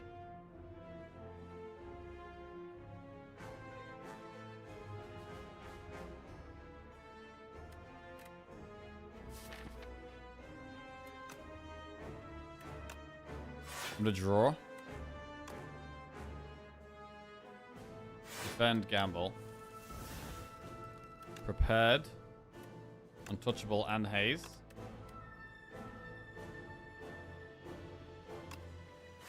So frail doesn't matter, right? Because we are constantly frail. So Shame is really not even that bad. Probably still the discard there. Right. We kill the Torch Head next turn. It almost kills itself there. Now we can fully focus on Queen. We need to get weak on the Queen. We do need to get weak on the Queen.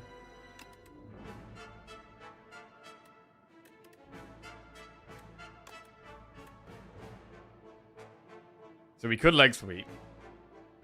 I mean, we do have weak pot, though. I do want to cycle through the deck. We've got the weak pot, so... we could probably Acro. We haven't got a Bouncing Flask off yet. That's what we really, really want to get off. To just up the poison, up the damage. Ooh! Right, do we Whistle or Bouncing Flask? I mean, this is our opportunity to actually play Bouncing Flask. Shadow Meld's in the deck there. I feel like it's great to play Bouncing Flask here. I'm going to Bouncing Flask. We may as well weak pot the Queen. Okay. And the next time we draw Whistle, it can get played. That's fine.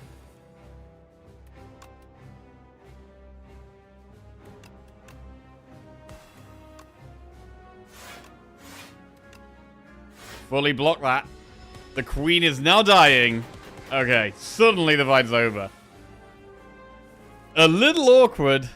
A little awkward, but when we get there, and the queen is dead. GG was a little dicey towards the end. A little dicey. Like, if we didn't get our power set up fast. Oh, our poison was a bit low. Like, I think that was actually the main issue. The main issue wasn't even getting the power set up fast, because we had Bag of Prep, and we had set up to the Centennial Puzzle, as well as regular Snake. So we did have quite a lot of draw to get through the deck quite quickly. It was mainly the fact that our poison was kind of low. Like, upgrading the second haze, actually, I think would have helped quite a lot with the accelerant. Yeah, no fumes, no corrosive wave, which we did get offered and turned down. We did turn down a corrosive wave earlier. Maybe would have been worth taking. But at the time of being offered it, we didn't have that much draw. That is 8 silent wins in a row. Very, very big. Bro, we're getting towards our silent record at the moment. What is our silent record? Let's have a look.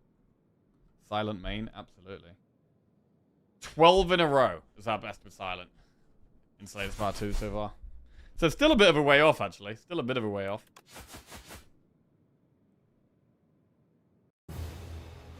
The secret source has been found. It's called the Silent. I'd desperately love to see a successful Necro run that character wrecks me. Well, we're playing Regent next, and then we'll play Necro after Regent. So we should get to some Necro today.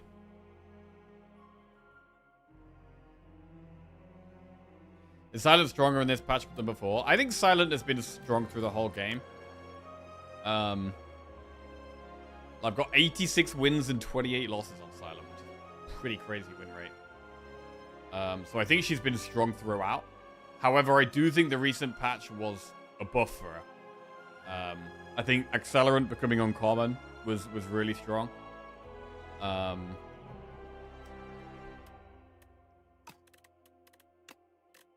What else? Outbreak got buffed. So we got a couple of buffs. Like Accelerant and Outbreak both got buffed.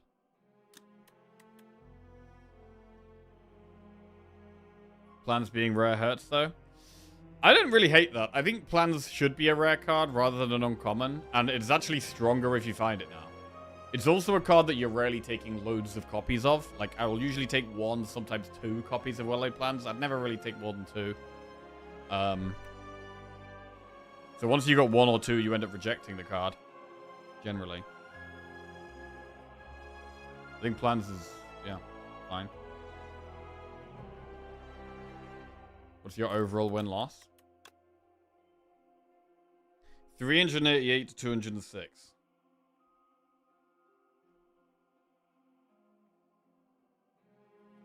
I'd like to get the wins to like double the losses. I'd like to have double wins of losses. But, this does include, you know, multiplayer runs, low ascension runs and stuff as well.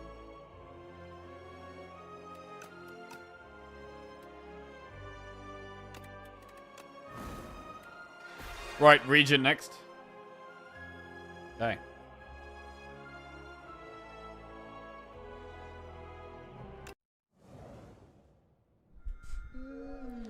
Fishing Rod, Golden Pearl, Neon Sacrifice. Bro, in terms of bosses, like all-time best bosses, for some reason there's a Spyro boss that like... I can't remember what it's called. But there's a Spyro boss that,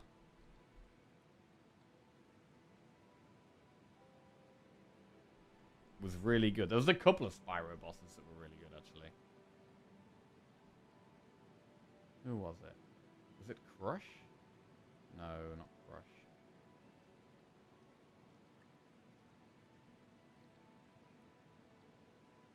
Buzz. Buzz was a memorable one. But it was this, like, 4-legged dinosaur that's got, like, rockets on its back or something.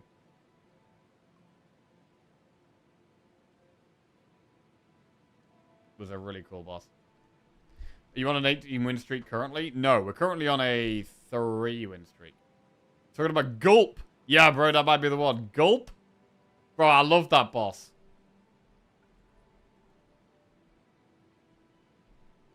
Oh, yeah, that was such a cool boss, bro. It's got, like, lasers on his back. Just go.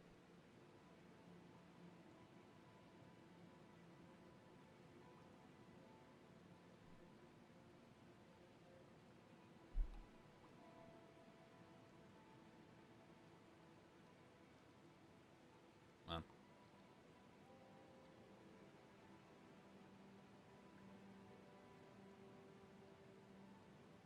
Right. Fishing rod, golden pearl, Nia's sacrifice. We've got underdocks, and we've got Lagavulin. Immediately, I quite like this path if we were going to take golden pearl. We can get a floor 3 shop into double campfire. Maybe triple campfire even, and then double elite. I like that path. Nia's sacrifice, we'd want to be more aggressive. We could go for 4 elites with Nia's sacrifice. But we'd get less upgrades. It feels pretty unnecessary, and fishing rod's just a bit greedy. So we're gonna go golden pearl here. Let's get a prediction up. Prediction: will we win the Regent run? Been a little bit less consistent with Regent lately.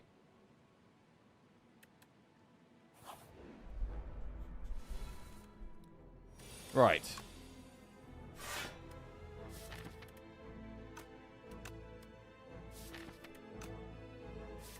Eight plus 9 plus 9.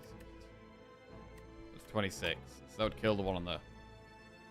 If we have Falling Star Double Strike, we already killed the one on the right. We should... the one on the left, sorry. So we should focus the one on the right.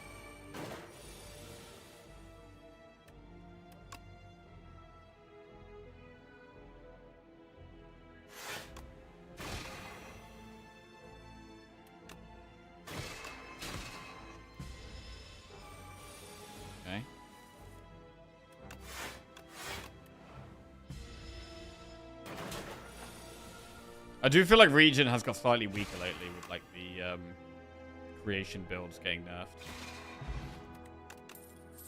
Gather Light, Collision Course, or Hidden Cache? Collision Course, good early damage. Gather Light, good early block. I'd lean towards taking Gather Light on floor 2. Right, 260 gold spent in this shop. Bag of Prep, Bulwark, Supermassive, Chemex, Prowess for Strength and Dex. Interesting shop. We haven't got loads of gold. Bag of Prep is hard to turn down. Supermassive is on sale, but it doesn't really do that much right now. Kingly Kick is a strong card, but Bulwark is probably better. I'm a big fan of Orbit. Prowess is quite good.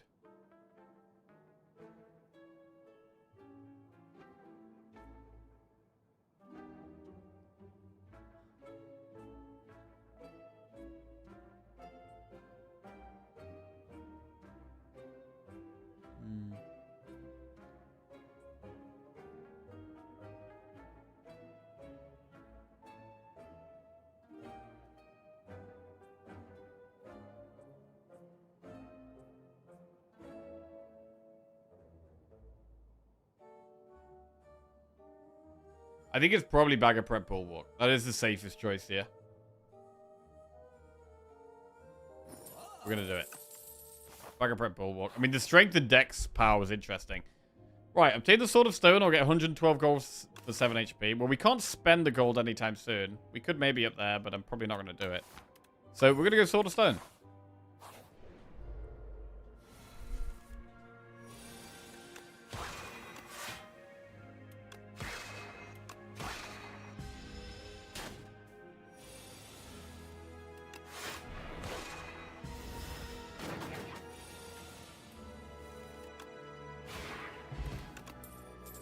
Gamma Blast, Spectrum Shift, Begone.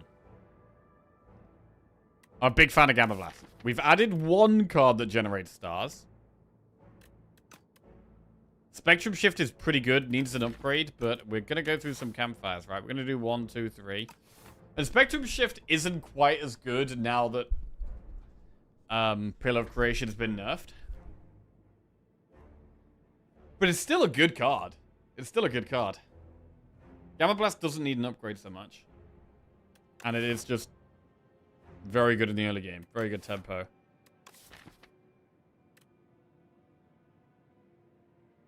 Technically, it's better if it's your only generation. True. That is true.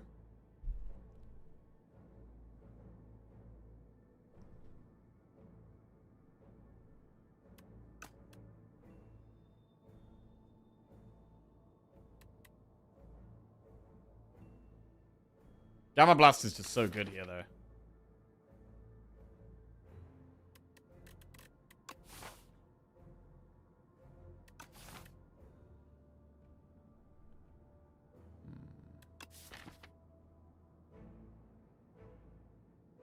Which do we want? I'll do a Gamma Blast because it's good with the sword as well. Like, we have the sword now. Ooh, upgrade 2 random cards or remove 1 card from your deck. We do have upgrades incoming. Like, I've got 3 campfires coming up. So, I kind of can see an argument for removing. I would normally go for upgrades at this part of the run. But I can actually see an argument for removing here. And I'm going to do it. Just remove a strike. We're going to upgrade the Bulwark. Big block plus big sword. Equals big streamer.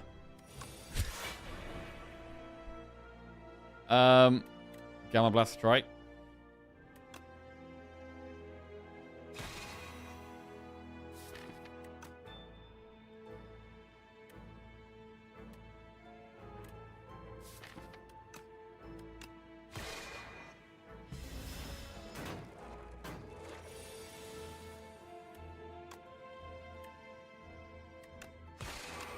Talking of big streamer, actually, I'm doing a challenge. Me and Lizzie are doing a competition to see who can lose the most weight in 6 weeks. I've never really done dieting. I kind of just go through phases of my life, doing more or less exercise, eating healthier now and then, but and I never weigh myself. But I'm doing for a bit of fun, just seeing how much weight I can lose. Not going to do mega extreme. I'm not going to do anything super stupid or anything, but, you know, just eating a bit healthier, doing a bit more exercise, and trying to cut the belly back a little bit and see how we can do. Haircut? Yeah, maybe that's probably a good point, actually. Cut hair before final weigh. I'm going to take Refined Blade here. We've already got 1 sword card. Sword build seems to be the way to go here, and we can upgrade Venerate, which makes Gamma Blast stronger. We get a chest. Amethyst Aubergine is more gold, and then we get an event. Choose 1 of 5 random cards to add to your deck, or lose 5 HP and gain a colorless card reward. She feeds you, she'll win. Well, she's not going to be feeding me for the next 6 weeks. We're going to cook separately. Like, normally we eat together. But, yeah, we're going to cook separate meals.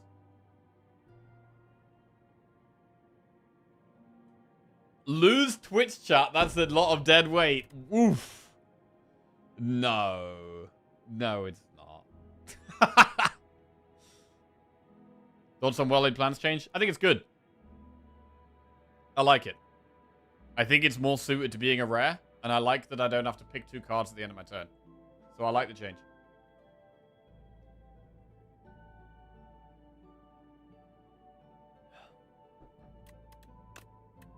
Parry, Solar Strike, Begone, Bundle of Joy, Lunar Blast.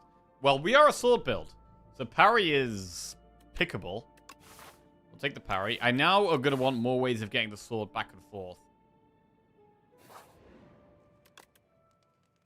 Parry plus. Summon Forth would be amazing. Cosmic Indifference is another card that could be helpful.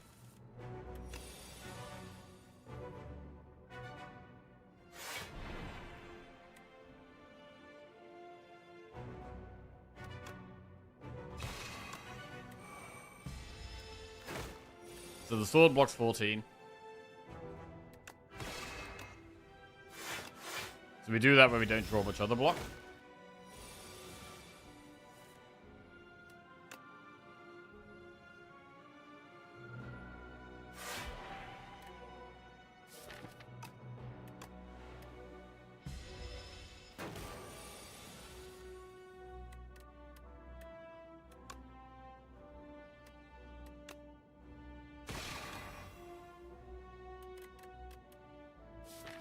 I mean, we do have block here. We take 5 damage to do Gather Light Defend with Strike. I think that's fine.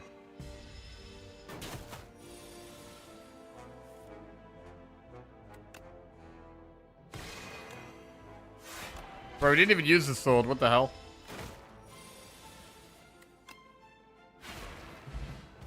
Oddly smooth stone. Bulwark, Solar Strike, Guiding Star. Another Bulwark? I mean, I don't hate it. I'm gonna just take it. We just draw Bulwark more often. It is expensive, so energy is a bit of a concern.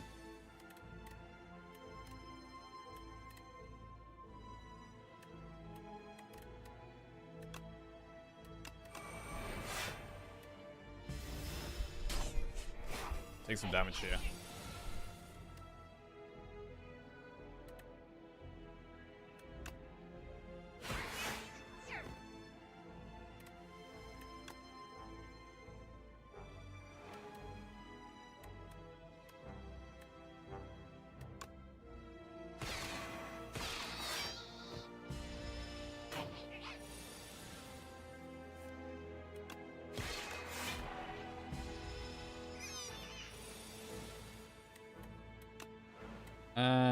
Okay. Any swords? There's a sword. Right. Colorless pot. Resonance spoils the battle patter.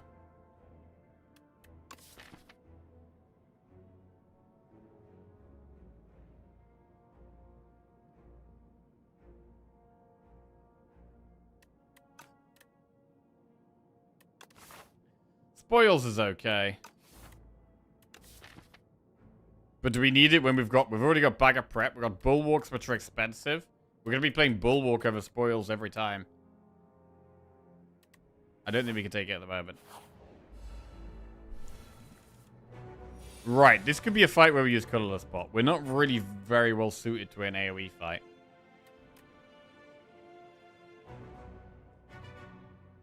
I don't know if I want to use it turn 1 though. We could also just save it. We could do Bulwark Parry. Winning this fight with the sword is quite slow, though.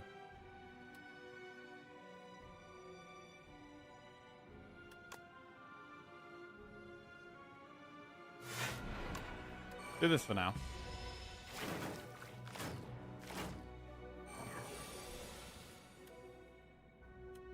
Blocks 15. Refined Blade is amazing here. We get a 32 damage sword and 15 block. We can just kill the most threatening one.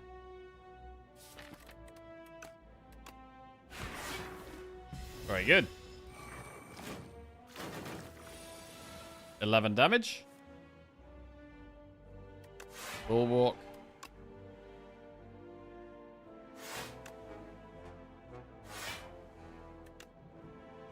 Right, we'll gamble the front one. It does do the most damage for the next 2 turns. Blade.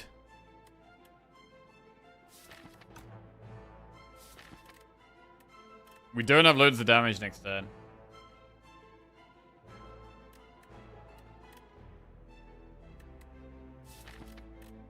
We don't have loads of block. Honestly, I kind of like playing the sword next turn.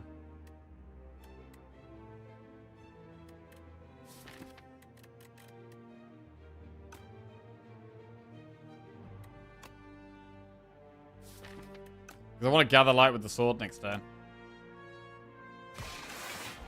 And then we'll hit the back one.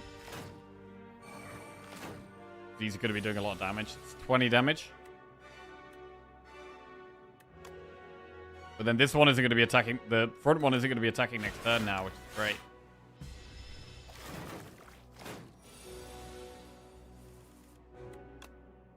Clean. Very clean fight. Molten Egg.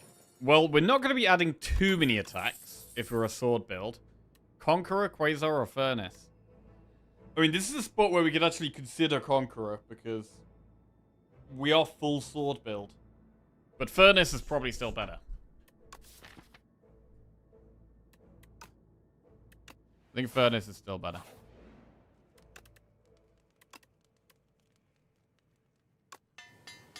We'll upgrade the big block card. Okay.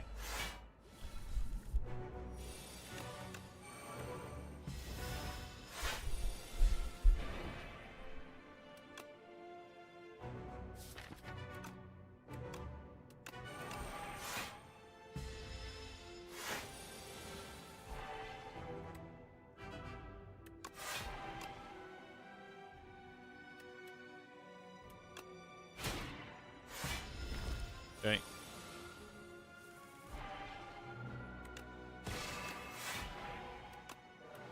Got plenty of stars to play Gamma Blast, which was nice.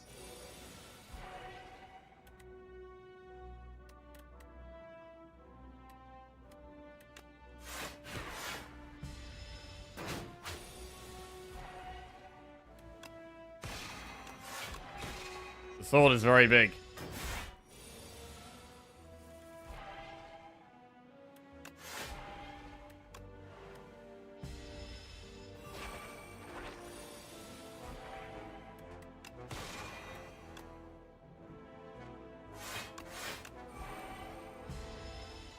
Any swords? There he is. Nice. Heart of Iron. We should probably take that over colorless. Ooh, Big Bang. Seeking Edge. Heavenly Drill Plus. Man, there was actually a Chem-X we turned down in the first shop. I mean, it was the right play, but we'll never see Chem-X.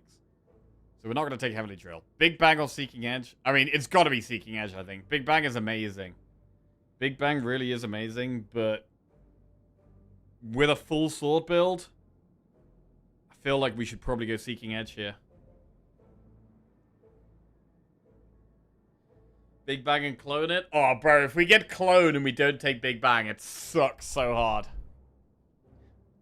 I mean, AoE fights are a bit of a concern. They are a bit of a concern. We can whack things one by one with the sword. It's not very good against, like, the cockroaches, though. Can still clone Furnace. That sounds terrible. Seeking Edge solves the Centipede problem. That is true. It massively helps against the Millipede. Massively helps. I'm going to take Seeking Edge. Okay, we don't get clone.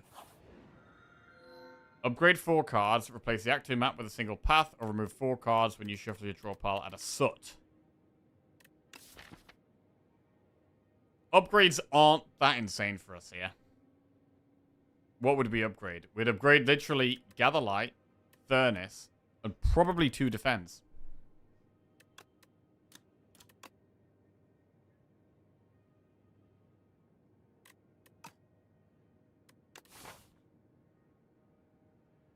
We could just do a different map. I mean, it's not the worst.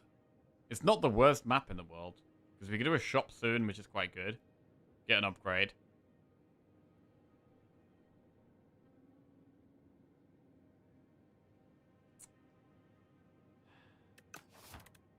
Big Hug. What if we go Big Hug?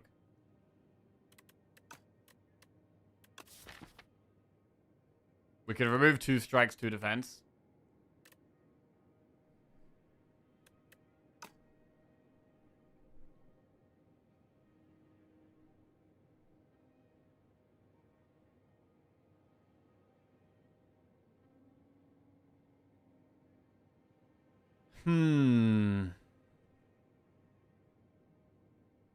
Our first cycle through our deck is faster. It's good with powers.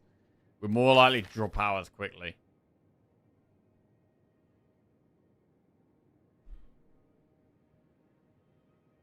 Why 2 defends? Because I don't really want sword as my only attack. And we're gonna be playing Bulwark a lot. So there's gonna be turns where we want to Bulwark and then strike, rather than Bulwark then defend.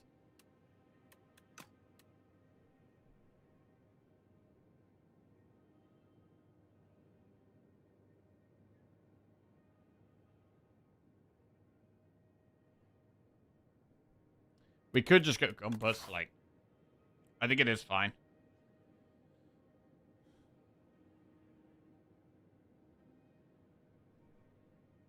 We're not doing 3 elites anyway.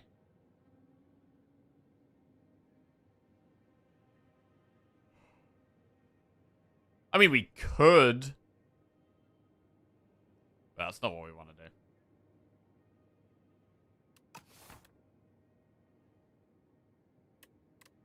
Big hug.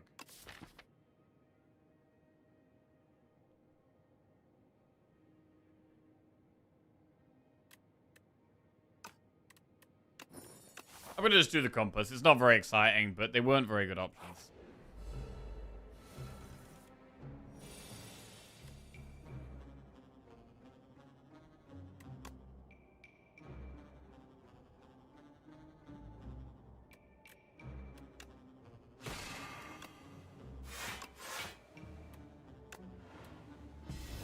Is streaming your full-time job? Yes, it is.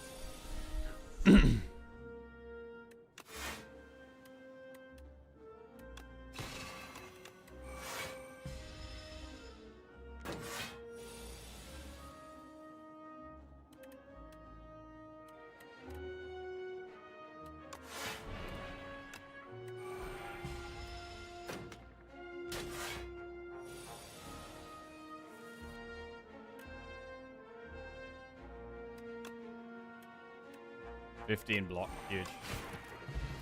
All that we needed. Oh, regen pot. Pillar of Creation, Celestial Might Plus or Spoils of Battle. I mean, Celestial Might Plus with the Sword of Stone will do 36 damage.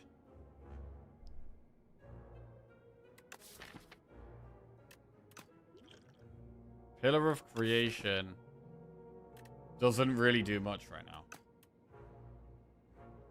We're at a point where we could consider spoils.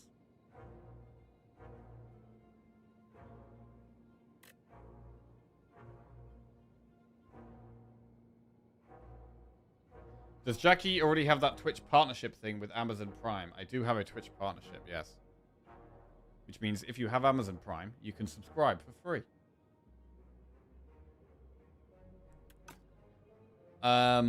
With Twitch Prime.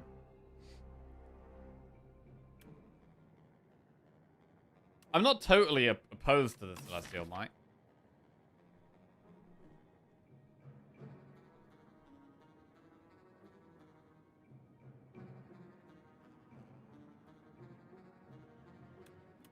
We're very reliant on the sword. Very, very reliant. I'm going to take a spoils now. I'm going to get the regen pot and use it in the next fight. Ooh, this can give us a lot of guard draw. We take some damage, but we're going to do it. We're going to get all that draw. We might have to rest at a campfire, but it's okay. We don't have many good upgrades anyway. And we're going to regen pot in this fight.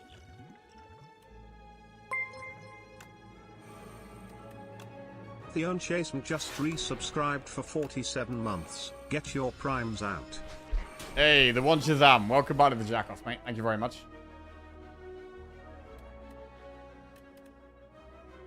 Stole Gamma Blast. We do want that. We do want that.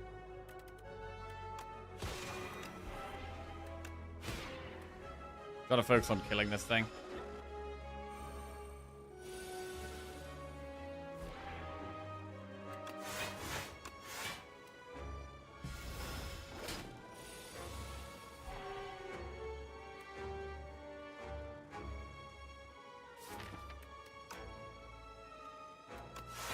We might not get it back here.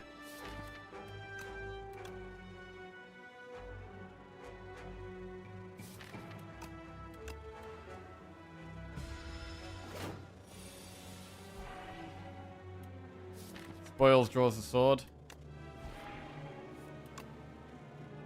We do get it back. Fairy in a bottle. Gamma Blast.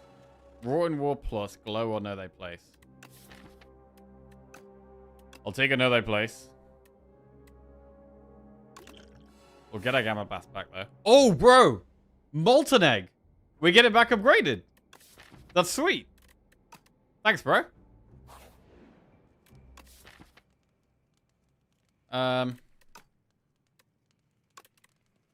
We'll upgrade Furnace for the longer fights. We might want to rest in this next campfire though, I think.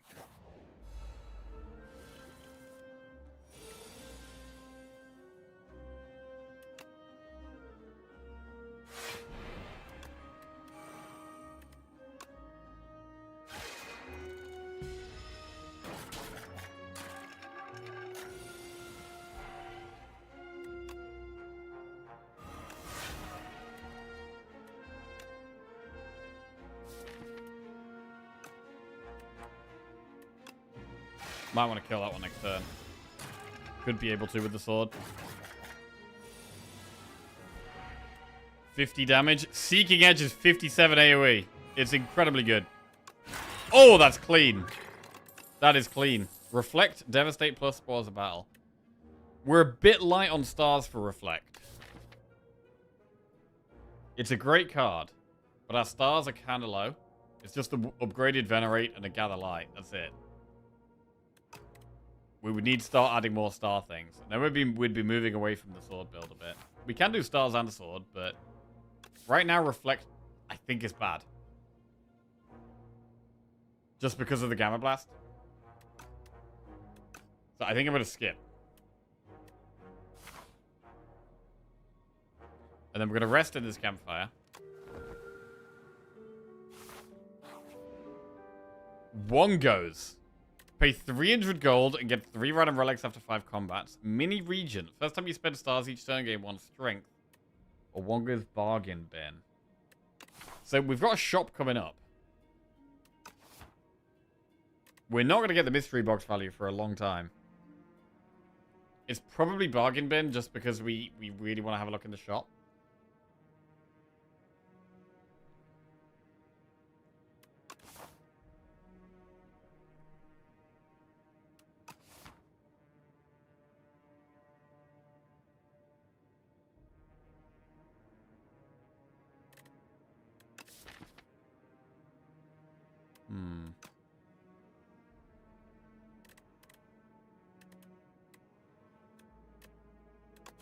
Although, if we're already comfortable this act, we could go with this one. Are we already confident?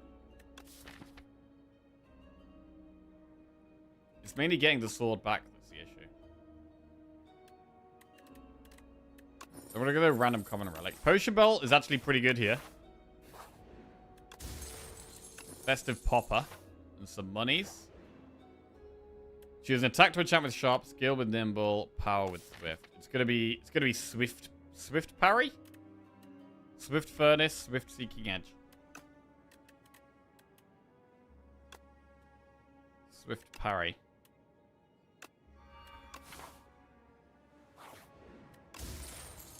Permafrost. Okay, our first power is quite nice now.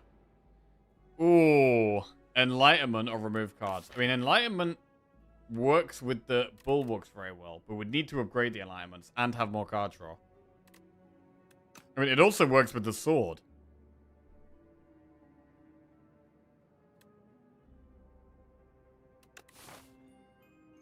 It also works with the sword. I pretty much only want expensive cards.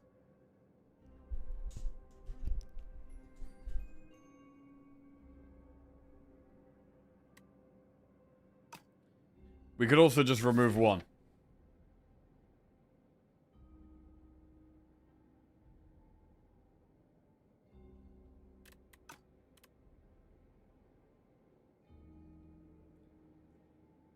I don't think Enlightenment works on stars, right? Because it doesn't say free to play. So the thing with Enlightenment, right, is it makes Prophesize insane. You get 1 cost Prophesize.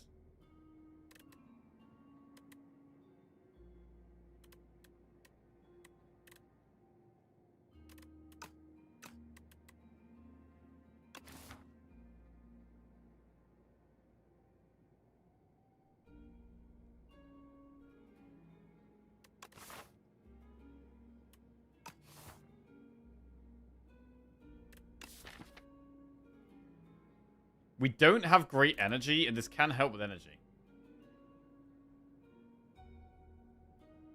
Like, there is definitely an upside to doing it.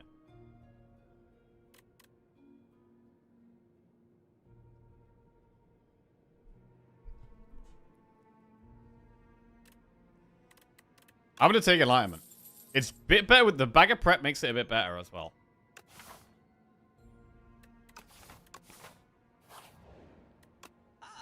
Right. It works with Glitter Stream. And it's good with Master of Strategy. Master of Strategy and Glitter Stream both work. Also Areri. Happy Flower's good, though.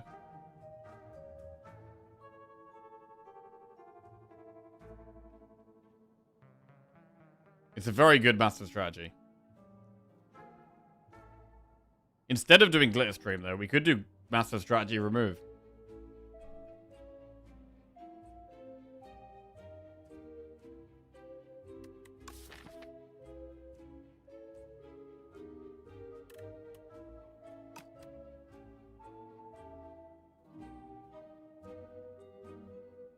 Okay, master strategy goes in. And we'll remove one strike. Alright, here we go. Enlightenment could be interesting here.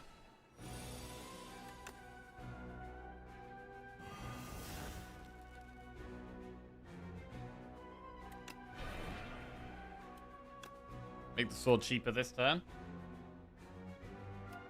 Let's just make sure that Enlightenment doesn't work on star costs. We'll try it right now. It does not. Does not work with star costs.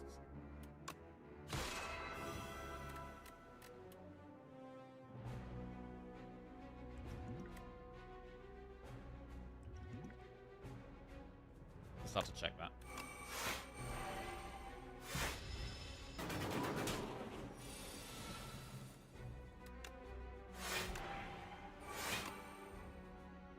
I think I gotta save the sword.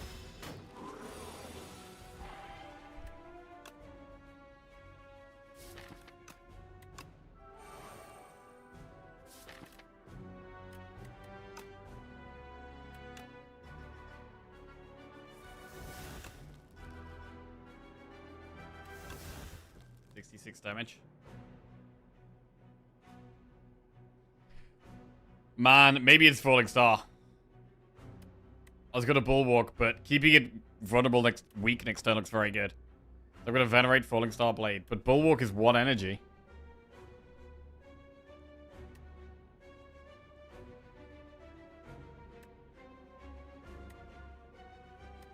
$13 Forge on this.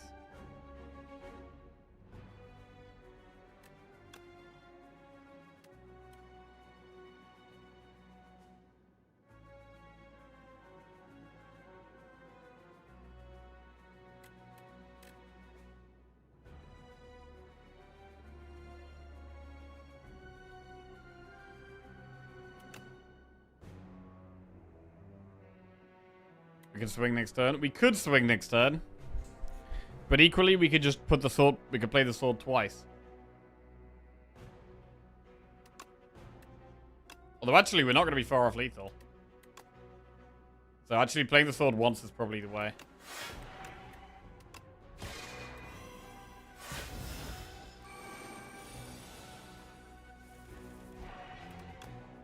$96? It's on 98.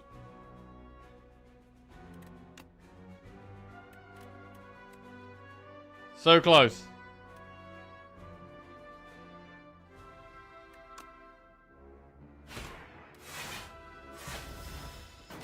Okay.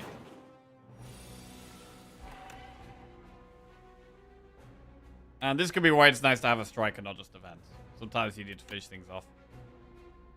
Alright, Elite goes down. We get Whetstone. That is... I mean, there's 2 strikes as Falling Star. We've already got upgraded Gamma. Celestial Might Plus. You know what? I mean, now we've got the Enlightenment. And we're going to be getting Strength with Sword of Stone. Maybe we do take the Enlightenment. The Celestial Might, sorry. Glitter Stream does make sense as well, though.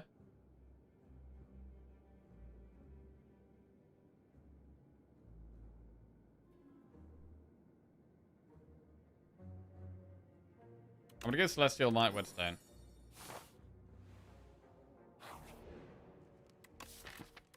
Right, and we're gonna actually upgrade Enlightenment. Reduce the cost of all cards in your hand to 1 this combat. So it gets you reduced to 1 for the whole combat, not just 1 turn. And we can get that on the sword immediately.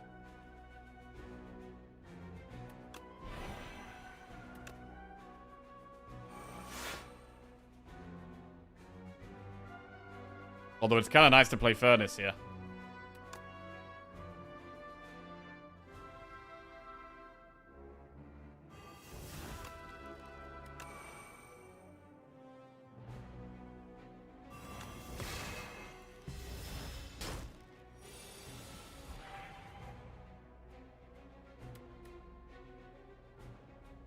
let's go for it. Ah, missed it. Was looking for a big alignment.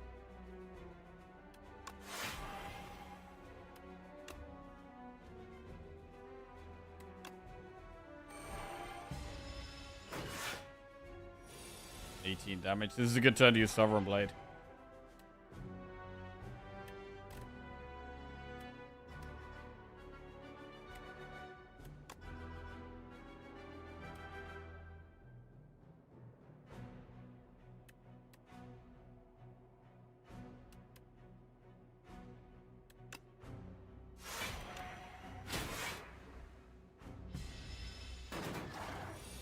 Right, gotta draw a sword again.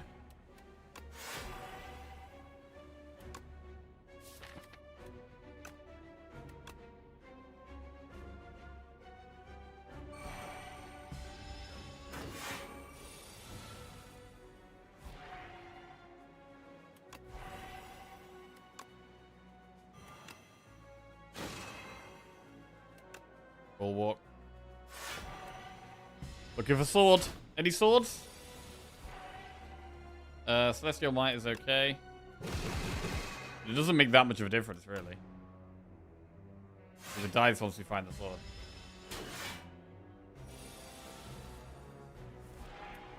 $130 damage. Right, Elite goes down. We get Kusarigama. Royal Gamble spoils the Battle Glitter Stream. So do we value spoils higher now? With the enlightenments in the deck? Oh, it's interesting that spoils can be more interesting, but so can Glitter Stream.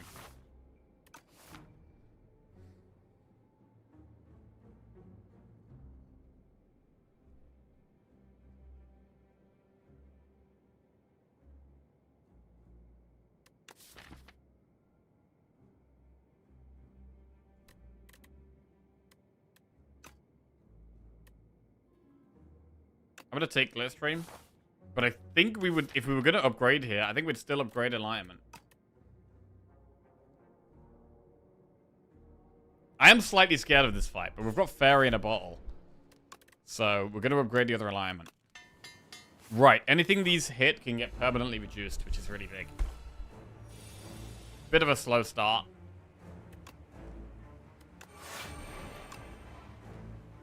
Do we have a stable serum? The benefit to using stable serum is that we can retain the glitter stream to get reduced by enlightenment.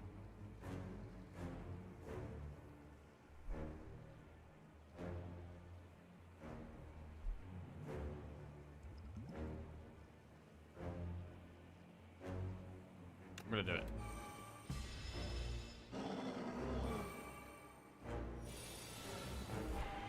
Okay, enlightenment creates permanent 1 energy bulwark, 1 energy sword, and 1 energy glitter stream. Incredibly good. Great value out of that. Gamma Blast. Bulwark.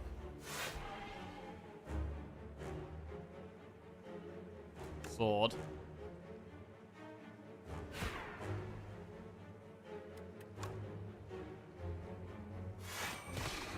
Okay.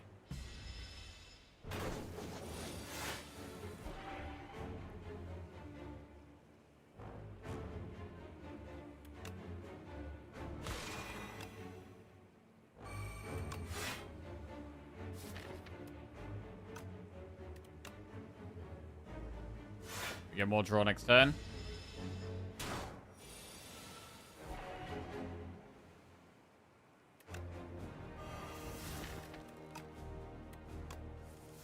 So Enlightenment now reduces Bulwark and Celestial Might as well. There's an argument, right, to playing Frantics, and then parrying, and then Enlightenment.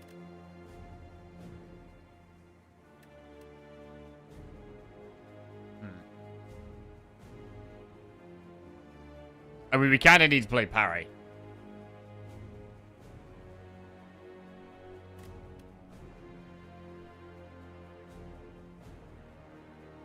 We do kind of need to play parry.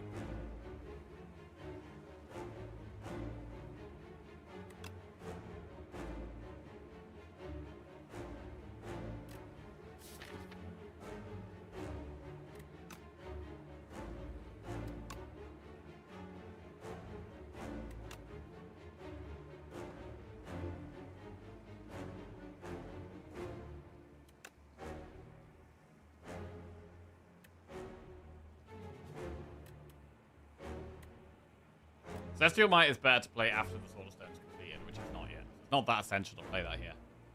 Same with the Bulwark. Like, the sword is getting big already, but the parries and the frantics are kind of important, especially the parry.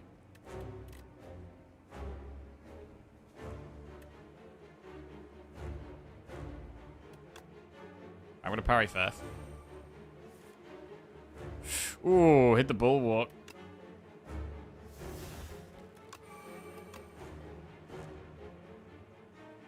I mean, we could also play Seeking Edge here. Just get it out of the way. But if we're going to do that, I think I'd rather just Frantic.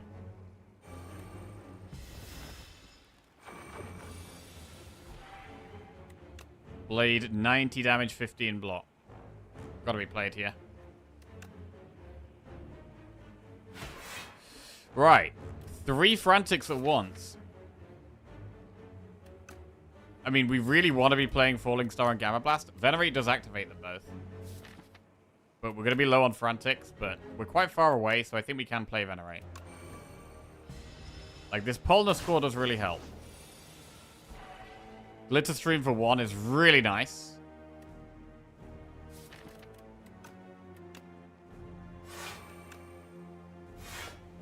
We're kind of chilling, actually.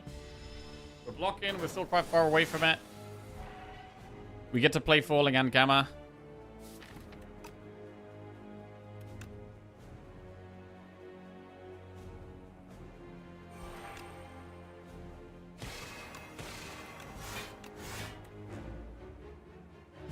Good draw this turn. Right, and now we start cycling, because once we hit the sword, we just win.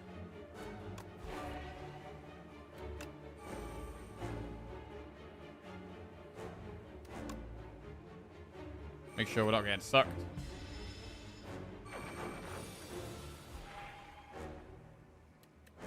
Sword. Dead bug. Very good. Right, we probably, because of our 4 potion slots, we probably get to sit on Fairy for ages here. Bundle of Joy, Heirloom Hammer plus 7 stars plus. Well, this is actually Hammer. Hammer means we can get 2 1-cost swords, and instead of pulling the swords back into our hand, we could just get another copy of them. So it's actually Hammer here. For double sword.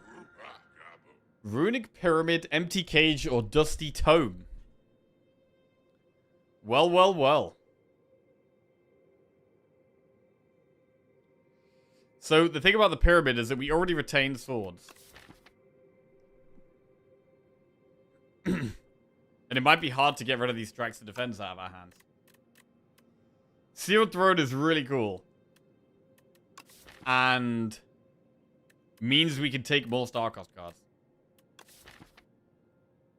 We have upgraded Double Enlightenment right now. So the 2-cost cards are what we're trying to play. It's going to be hard to play this Strikes of Defense. But how do we turn down Pyramid, bro? How do we turn down Pyramid? I'm concerned about our hand getting clogged. But at the same time, it helps us set up a really good alignment. Like, we just set up a really good alignment. Anything we get turn 1, turn 2, we can just hold with Bulwark, Glitter Stream, those type of things.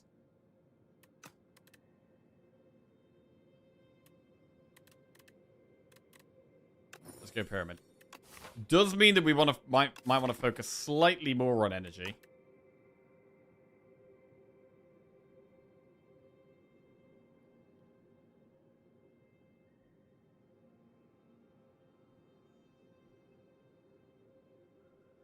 Where do we go here? We need one more elite for strength.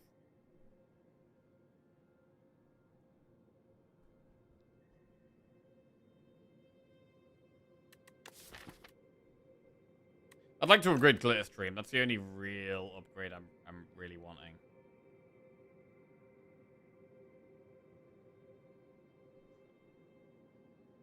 Okay.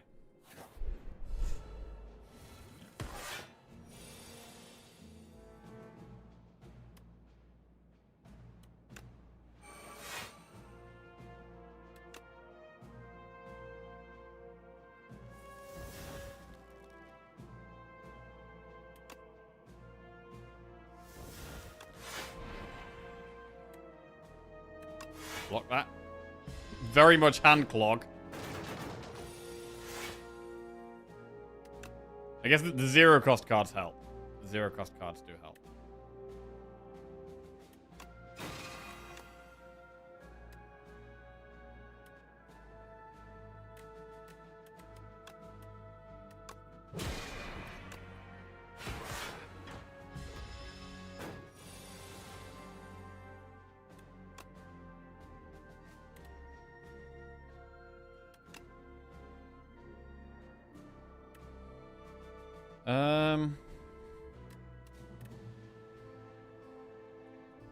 Hegemony would be good. Orbit would be good.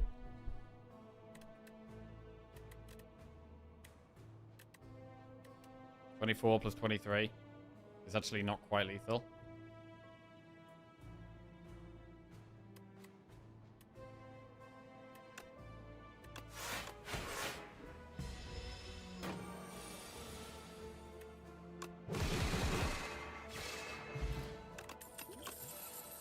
Kingly Kick plus, Crush Under plus, Photon Cut plus. So how good is Kingly Kick with Enlightenment? Is that good? It gets reduced to 1. This combat. And then you have to draw it again and it should be 0 the second time you draw it, right?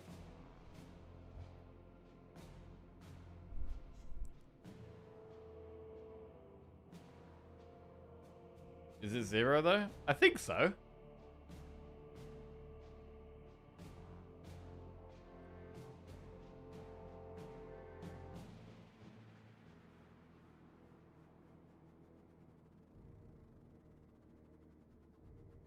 It should be we draw it at 3. We enlighten it to 1. We will have to play it for 1. We'll have to play it for 1. So we will have to play it for it to even be reshuffled.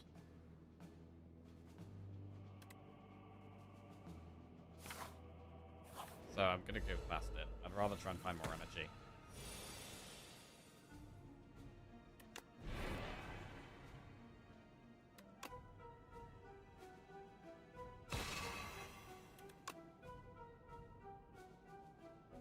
Okay, Hammer and Blade at 1.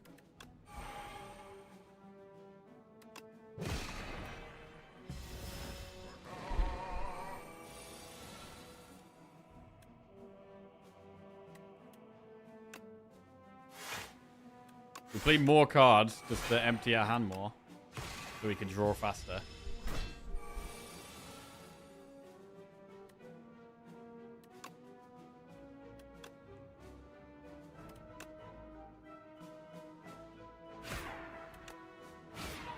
Down he goes. Celestial Might plus, Photon Cut plus, Terraforming. I mean, you could literally try and line up Celestial Might with Terraforming. I don't think I'm going to take another one. Right, do we definitely go through the shop here? Yeah, I think so.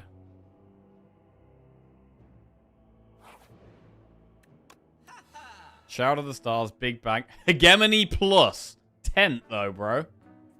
Tent or Hegemony plus? We could do Hegemony remove. Hegemony remove? Bro, the Hegemony's really good. Tent, though. How do you turn down Tent, bro? And Big Bang. And Shout of the Stars. Calamity you can literally just play. Although Calamity actually sucks with Pyramid, right? Bro, Hegemony's just insane for us. I think it's one of the best cards for us right now. We're going to remove a strike. Beautiful. And we're going to head... We're going to head towards this elite. We're going to skip one campfire. We do... Yeah. I like this.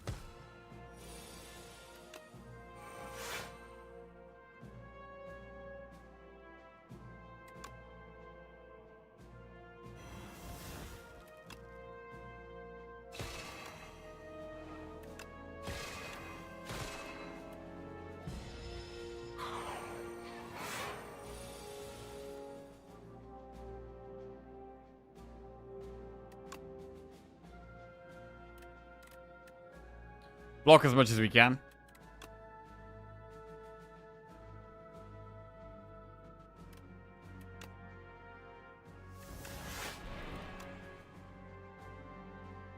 13 block.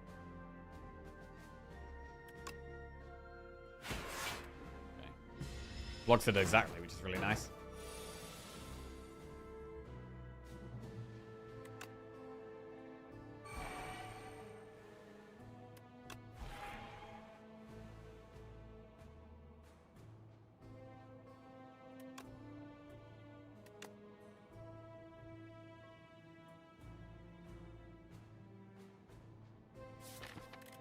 Man, there's so many really good things to get reduced by enlightenment here. Damn, this is kind of annoying.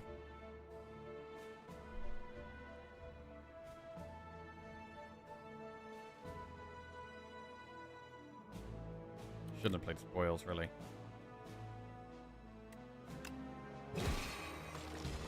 Alright, we'll remove that.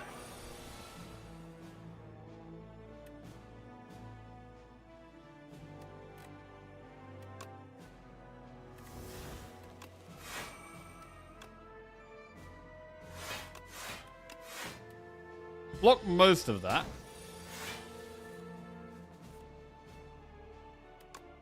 You have any for energy?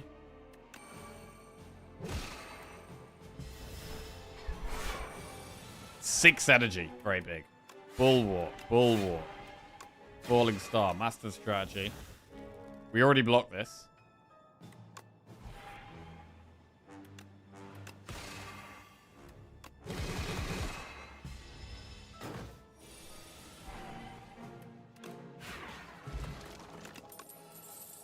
Guiding Star plus, Power or Spoils of Battle plus. We absolutely don't need those right now. We get an event. We can trade Bag of Prep for Parrying Shield, Molten Egg for Tuning Fork, Permafrost for Mummy Hand. So Mummy Hand works on Parry and Furnace and Seeking Edge. That is 3 powers. It is and it does help with energy. But we don't need Molten Egg. So like Tuning Fork is just fine. Tuning Fork is definitely just good.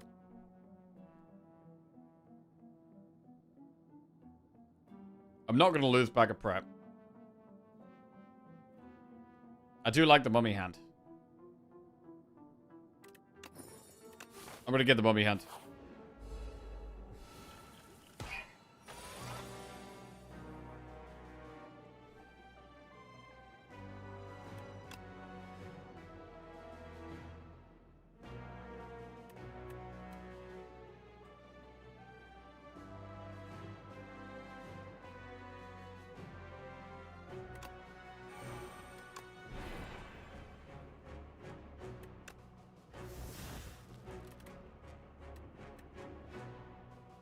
Okay. Fine. Bulwark, Heirloom Hammer. I mean, Enlightenment looks pretty good here. It could be better, but it's probably greedy to try and get an even better value one. Actually, maybe it's not. Huge. Now we get Bulwark as well. We can do Falling Star and Gamma Blast. Hammer. Double Sword. Double Sword costing 1.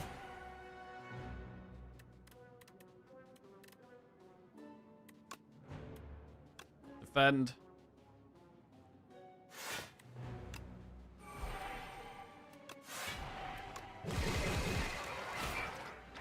That was big.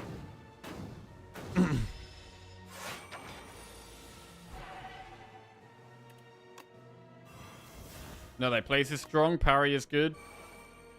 Defend for 0.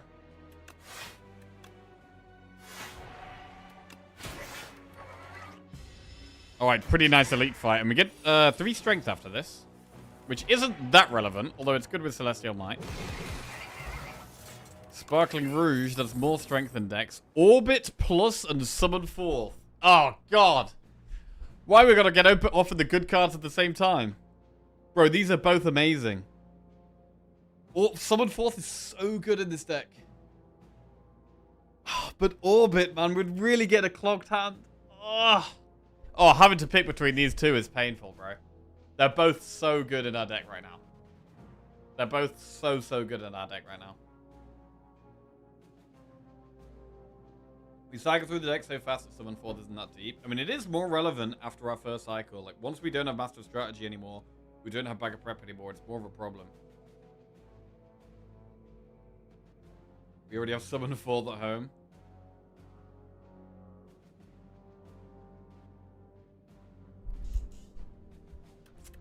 Oh man, they're both so good. They're both so good.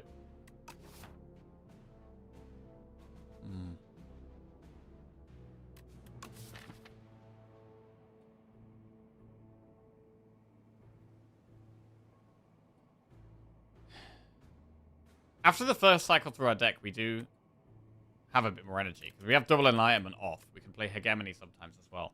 So we can start getting energy that way.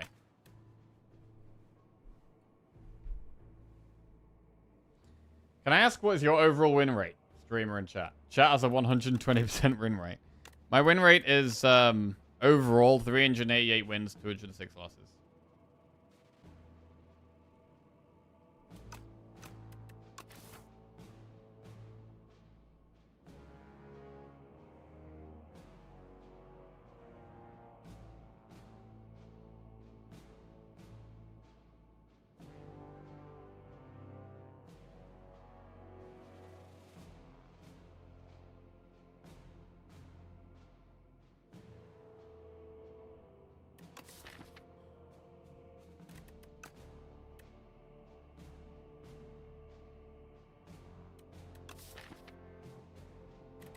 I'm thinking about Aeon Glass. We've got the Withers as well.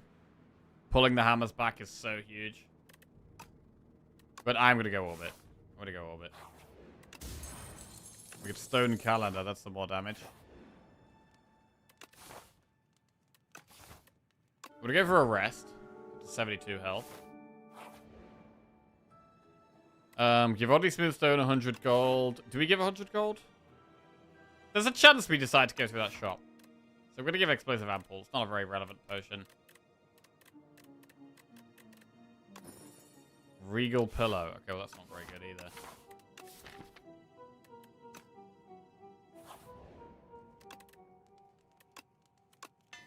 Upgrade Glitterstream.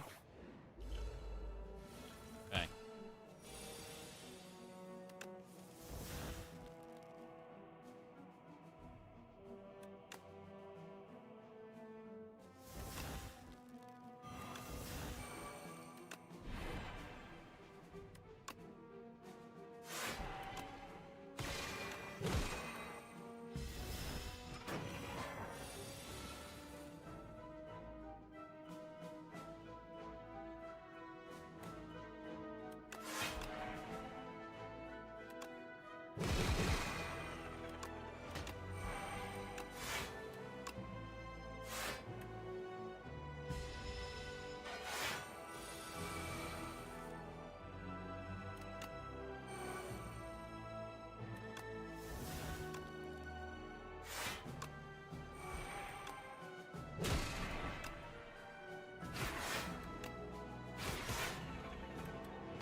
I guess with 2 swords in the deck, we are more likely to draw the sword again. That is the thing. And the hammer can keep creating more swords. Oh man, I mean, it does feel like we still have energy issues here.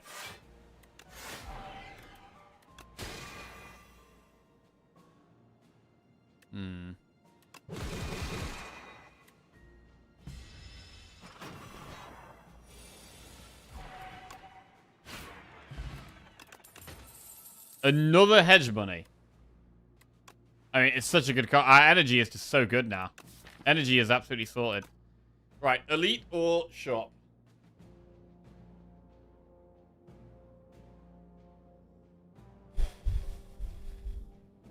$149 gold. We can buy potions.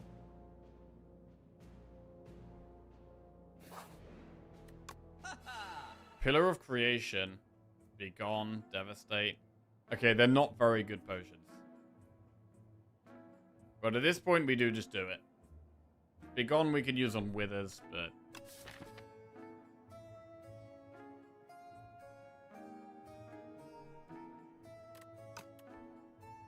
I don't love it still.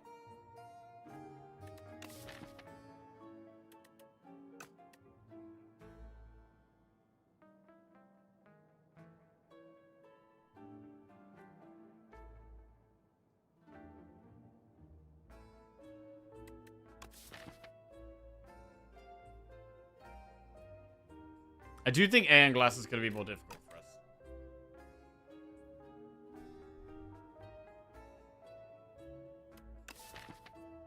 If we take Begone, do we want Pillar of Creation? Because you could buy Begone, Pillar of Creation. Every time we create the sword, it gives 5 block.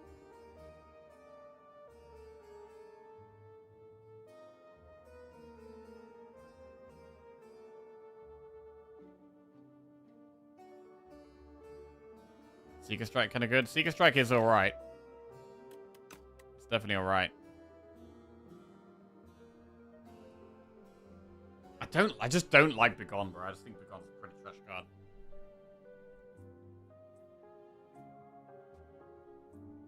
And like, yes, you remove a Wither, but playing Begone and the Minion Strike creates a third of a Wither anyway.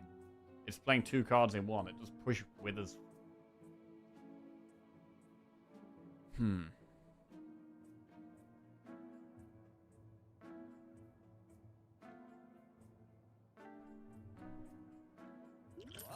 gonna just buy the potions.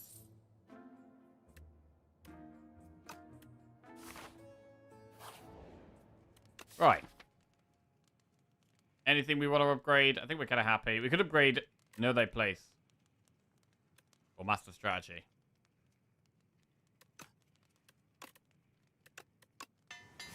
Right, let's upgrade Master Strategy. Right, and we have Aeon Glass first. This could definitely be the fight to use maybe even all of our pots.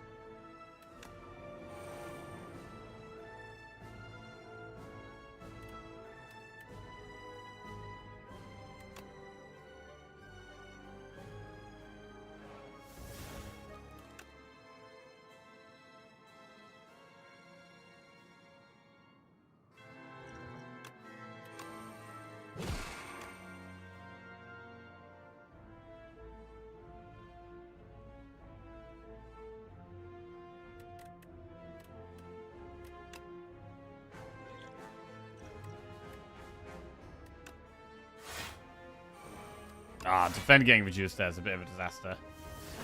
Ah, that's annoying. It's really annoying. We have Polna score next turn, which is very good.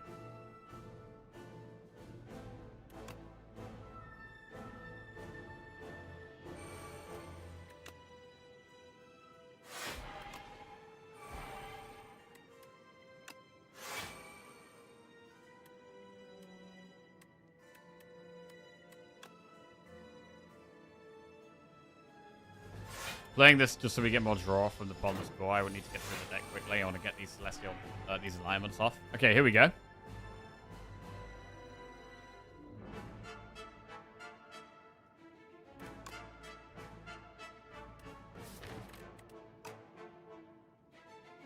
Enlightenment reduces a lot of things here.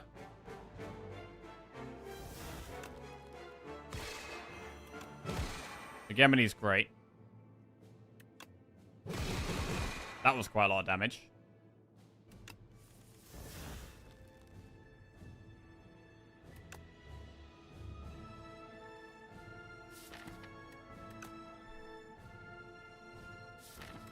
We've got Hammer we want to get reduced.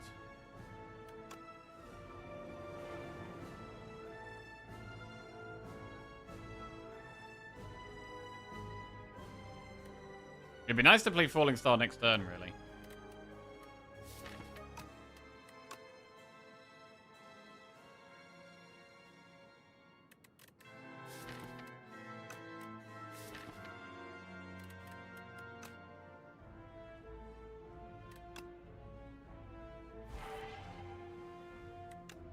I'm going to Enlightenment now and just reduce the Hammer.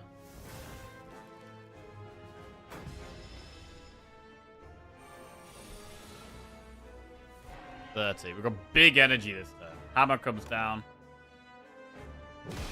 That's 2 swords. Bulwark is bigger swords. Refined Blade is bigger swords. They do 126 damage each.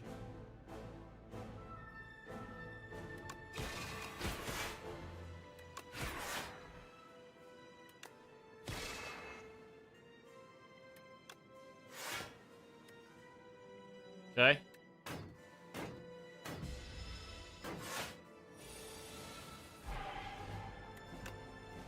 36 damage. That's almost lethal, but not quite.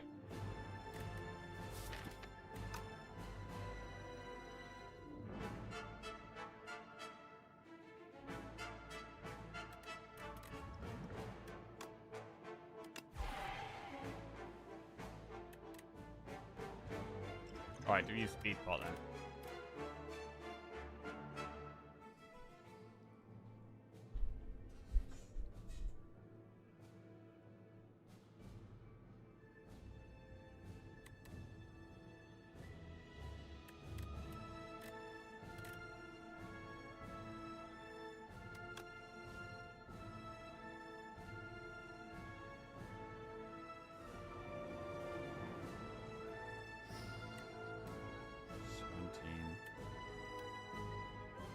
I mean, we could just full block. We could do bulwark, double defend. 17, 24, 31. Then we take damage from withers. So I think we do it.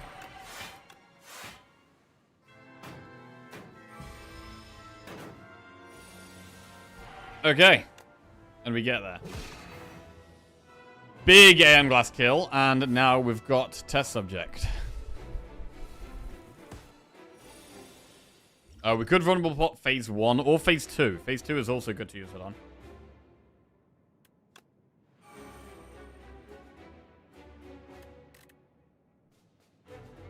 Phase 1 or phase 2?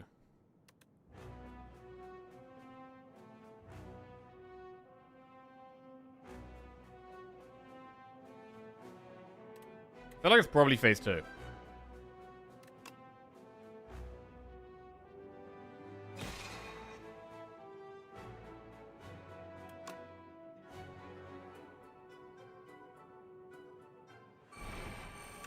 Okay, we get an enlightenment off. Glitterstream, Hegemony, Sovereign Blade all reduced. I don't hate just playing Hegemony here and going for a big turn next turn. Can use Master Strategy more effectively, hopefully.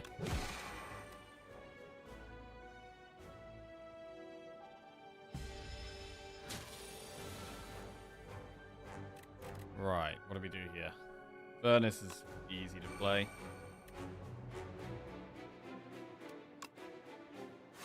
Glitterstream, definitely. We can play Venerate. And then Master Strategy. Right, now what? Orbits there. Seeking Edges there. So a couple of powers easily into play. I'd like to save Enlightenment a bit longer.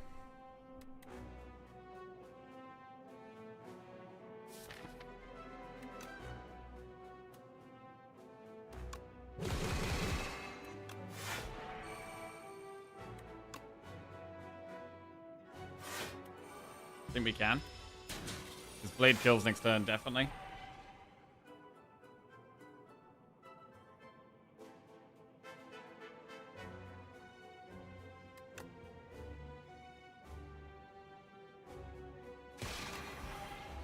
This is big. A hammer and Hegemony reduced. And Bulwark as well. That's what we want to see. So we'll start with the Hegemony, I think. Make sure we have loads of energy next turn and we can do loads of stuff. Definitely want a hammer. So we have double blade.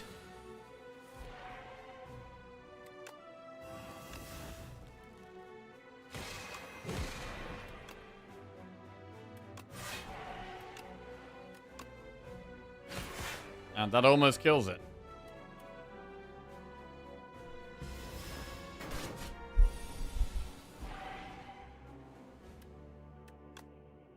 Pop it.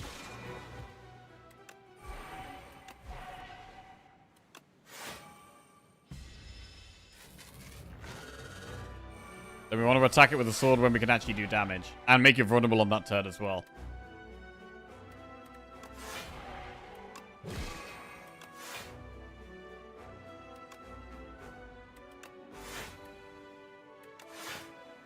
Okay. Big damage turn incoming.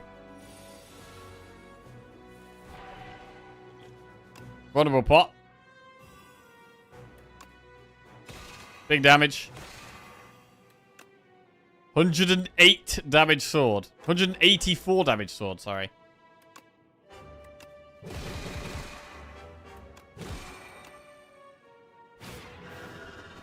Big. Very nice. Very, very nice. Nice run as well. I mean, we really sorted our energy out at the end there, bro. Double Hegemony plus. In the orbit and the double enlightenments. Like, energy was...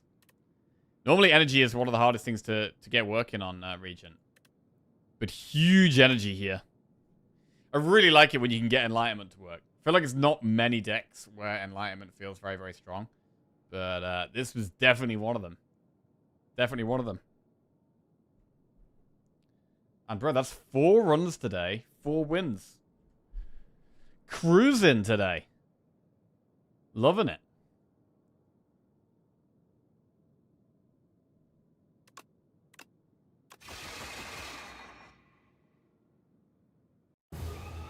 Enlightenment made Pyramid so much stronger? It did, yeah. It did.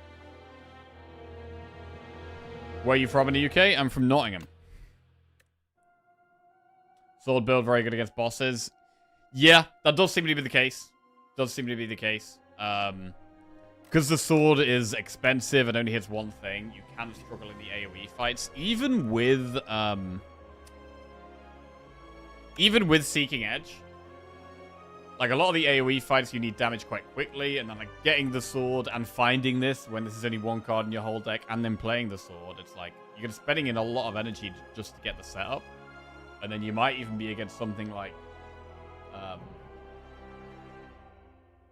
the cockroaches, where your sword damage is negated. So Seeking Edge is not always like... Can't always be just like a single standalone AoE solver for sword decks. I think you do a lot of the time want other things as well. If you can. Like having one Crush Under, or maybe you got some stars in the deck, having an Astral Pulse in there can help out. Relics. But yeah, Furnace very good against the bosses. And we didn't... Like, the Orbit versus Summon Forth was quite a tough decision. And I think they both would have been great. They both would have... Like, we ended up getting 2 Hegemonies. Like, with 2 Hegemonies in the deck, we possibly would have gone with the Summon Forth. Because this really helps with energy a lot with Enlightenment. Enlightenment makes this 1, and then you spend 1 energy on a card that gives you 3 the following turn. Really, really good. Happy_trails_ just resubscribed for 74 months. Happy 74 big dog. Yo, happy trails. Welcome back to the Jackoffs. Cheers. Nottingham's a place for Games Workshop head office. Is there a big Warhammer scene? It is. It is. Yeah, I actually went to it last year. Went to Warhammer World. It's really cool. They've got loads of like they've got a massive gaming hall with loads of tables. But my favorite bit is they've got loads and loads of rooms and rooms of cabinets of like painted figures. It's very cool.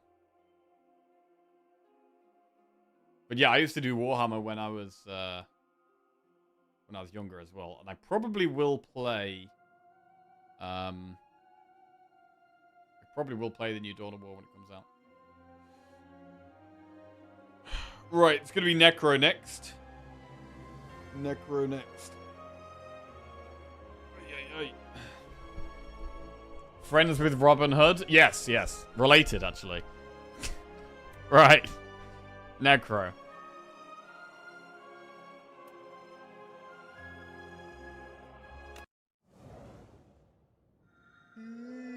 Precise Scissors, Golden Pearl, Leafy Poultice. We are in Underdocks. There's a few early shops. So Golden Pearl is pretty easy to take and just go to a shop with. In terms of pathing, I like the Campfire Elite at the back. You can also do a similar thing here. Although this is slightly earlier. So I kind of prefer the one on the right. The one on the right, we also get another Campfire. There's a lot of Campfires there. Campfire Elite. We could do enemy event, enemy shop, enemy. Or you could even do like an early elite. And go that way. So yeah, I kind of like getting to that Campfire. Leafy Poultice is pretty good on Necro.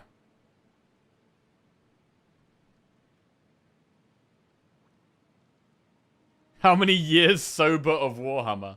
Years sober? Oof, a lot, bro. To be fair, probably like...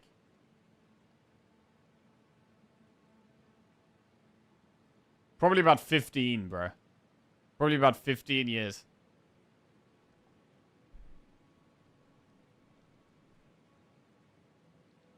Damn, that's a long time.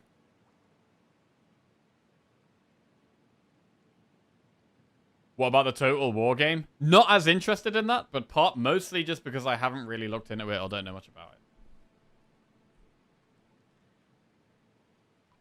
Right, we'll do a prediction for this one. What's the difference from the first game? The difference between Slay the Spire 1 and Slay the Spire 2? The main differences are... Well, firstly, Slay the Spire 2 looks a lot nicer. It's got very much updated like graphics and animations and art. There's a lot more content. There's more cards, more enemies, wider variety of enemies. You've got 2 different types of acts. So instead of just Act 1, 2, 3, there's 2 different Act 1s. And in the future, there's going to be 2 different Act 2s and 2 different Act 3s, although we only have 1 of each at the moment. Some cards are the same, and relics as well. Some are the same, some are different. We have enchantments in Slay the Spire 2, which means you can put fancy effects on cards, which gives you more variety as well. Ancients, yeah, so we don't have boss rewards anymore. We have ancients at the start of each act. So there's a much wider variety of kind of bonuses you can get at the start of an act. We do have 2 new characters. We've got Necro and Regent, and are supposedly going to be getting another new character or 2 in the future. We are still in early access, so there's still regular updates. Every 2 weeks we're getting an update with patch notes, with like buffs and nerfs and new art and new content added and stuff. I think that covers most things. Am I forgetting anything? We do have completely different events as well. Events, I think, are way better in Slay the Spire 2 than Slay the Spire 1. They're more fun. There's more variety. There's less events that feel like a wasted floor. So, there's that. You have of course, multiplayer. Got multiplayer in Slay the Spire 2. That's literally one of the biggest things. So yeah, multiplayer as well in Slay the Spire 2. Another massive thing. Bro, there's actually a lot. But for me, I actually think it's just like Slay the Spire Plus. I feel like it's just a completely upgraded version of Slay the Spire 1. And I can't see myself ever going back to play Slay the Spire 1. Because I think this game is just better.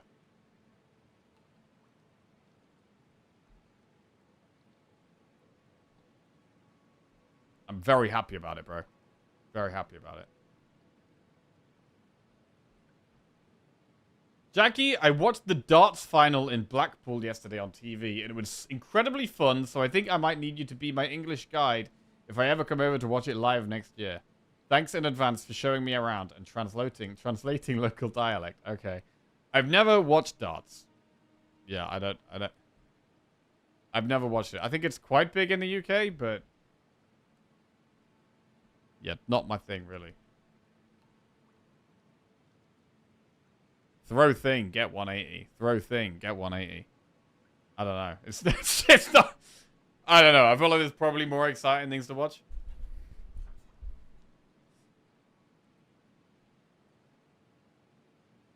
I'll never understood multiplayer. Never played it, never will. Oof. The cynicism.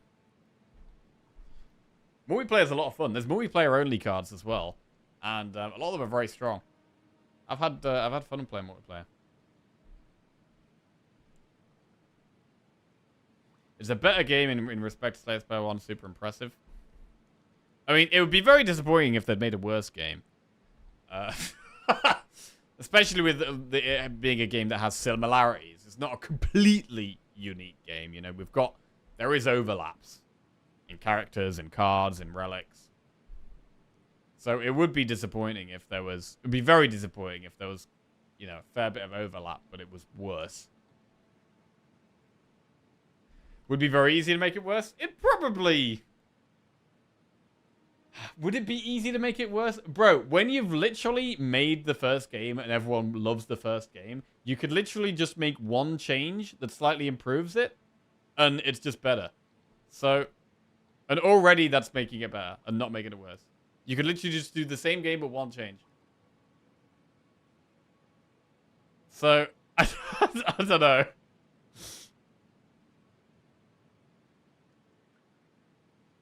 You could make a worse one? Okay.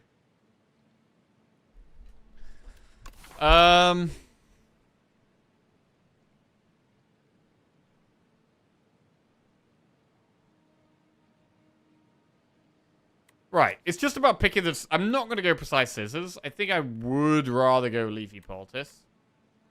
But golden pearl's an option. If we don't go through an early shop, where are we going? Because at most, I am looking at the shop here. Like, if we don't go through this shop, I don't want to go that early elite. Like, I think I actually want to go through the shop. So I'm going to go 150 gold.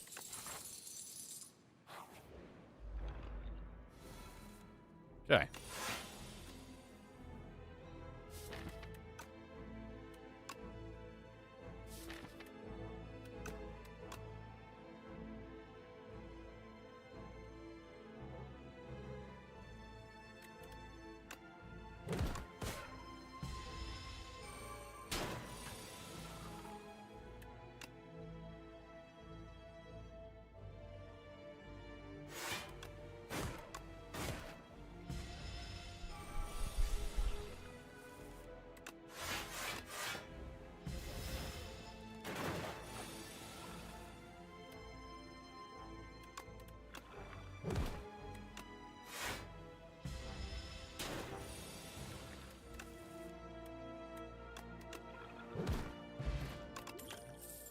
Reeve, calcify, reap.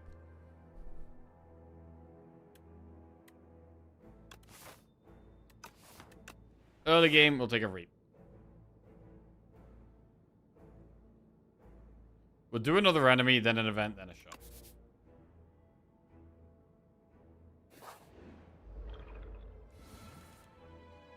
That's the worst hat I've ever seen in my life.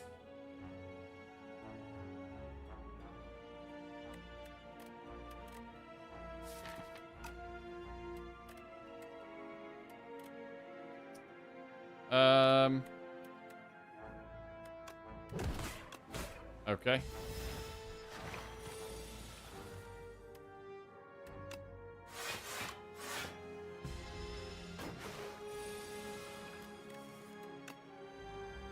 Three kills. Borrow time, invoke, or grave blast. Borrow time is probably better than invoke. We'll take borrow time.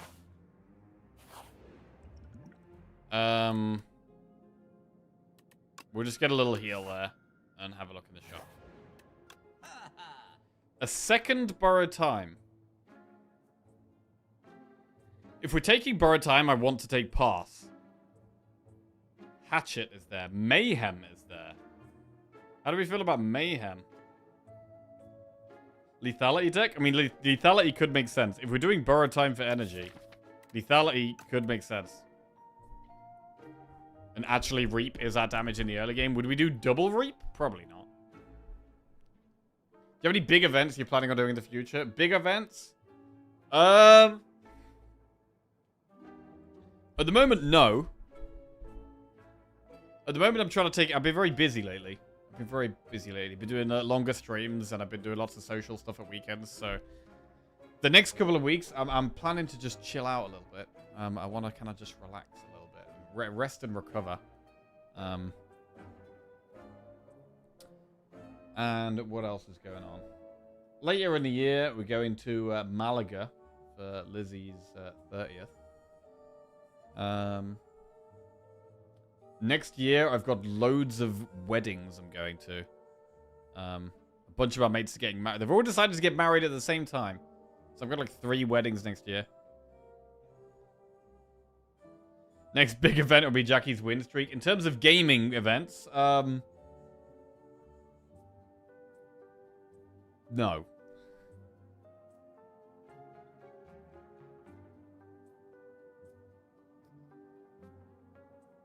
Borrow time, pass, remove. I'm looking at borrow time, pass, remove.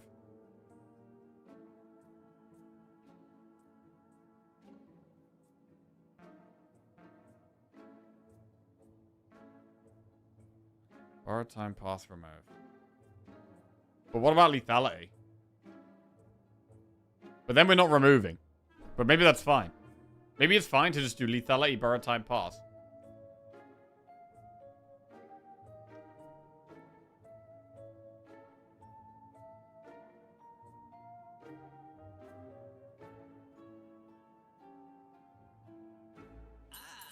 Alright, it's a strategy, right? It's a way of doing some damage. We draw more, we get energy more, we kill more. Do we take a second reap with this? Probably not. Pass. Act 1 seems kind of mid. Yeah, it's not great in the early game. But if you've got borrowed time, it becomes significantly stronger.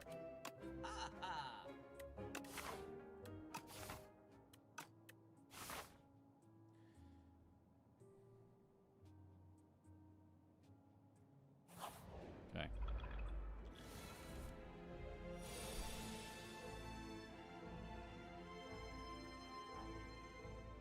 Right, prediction coming up. Will we win the Necro run?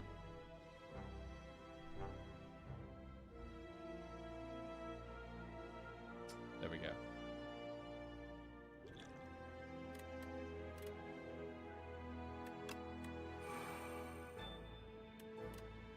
We have a flex spot here.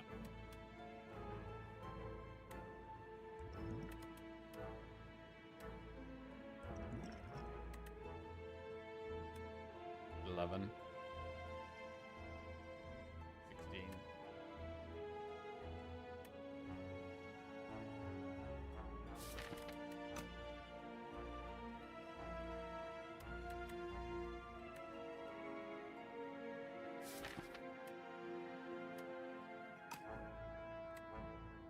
I don't think we can do it.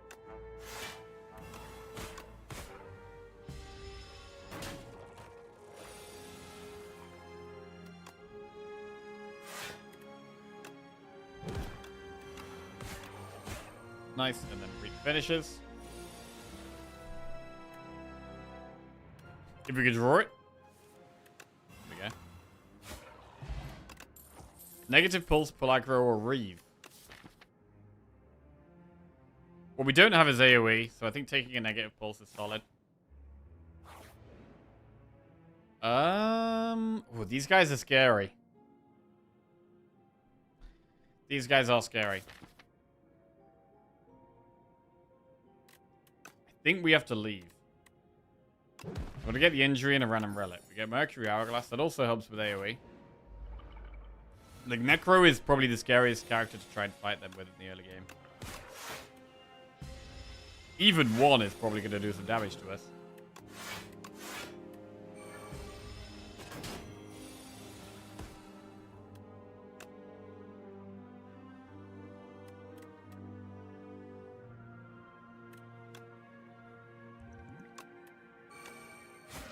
Alright. Not to use a pot. Wisp, countdown, reeve.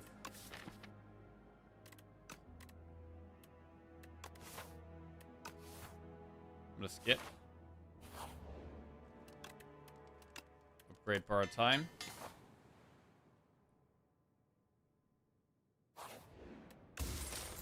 On Shaku. Alright, what do we upgrade next?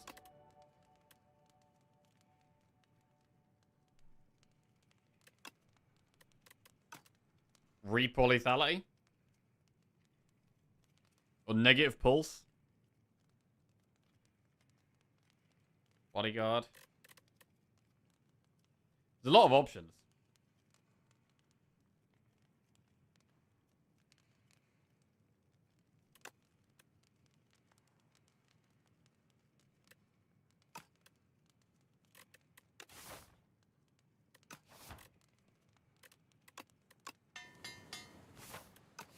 I'm going to go with the pulse just for the gardeners.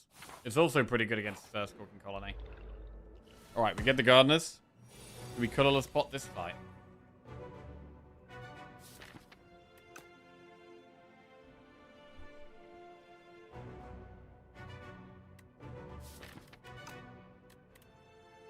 About to take 5 damage. It's not loads.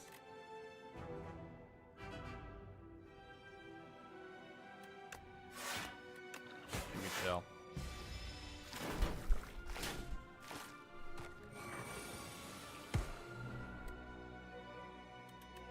Reap can just kill the back one. We should pass. We're taking a bit more damage now, so I'm going to colorless spot.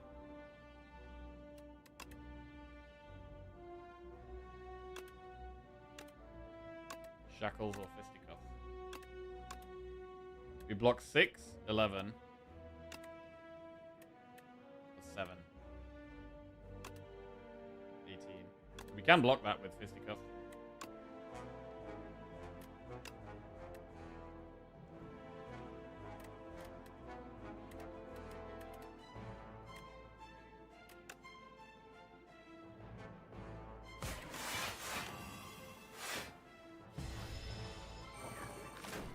And kill one.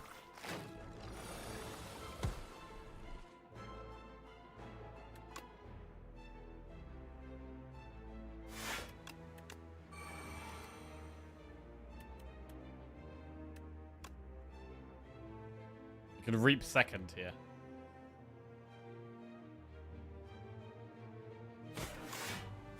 And it still does the job.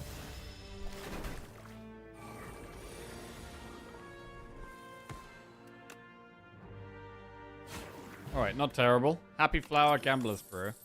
Dirge, pull from below or negative pulse. Dirge is amazing with double borrow time. Dirge definitely goes in. I'll upgrade the other borrow time then, because getting one of these off now with the Dirge is insane.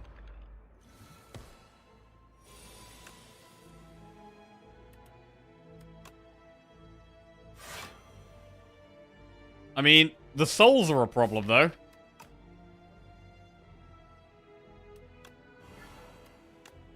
But Osti's so big that it's going to be so hard to take any damage.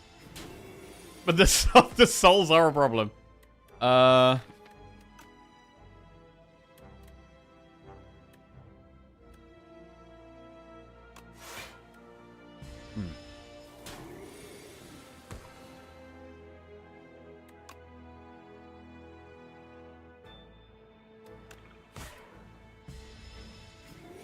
But eventually we draw Unleash, right?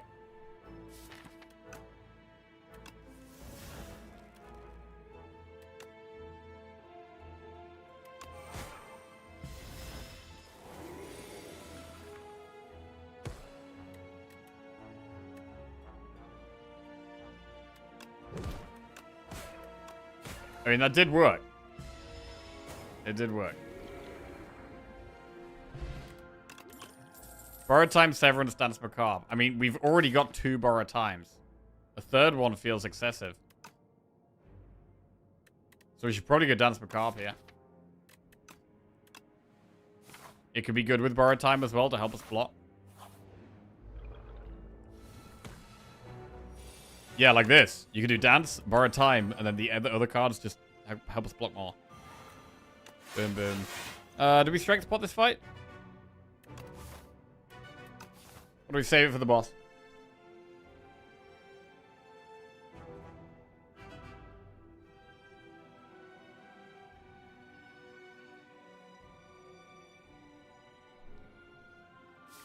This guy's just gonna get a big reap on him. I think we're okay, yeah.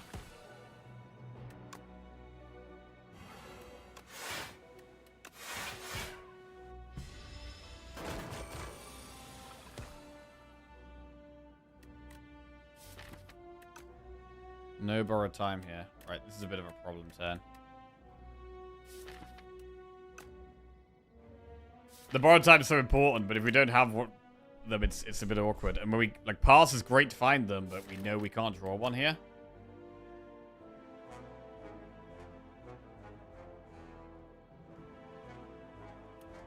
We could just dirge for 3. We block 9 with Osti and 4 with this 13.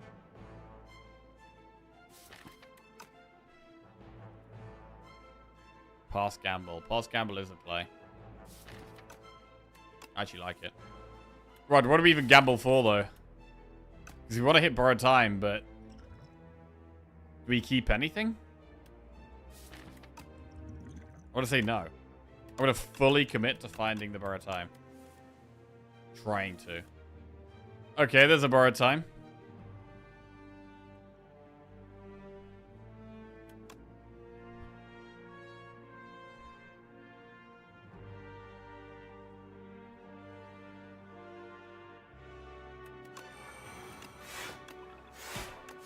And like for every 1 cost card there, it blocks 4, which is crazy.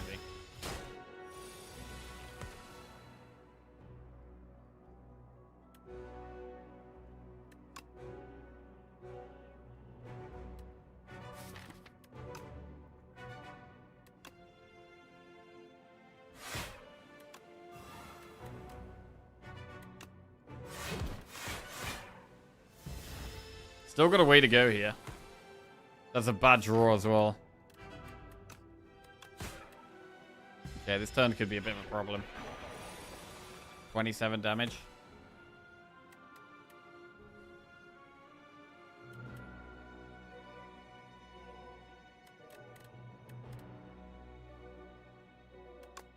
That's rough. It is what it is, so gotta take it.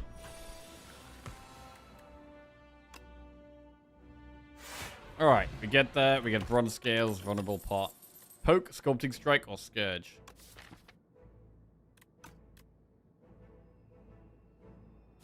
I don't want Sculpting Strike, even on Beckons. Right, rest or upgrade here. It would be good to upgrade Dirge, or Dance, or Bodyguard.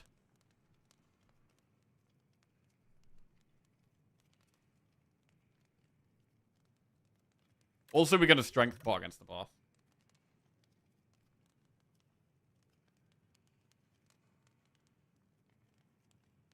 Bodyguard is nice in this fight. When we get a dance off with borrowed time, it already blocks a lot.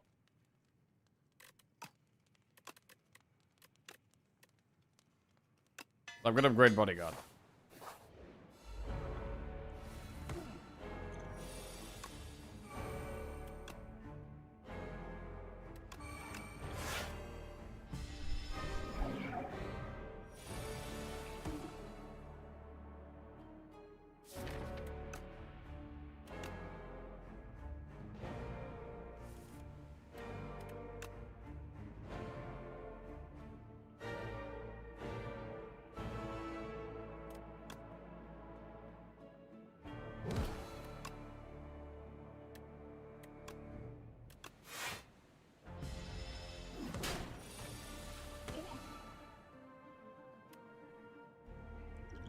Vulnerable pot.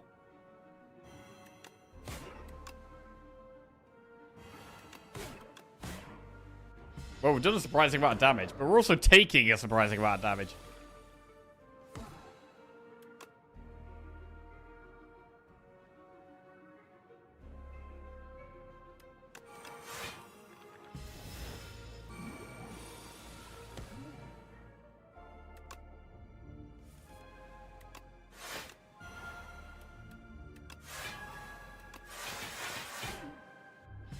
Next turn I'm scared of. Or the one after this one, sorry. 43 damage reap.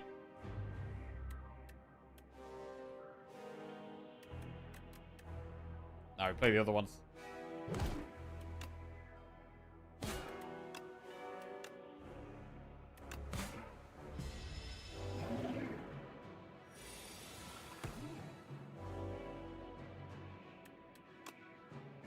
Okay.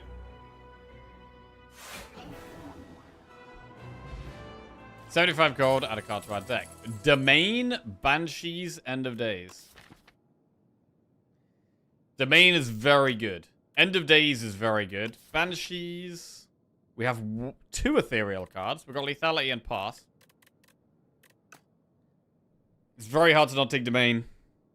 An extra draw, an extra energy. Makes a lot of sense with lining Borrowed Time up with stuff.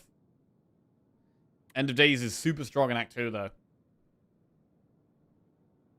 It's super strong in Act 2. Domain is better by the end of the run. End of Days is probably slightly better right now.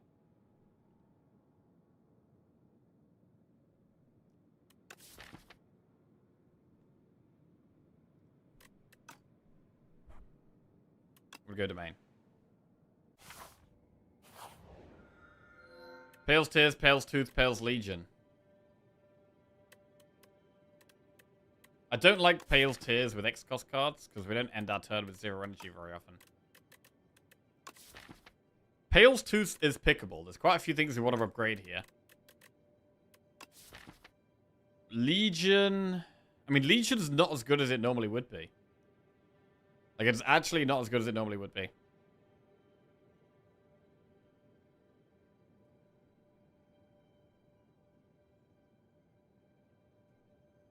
Because our block cards are kind of small.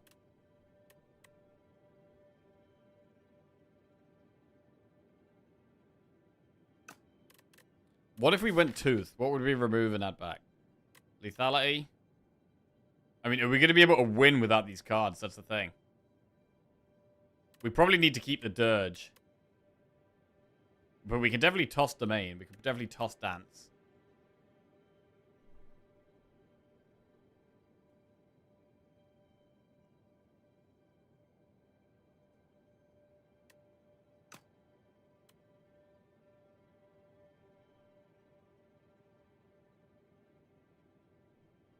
Still Legion. It could still be Legion. Honestly, I don't love any of these right now. Pale's Legion is not as good as it normally would be. Pale's Tears is not as good as it can be either.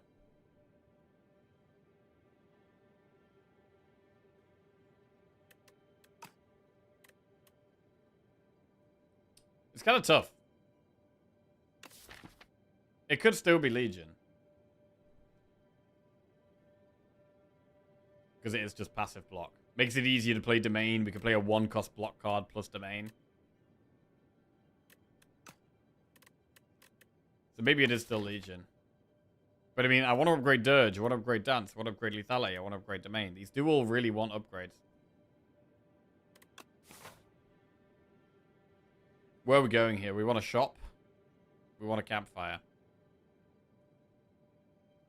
But if I go through these campfires, which I really want to do, there's no shop. We can go through this shop and that way. But we'll have to do an extra enemy, which could be a bit sketchy.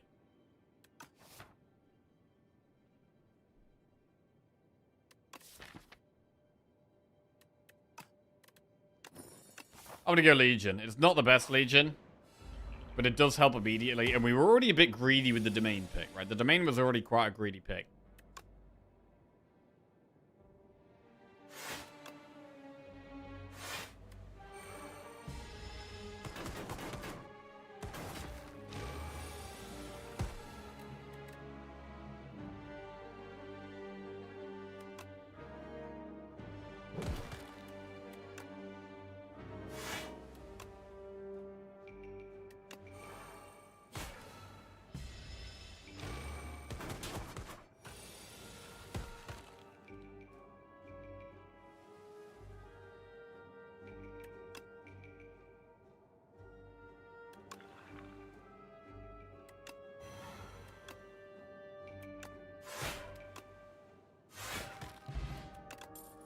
Afterlife Reveal. Sculpting Strike. Skip those. Ah! A shop. Invoke. Oh, it's not a very good shop. It's definitely a shop where we could remove, though.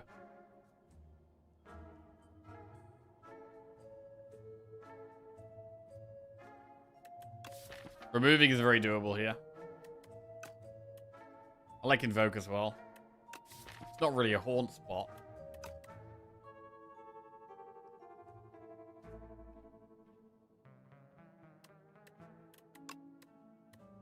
We'll remove the curse. We could buy Entropic, bro.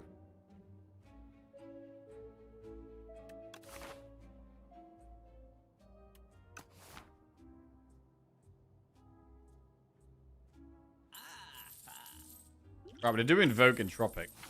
Entropic helps us this act, potentially, which is possibly what we need here.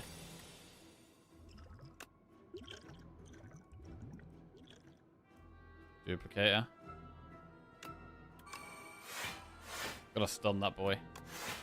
Okay.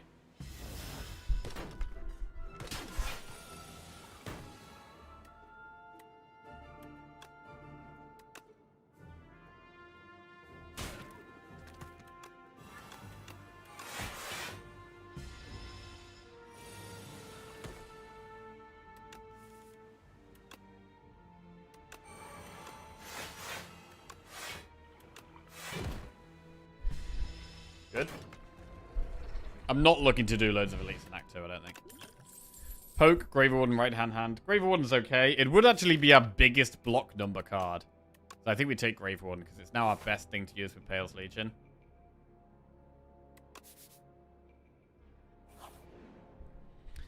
Remove 2 cards from your deck and add Normality. Enchant a card with Perfect Fit. Perfect Fit Pass. Perfect Fit Borrowed Time.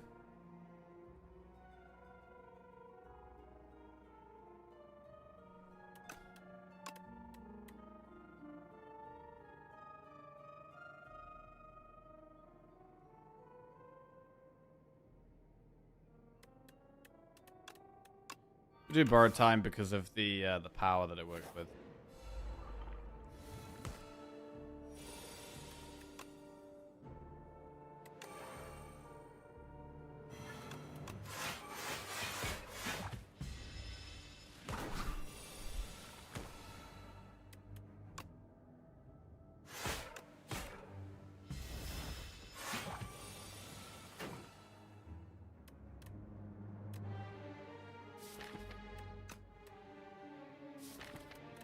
Damn those Borrowed Times.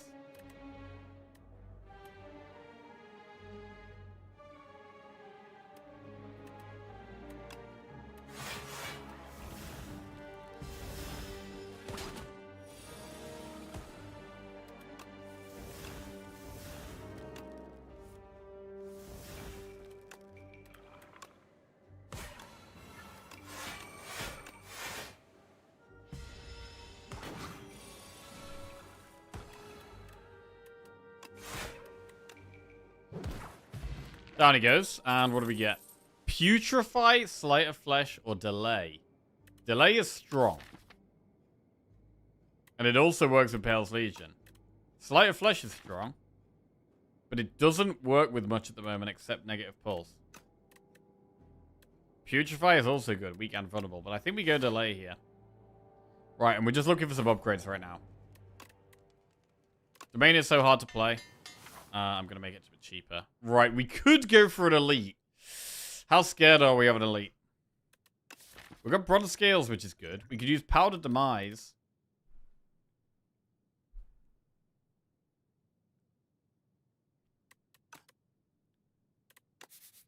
We are trying to do an elite later.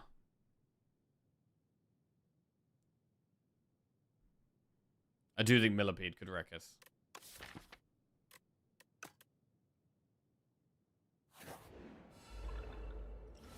Not gonna do it.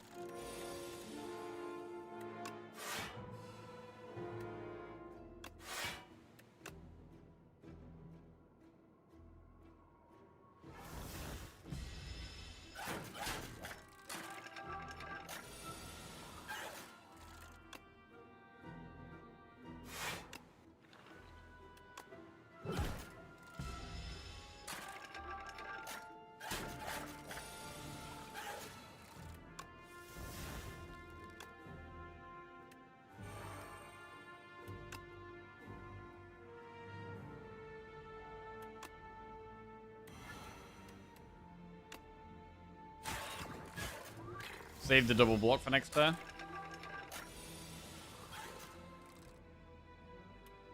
Can't really benefit from it.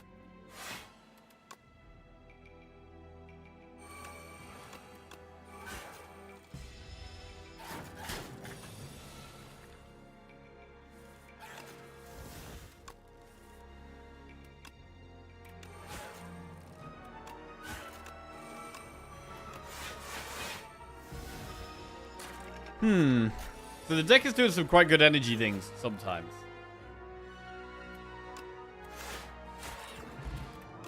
But we're not feeling super consistent. Countdown, Putrefy, right hand. Putrefy sounds good. We'll take that. We'll stick with the pots we've got. Right, need some upgrades. Max HP. And we'll upgrade... Dirge is good. Delay is good. Dance is good. I'm going to upgrade the Dance. Feels like a really crucial card in the deck.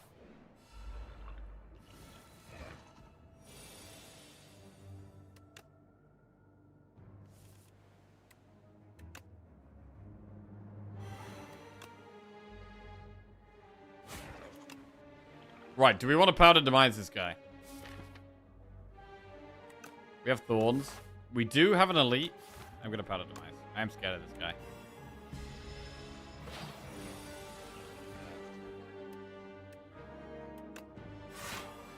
I mean, here already, we don't do much versus this.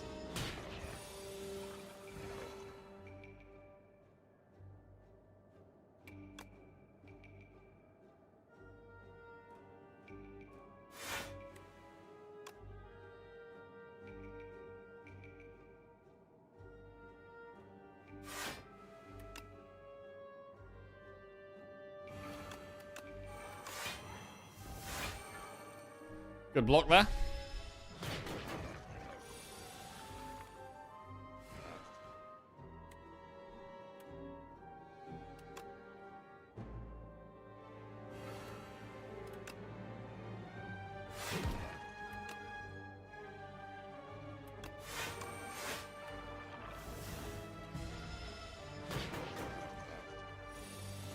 Okay, and down it goes. Right, what do we get now? Capture Spirit plus, Scourge plus, Defy. I mean, Capture Spirit is not bad. I'm going to go for it. It sets us up for a lot of draw. If we can get it off.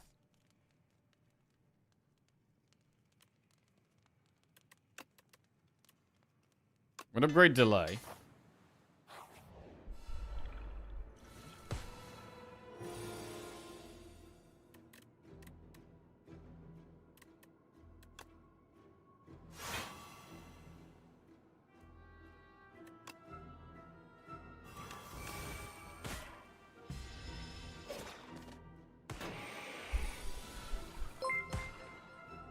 Double Toxic Domain. Keys Clutcher 91 just subscribed. Alright, borrowed time's huge.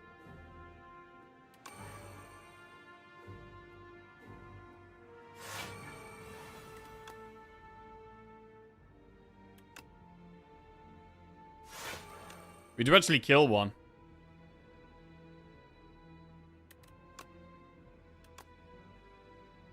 Let's do it. -1 bug. Block the Toxics. Kai's Klatscher 91. Welcome to the Jackals. Thank you very much. Cheers, mate.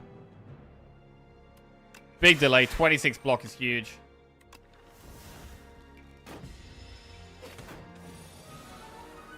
I am less confident in this run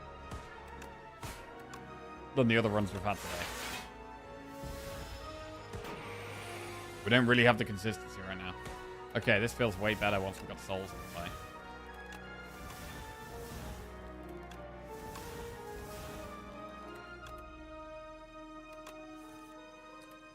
Any damage? No damage.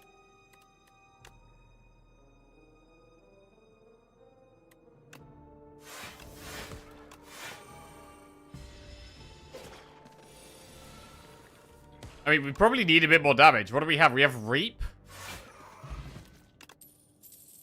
Death's Door, Sow, or Misery. These don't make a lot of sense.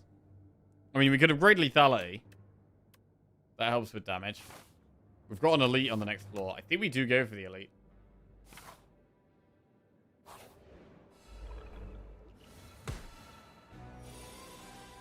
Right. Swift pot turn 1.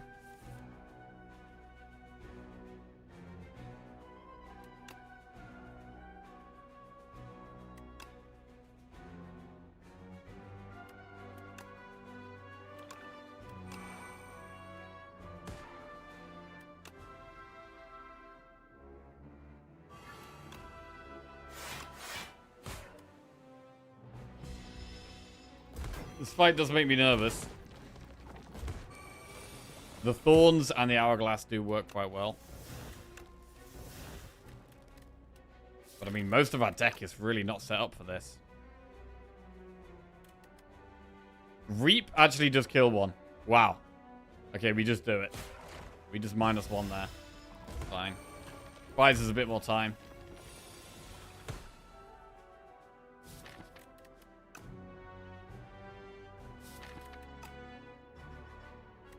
Dance Macabre delay.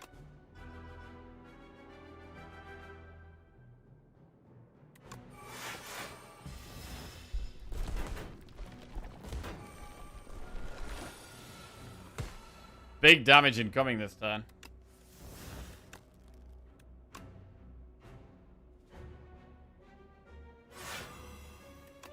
Pulse so we could draw it again, potentially.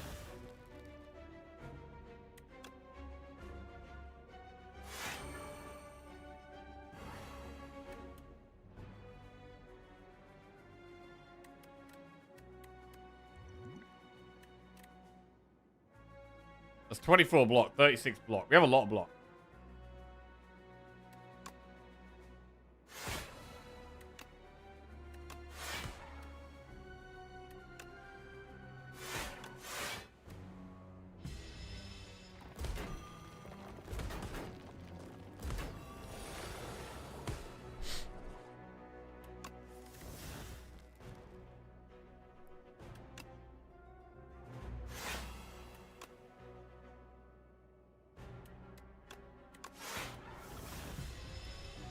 Need to kill the one on the left this turn. And Reap gets there. Orichalcum, attack pot. Severance, Shroud, or Negative Pulse. Do we ever consider Severance? With energy, it can make sense. I think I'm going to take Severance. But it looks like we're going to rest here, bro. 31 health. This is going to be really hard. Like, this deck is not scaling well.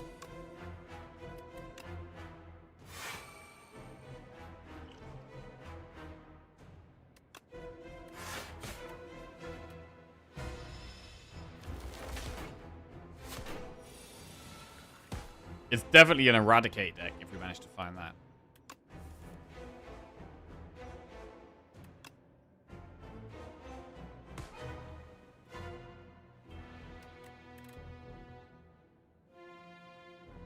This is bad.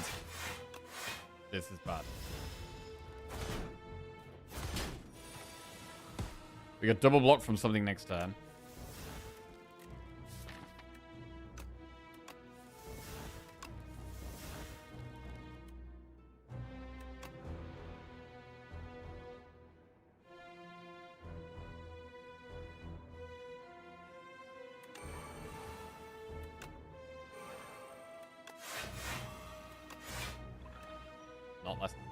Not next turn. Yeah, I think there's 2 or more gives us 6 energy. And this actually works quite well. The borrowed time is huge here. You can even double borrowed time.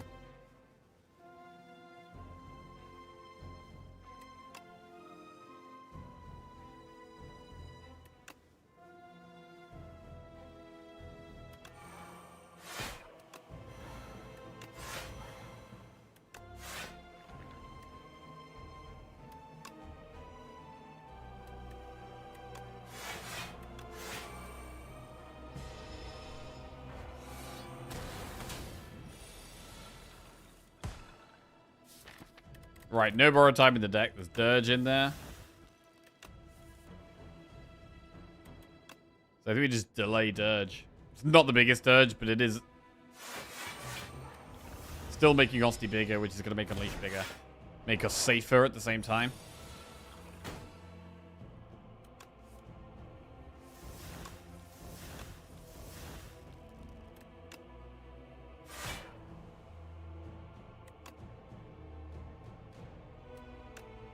Maybe I should have made that vulnerable.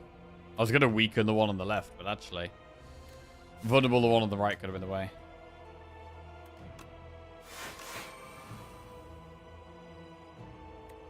Yeah, but I'm still going to do it. We should have done it first, though.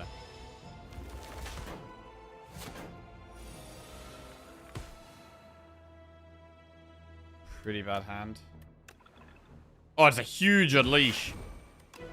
Wow, it's a big Unleash. Nice.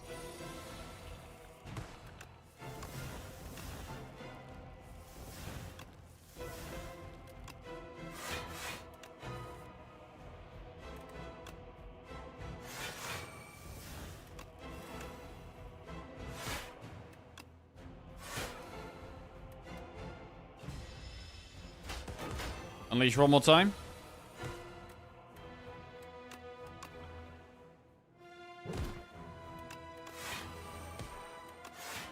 Okay, so we made it through the boss, but we need some scaling. We need more scaling right now. Spirit of Ash, Hang, or Neurosurge? Hang.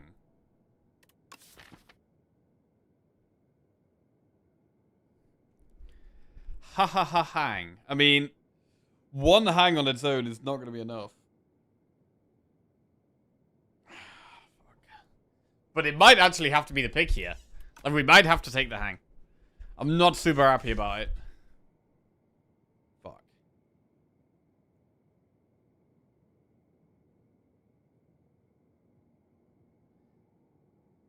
But we need more damage. Spirit of Ash is solid. But I do think we have to take hang here. Oh, God. Oh, right, we've got Aeon Glass and Queen.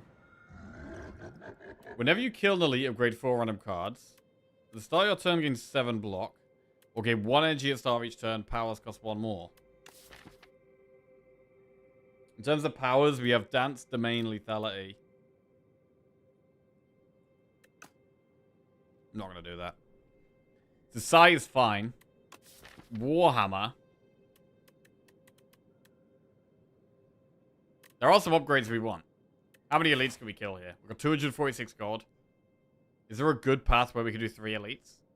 There is this path. Where we can do 1, campfire, 2, 3. It's very aggressive. A bit scary, and we don't get a shop. So it would be much safer to go this way. And do 2 elites. There would be 8 upgrades with Warhammer. It's probably Sai, bro. Again, though, Sai is not helping with our scaling. Killing elites and upgrading cards can help with scaling.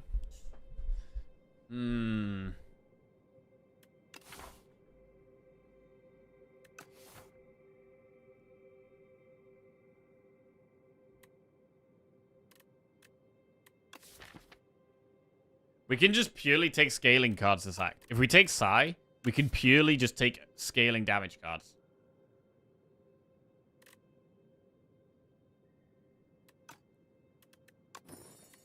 Right, we're going to take Sai and we're going to look for scaling damage.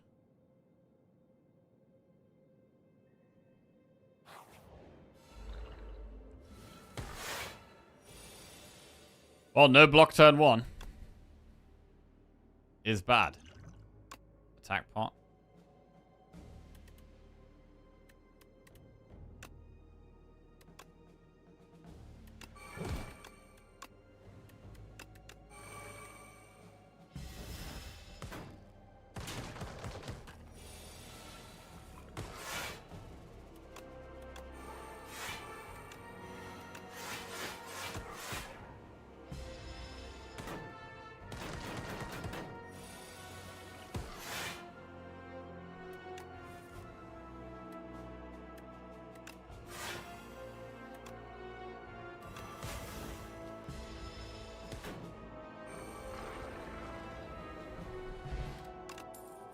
Flatten, invoke, sculpting strike. Skip. There is Aeon Glass for withers. Sculpting withers. Is it really any good though?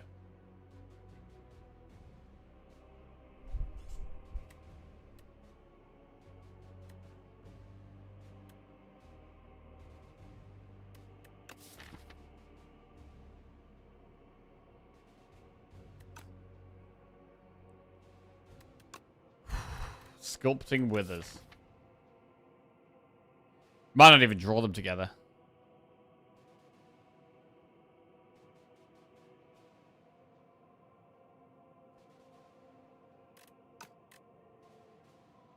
I'm gonna skip.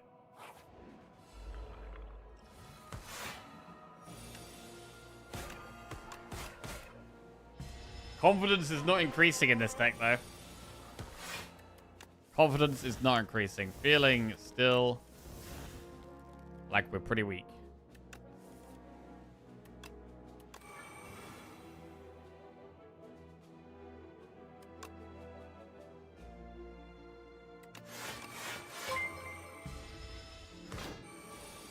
Siberian just subscribed.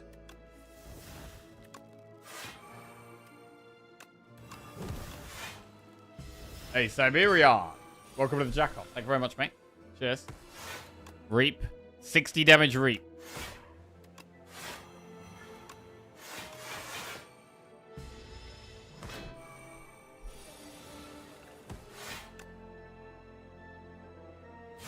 Maybe we find another hang.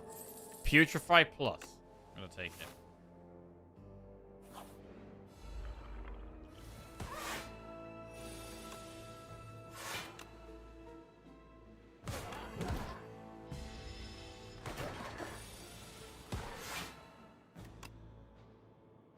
Dance, Severance, Soul, for a time, Lethality Domain. Okay. Domain in play makes us feel a little bit better. Like we've got a little bit more control.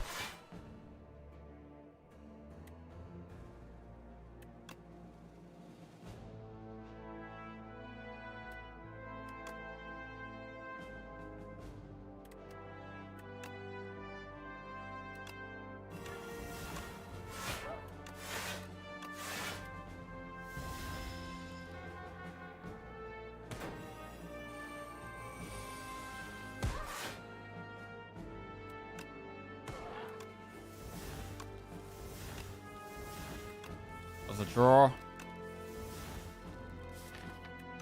Delays the bottom card.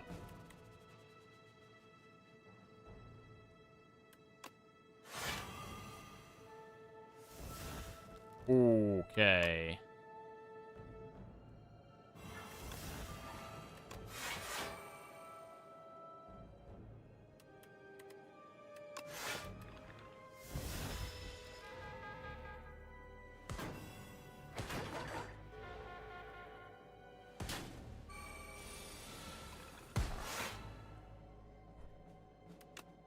$45 damage hang. Not the best block.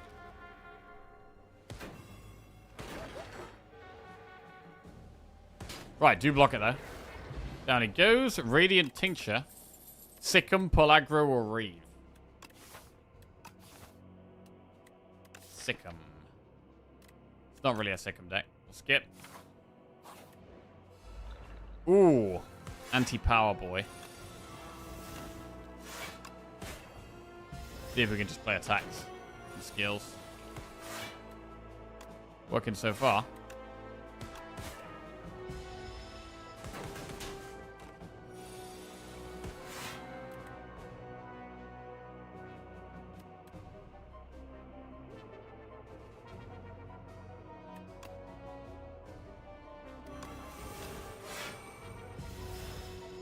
Lose domain.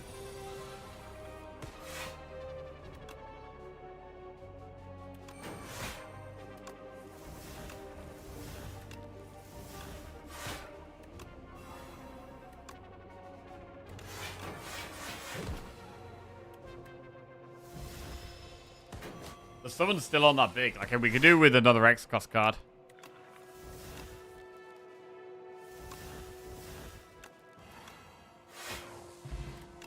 Maybe some sold. Berry?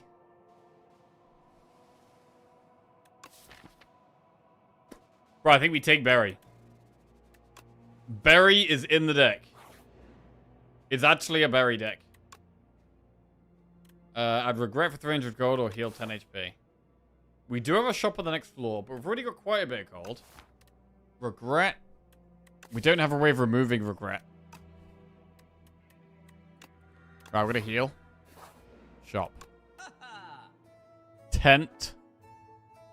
Anchor, Sleight of Flesh. We're only doing 2 campfires. Sleight of Flesh doesn't work on that many things. It really doesn't. Does Berry look like Diglett to anyone else? Berry. A little bit. A little bit. Purity for Aeon Glass. It is good for that. We could do Purity 10.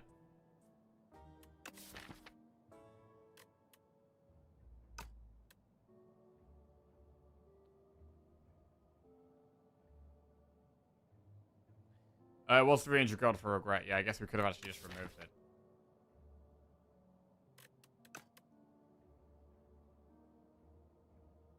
Yeah, probably should have done that. Purity 10.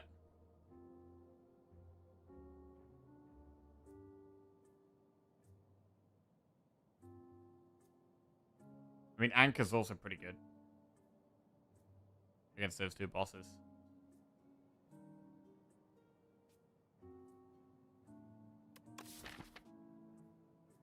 I actually really want to upgrade Berry. Kind of want events here as well. There's no events, really. Bruh, I really don't think this deck is very good.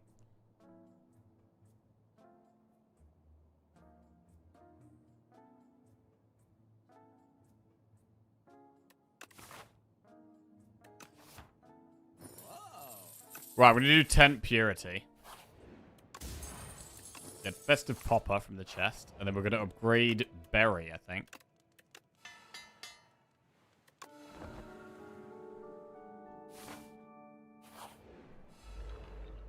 Got to work out a way of getting this damage up.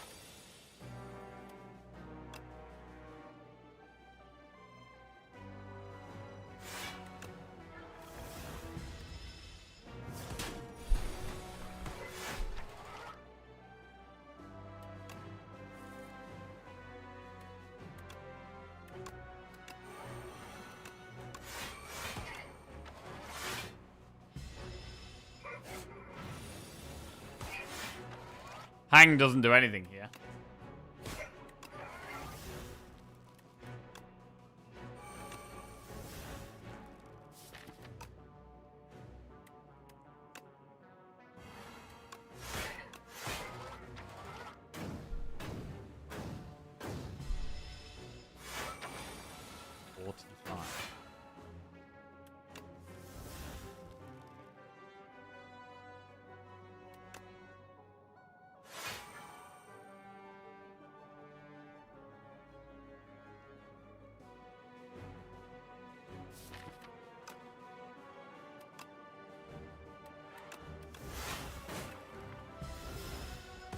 Ow.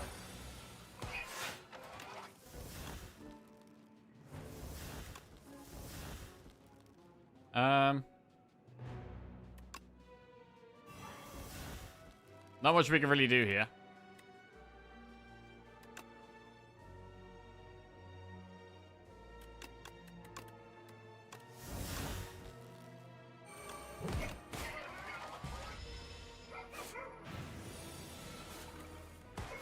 We got a Reap.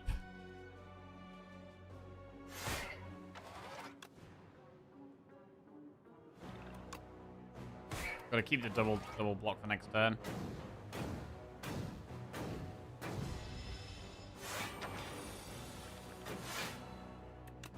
Berry does 141 damage.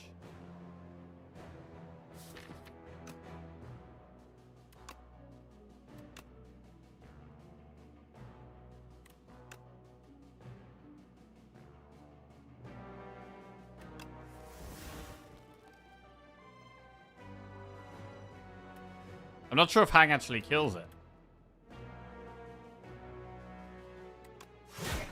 But we have Severance anyway. Yeah, it doesn't. Severance works cousin and Chaka. Miniature Cannon. The upgraded attacks do more damage. Well, that helps with damage a teeny tiny bit. The 5+ is a pretty good card.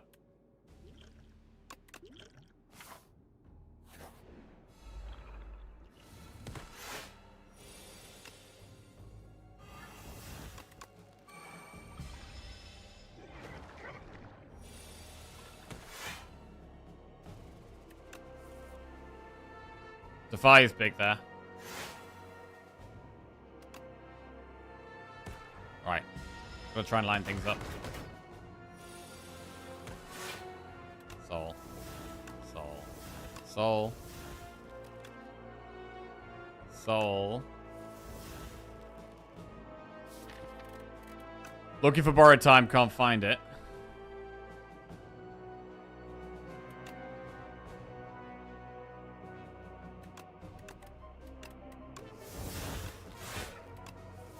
There it is.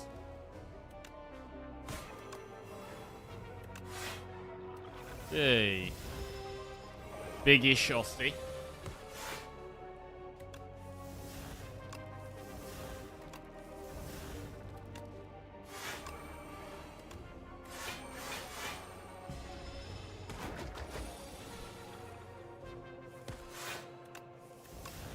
Barry does 74. Unleash does 54.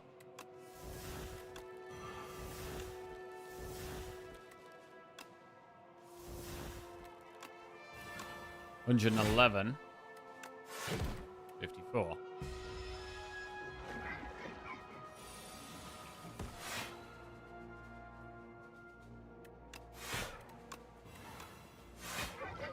Okay, goes down. What do we get? Drain power plus Grave Warden Defy. Take another Defy. Try another Elite. Oh god, these guys are scary. These guys are very scary. I think we might have to use a pot here, even. What a colorless pot? Boulder or Shockwave?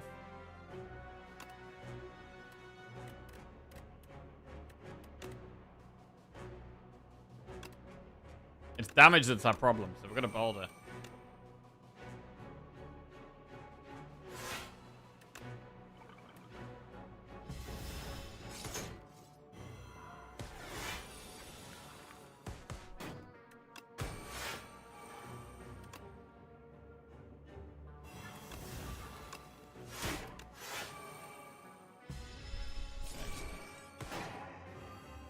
I mean, Boulder could have actually been really good into the bosses as well, is the concern. That might have been even more impactful in those fights.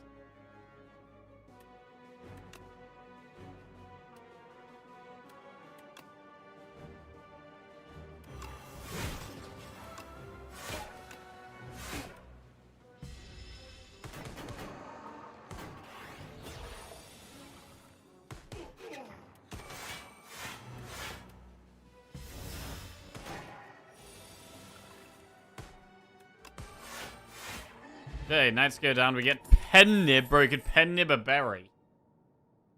We could Pen Nib a berry. Enfeebling Touch is quite strong. Take Enfeebling Touch. Oh, bro, this fight is also very hard. Man, being able to bury one of those away is great, though. That helps.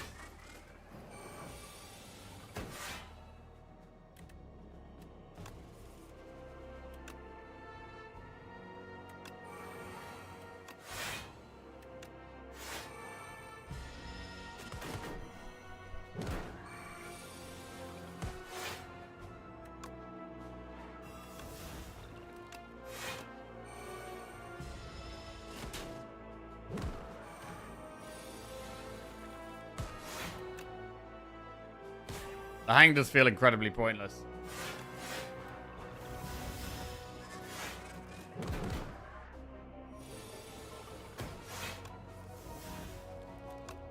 No.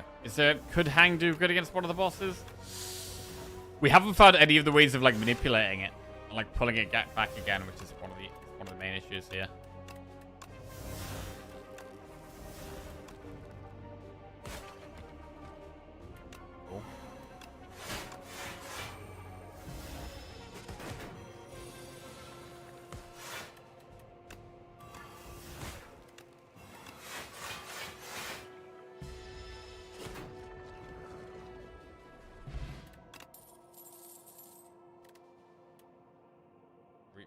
Probably skip.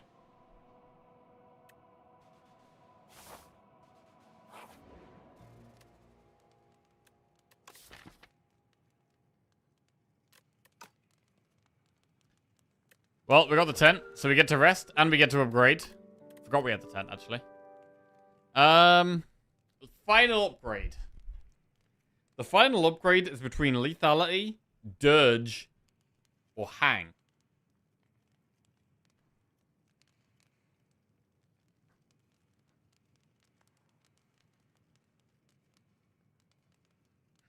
It's probably lethality, to be honest. This deck feels like it really doesn't have enough damage. Okay, we do get Domain turn 1. What about Tincture? This turn is kind of rough. We do just take a lot of damage. Tincture doesn't even really help that much. So we should probably Enfeebling Touch. We should strip the artifact. Right, so it's just a take damage turn 1, unfortunately. Painful, but just the way it is here. No point playing a strike. Just gives them a wither. Closer to a wither anyway. Right, bodyguard.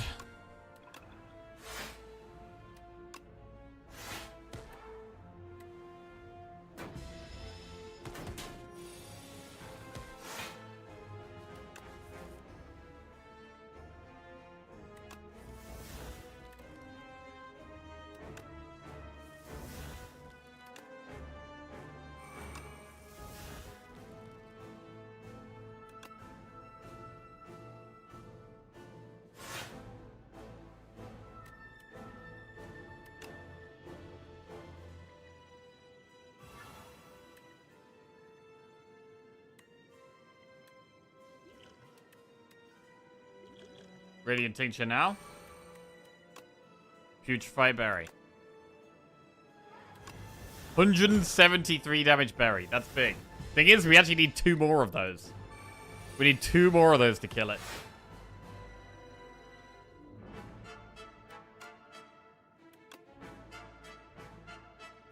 Well, Reap does 70.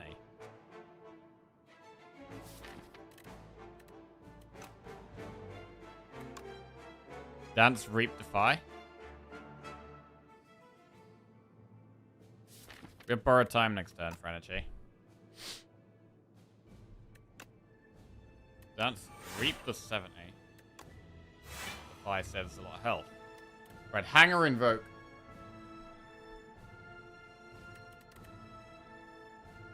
I don't know if we're really getting Hang value now.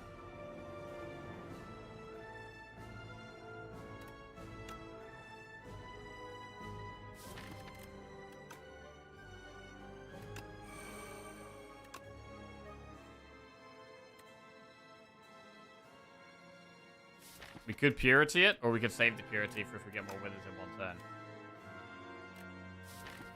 I'm gonna hold. But yeah, it's not, Hang is not the way right now.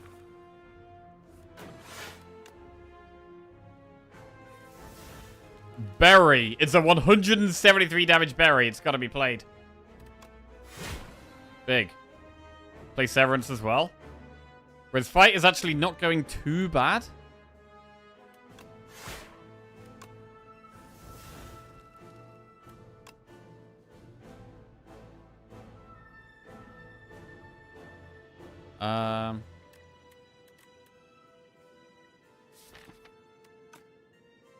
Wait. Instead of lethality on Berry, we could have got Pen-Nib on Berry. It would have done 100% more damage rather than 75% more damage.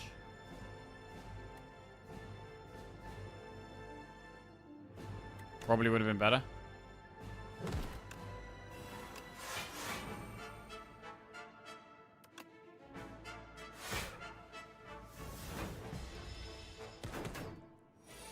Kind of close.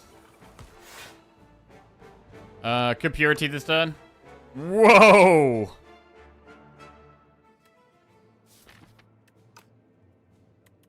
Definitely gonna Purity this turn.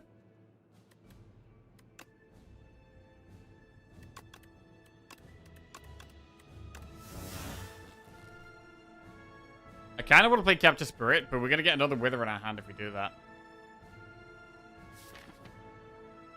We do just need to draw Reap.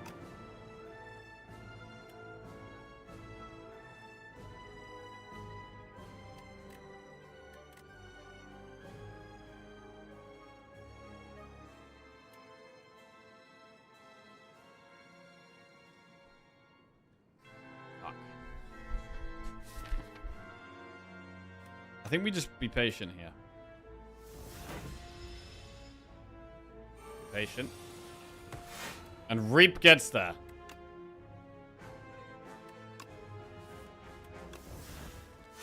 Okay, we killed Aeon Glass. Not confident in this deck at all. But we did kill Aeon Glass. I do think Queen is going to be awkward as well. Because we've got to pick where we're putting like the weak and runnable. And we're not... I don't know if we're fast enough to just focus the Queen down.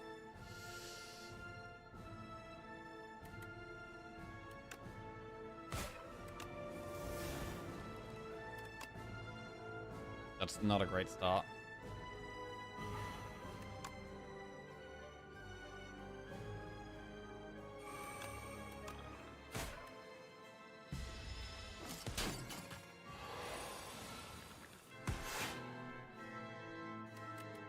We can double block this turn.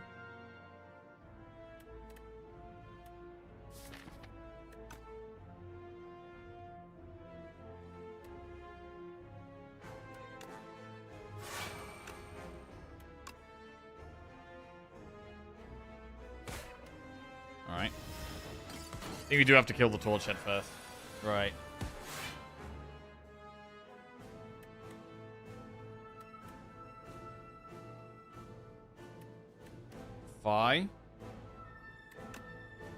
I mean, if we were going to hang, we should hang the Queen, but...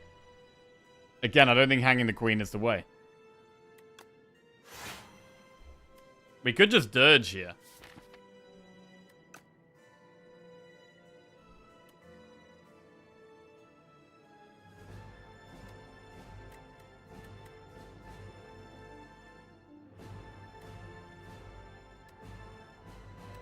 Which would we putrefy? We probably would putrefy the Amalgam.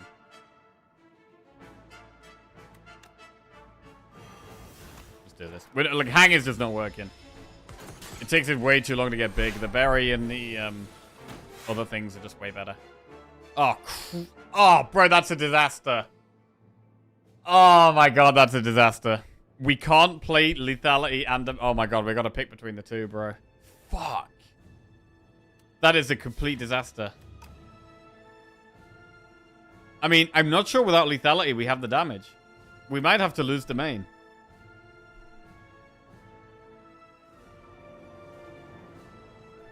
We might have to lose the main, bro. But an extra draw every turn against Queen is so good. Fuck. This is a total disaster.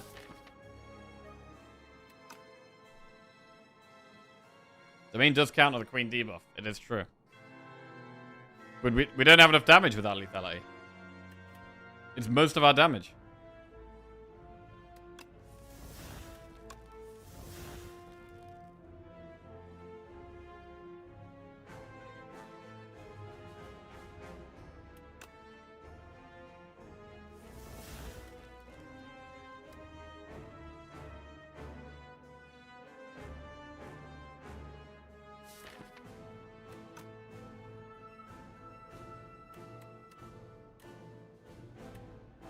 Can we kill the Queen without lethality?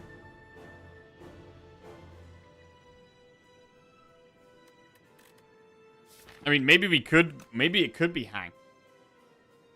If we play enough souls, if we consistently play Capture Spirit, we use Enfeebling Touch to make them weaker.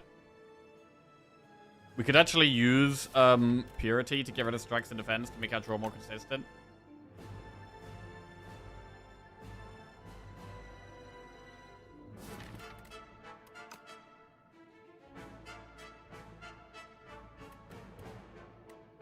Oh, it's really tough. But I'm going to play Domain. Whether we have the damage or not, I don't know. Keeping Enfeebling Touch is really good in this fight.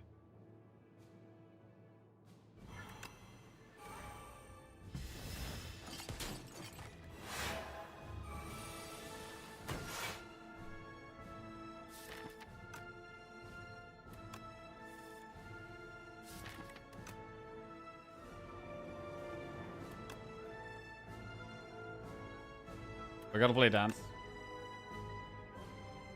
Dance is great to get in play.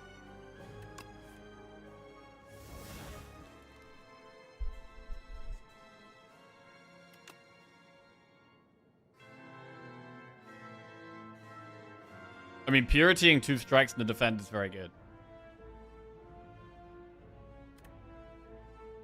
It might be the play.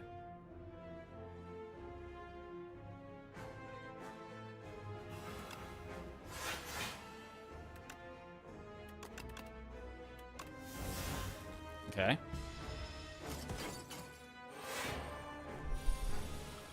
12 times 3. Berry does 49. It's not that much. Severance, I think, is the play here. To keep cycling through.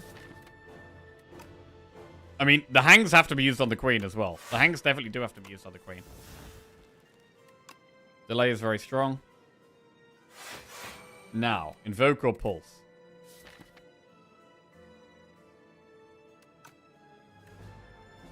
Pulse is doom on both.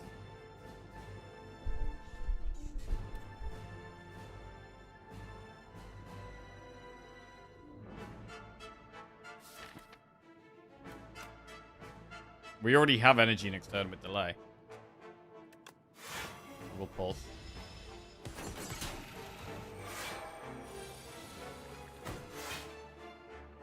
Alright, there's a hang. I don't really want to lose Defy. That means we can't play Unleash.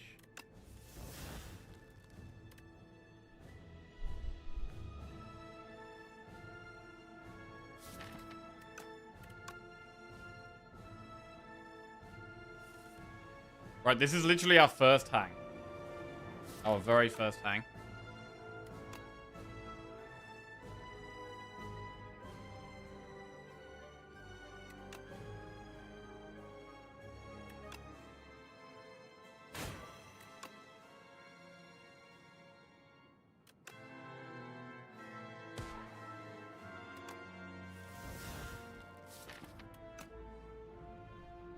We don't need to draw Enfeebling here.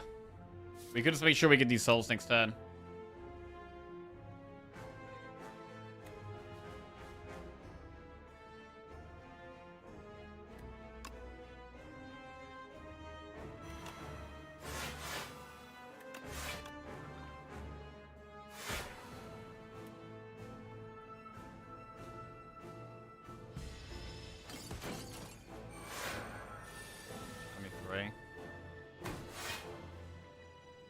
I don't want to lose Enfeebling.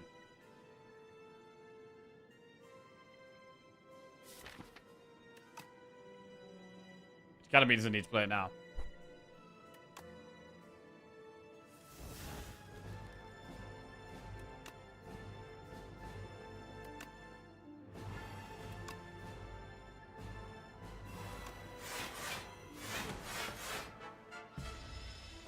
Quite a lot of souls in the deck.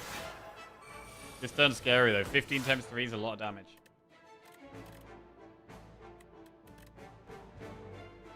It's a lot of damage. We are on Pen Nib. Pen Nib's on 8. So 2 more attacks. 1 more attack and the next one is doubled.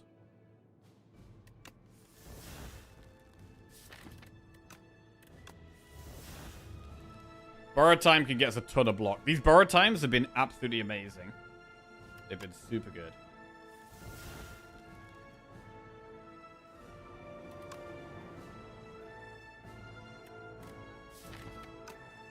It's already weakened in its week 45.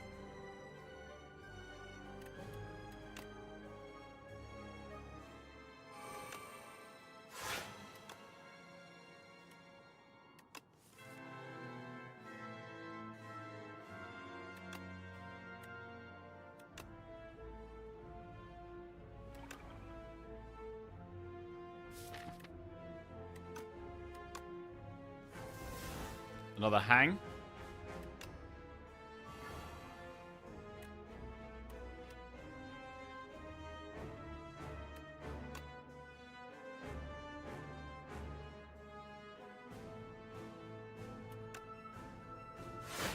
Yeah, it's the second hang on the queen. Now we got to decide whether we want to reap this turn, or if we want to go for more block. Because reap doesn't actually kill it. I think we go for more block here. Wait, this is Pen Nib though.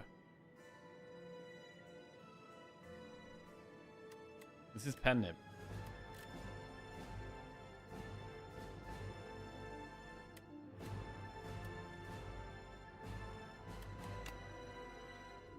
Unleash is quite good. We could do negative pulse unleash.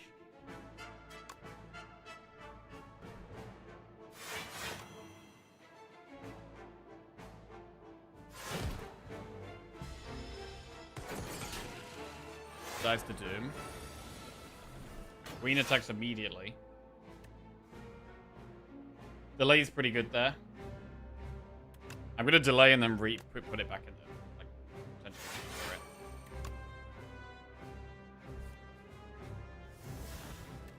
Very. Well, I guess we putrefy. Seems weird to not play it.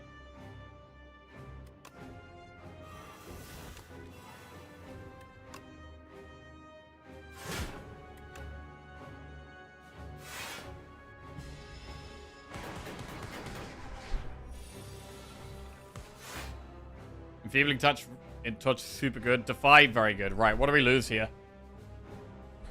We're gonna lose one of these.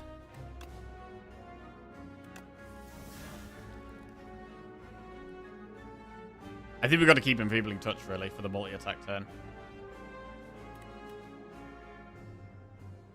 I mean, we could keep both.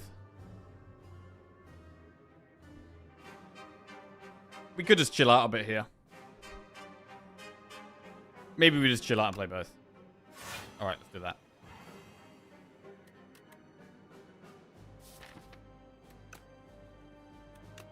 We continuously need energy.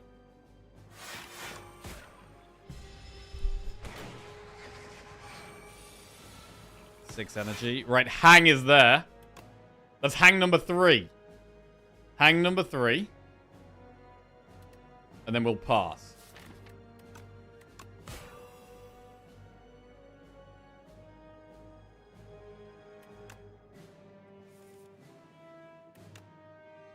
Defy Capture Spirit.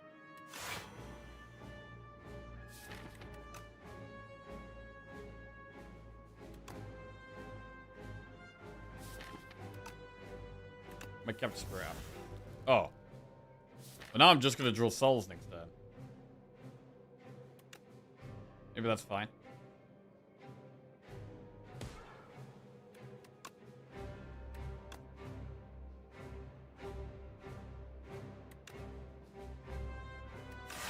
I'm going to hold on to the reap.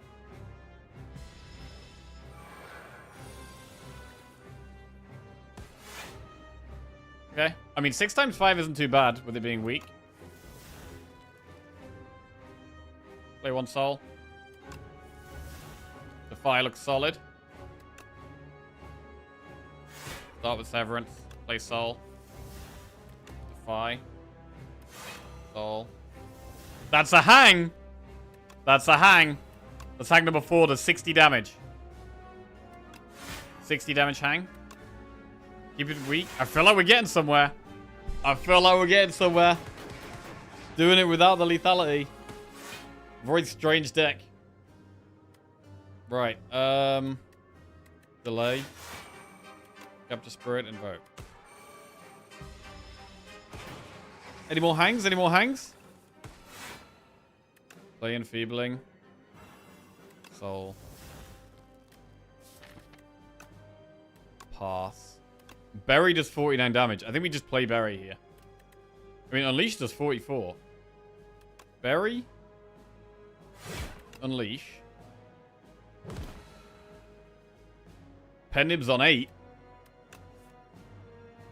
Any hangs?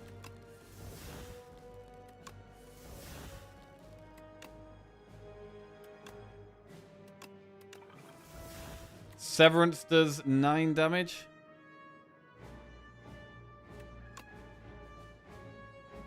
Strike. Oh my god, it's a hang. 240 damage hang. There it is. What a win, bro.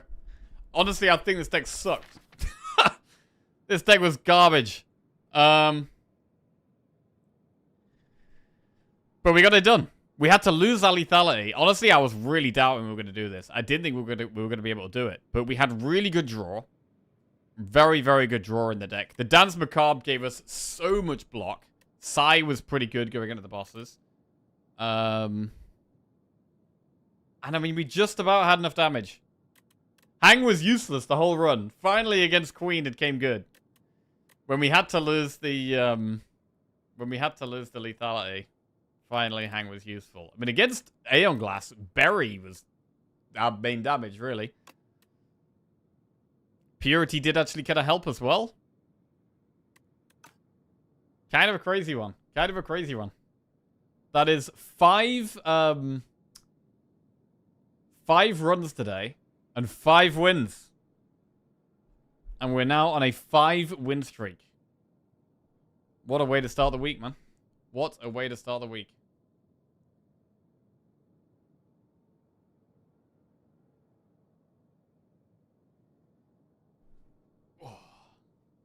Is 2 Hangs block and draw a deck? I mean, it can be. Bro, if you've got enough draw and energy, Hang can be your only damage card. If you've got enough. 2 borrowed time with a big carry there? Yeah, borrowed time was huge. Our energy was amazing. Delay was very good with the Pale's Legion as well. Had good debuffs. We did have good debuffs. I mean, we had what? We had 2 Putrefies. The Weak and the Vulnerable was really... It was a deck where Vulnerable was very useful. Vulnerable, very, very helpful in this deck. And also Weak, always great. The double Defy. Enfeebling Touch, very good against the Queen. Although, to be fair, I feel like almost every turn against the Queen, we were using Enfeebling Touch to just keep it in the deck. I don't think we ever drew Enfeebling Touch on a turn where it was very important.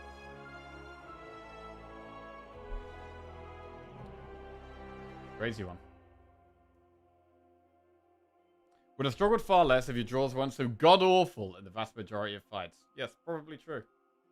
Probably true. Those guys were really well hung. Never seen a pass do so much work. Bro, pass is a great card. Problem with pass is that sometimes you draw it when you don't have energy yet, and then you can't play it, then it goes away.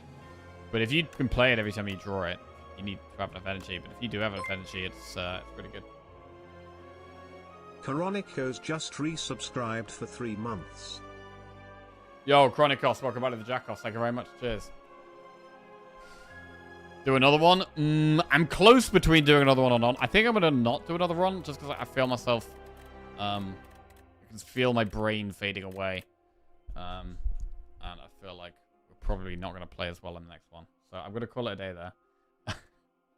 But very good day of runs. Very good day of runs. We will try and continue where we left off tomorrow. It is good to end on a high note. Yeah, it is good to end on a high note. And try and keep it go tomorrow. It's been a while since we've had a double-digit streak, so that's what we're going for this week, bro. 10+ win streak this week is what we're going for. Let's go see who we can raid. Thank you to all you YouTube viewers as well. Thank you for tuning in, everyone, today. Enjoy the rest of your day. We've got blue skies over here. I'm gonna go with it, bro. I haven't been to the gym in probably about 3 months. I'm gonna go to the gym for the first time in 3 months, and I'm probably gonna struggle, feel really weak, and then be hurting like hell tomorrow. That's how that's gonna go. So yeah, catch you later. Have a good one, and I'll raid one combat.